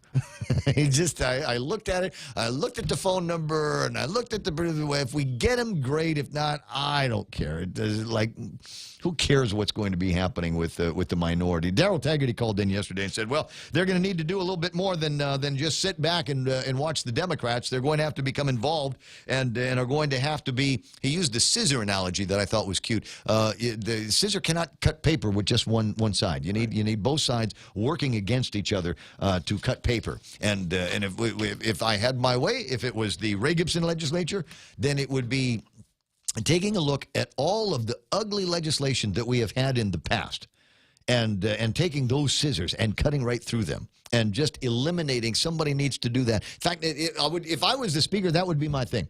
You're coming to me with new legislation. You don't come to me, and I will not give you a bill number unless you can give me the identity of a couple of other bills and a couple of other laws that we can repeal. For every new bill you introduce, I need you to give me a law, 2 laws that we can eliminate from the books, right? And let's make them all revenue. Let's make them all revenue. Let's make it easier for the taxpayers. All right, so there's that. The other items in the table of contents that I was playing around with. Joe Sablon serving time and for 2 life sentences, a double life sentence guy, dead in prison. And you never want to hail somebody's passage, but in this case, a guy so bad. He was a bad dude. They didn't want him at our Department of Corrections and shipped him off to the States. And so I guess we are now free of the threat of him ever coming back. And apparently, because that's not free. You send somebody to a stateside prison, we still have to pay. So at least one more set of savings that they might be able to get at the Department of Corrections. This is interesting.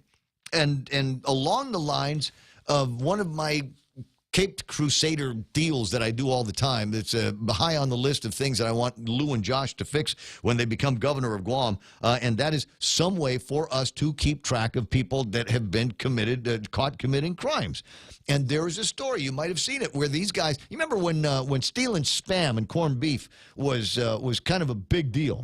There were guys out there doing it all the time, and the stores finally got smart and said, I guess we shouldn't leave the Spam and the corned beef out someplace where people can get it when we're not looking.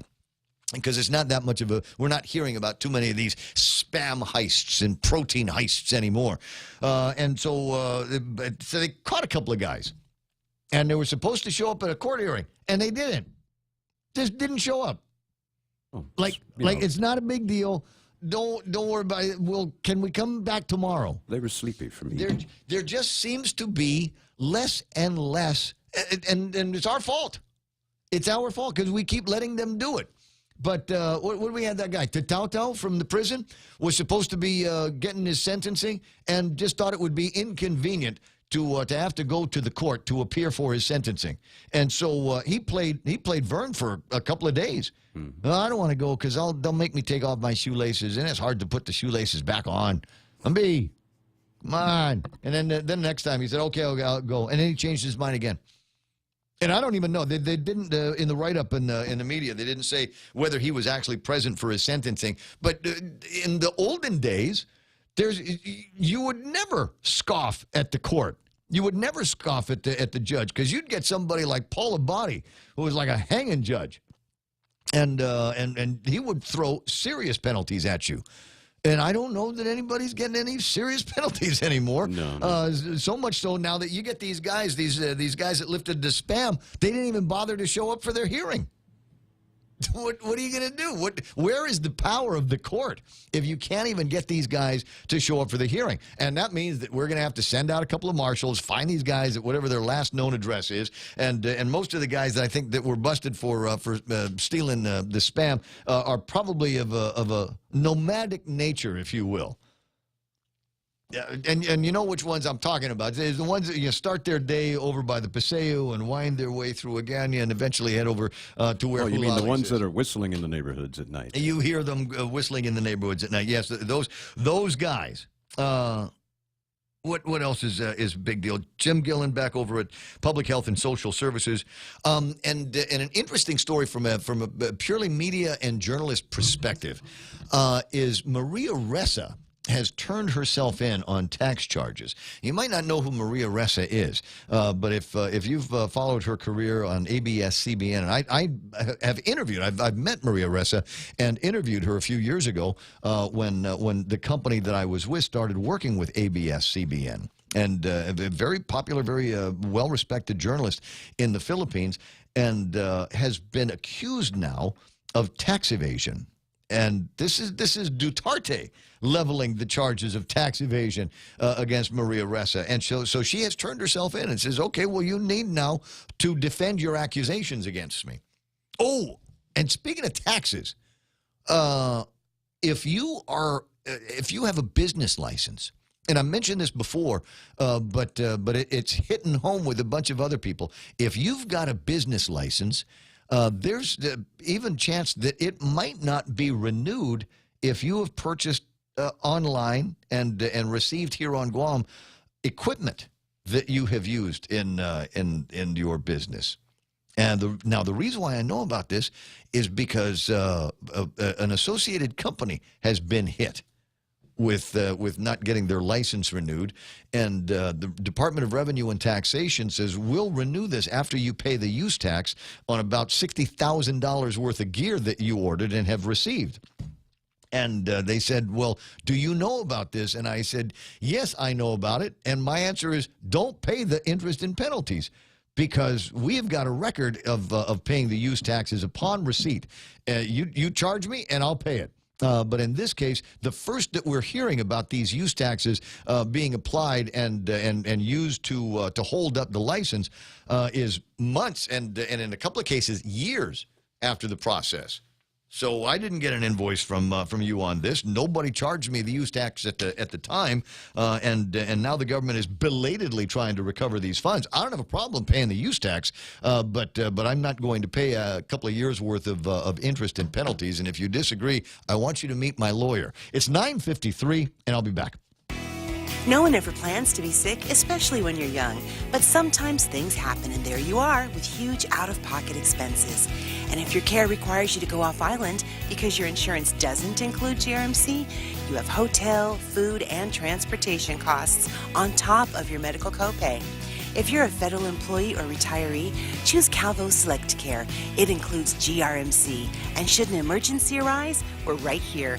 GRMC, where patients are partners. Chili's 3 for Me menu just got bigger. We're giving you more choices for the same great price. For just $15, you can get a beverage, salad, and an entree. First, choose from a refreshing Coca-Cola, iced tea, or Heineken on draft. Then enjoy a house salad and select your choice of a mouth-watering entree, like our half-rack ribs, Cajun chicken pasta, old-timer burger, personal chicken fajitas, or the flavorful margarita flatbread. So hurry in today and enjoy our Chili's 3 for Me menu for just $15. Available for a limited time. Chili's, more life happens here. For more than 40 years, we've earned your trust, caring for our island's health, quality care and access to health solutions you deserve. Take care, our island, your health plan. Take care, health solutions that you deserve. Take care, peace of mind to comfort you. Take care, take care, take care.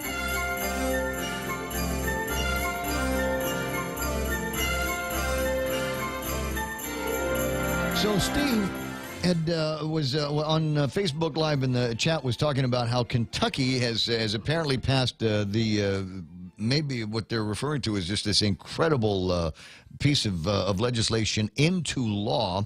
It's the first law of its kind to give a child of divorce or separation a presumption of joint custody and shared parenting time when both parents are fit caregivers. The popularity of the law can't be understated as it passed the Kentucky House by a vote of 81-2, passed the Kentucky Senate unanimously. Both the Kentucky Republican Party and Democratic Party sang the bill's praises, touting it as a victory for each of the parties and all of Kentucky. A few lawmakers from the Louisville area were instrumental in the bill's progress and passage. I wonder if something like this needs to be done here. For far too long in Kentucky's family court system, the culture has been to name one parent the primary custodian and award that parent the large majority of parenting time, when the non-custodial parent is basically relegated to a visitor in the child's life. It's a winner-loser mentality where the child is the one who ends up losing. The new law says that joint custody and equally shared parenting time is in the best interest of the child in a parental dispute. Shared parenting is the starting point, putting both parents on equal ground. From there are 11 factors the judge may consider to ensure that both parents qualify. This includes finding of domestic violence, which automatically disqualifies a parent from shared parenting consideration. It's a win for the kids, they say, as the research overwhelmingly shows that positive outcomes later in life. Kids that grow up with access to both parents are less likely to do drugs and more likely to be involved in sports and other positive activities. The parents come out as winners as well with shared parenting. One parent will no longer have to balance their regular job with raising the child primarily on their own, and the other parent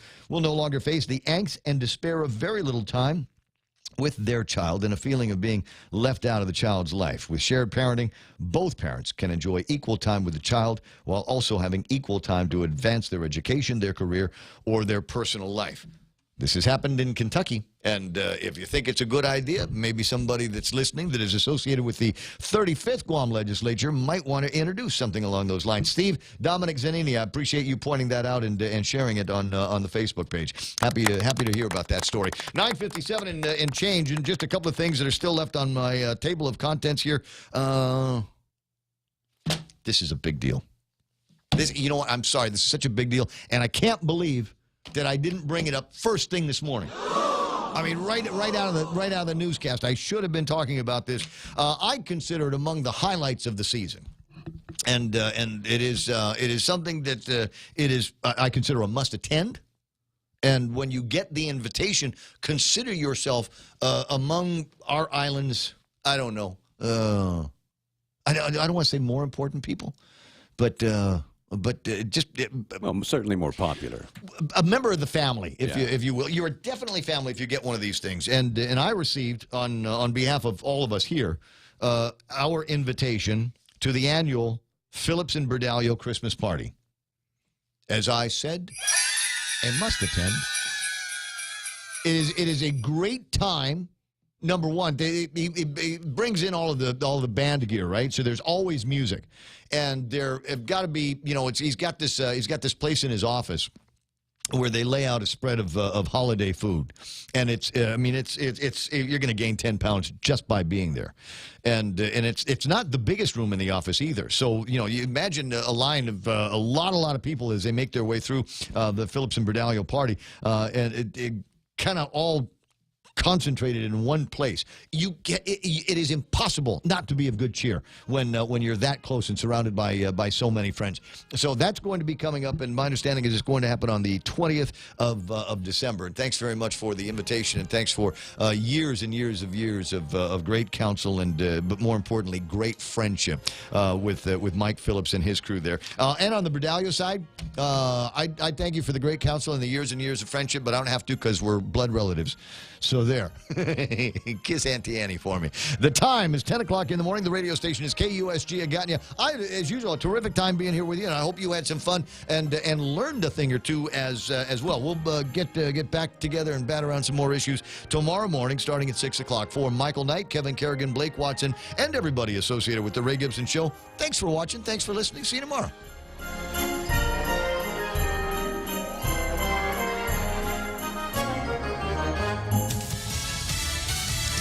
Waiting to hear his fate. I'm Lisa Lacera, Fox News. The special counsel doing paperwork outlining the sentencing of President Trump's former National Security Advisor Michael Flynn. And there's other news related to the Mueller probe. Confirmation tonight that political operative Roger Stone is resisting a request for documents and an interview with Senate Democrats citing his Fifth Amendment rights. In a letter released by Senator Dianne Feinstein, Stone's lawyer describes the request as, quote, too overbroad.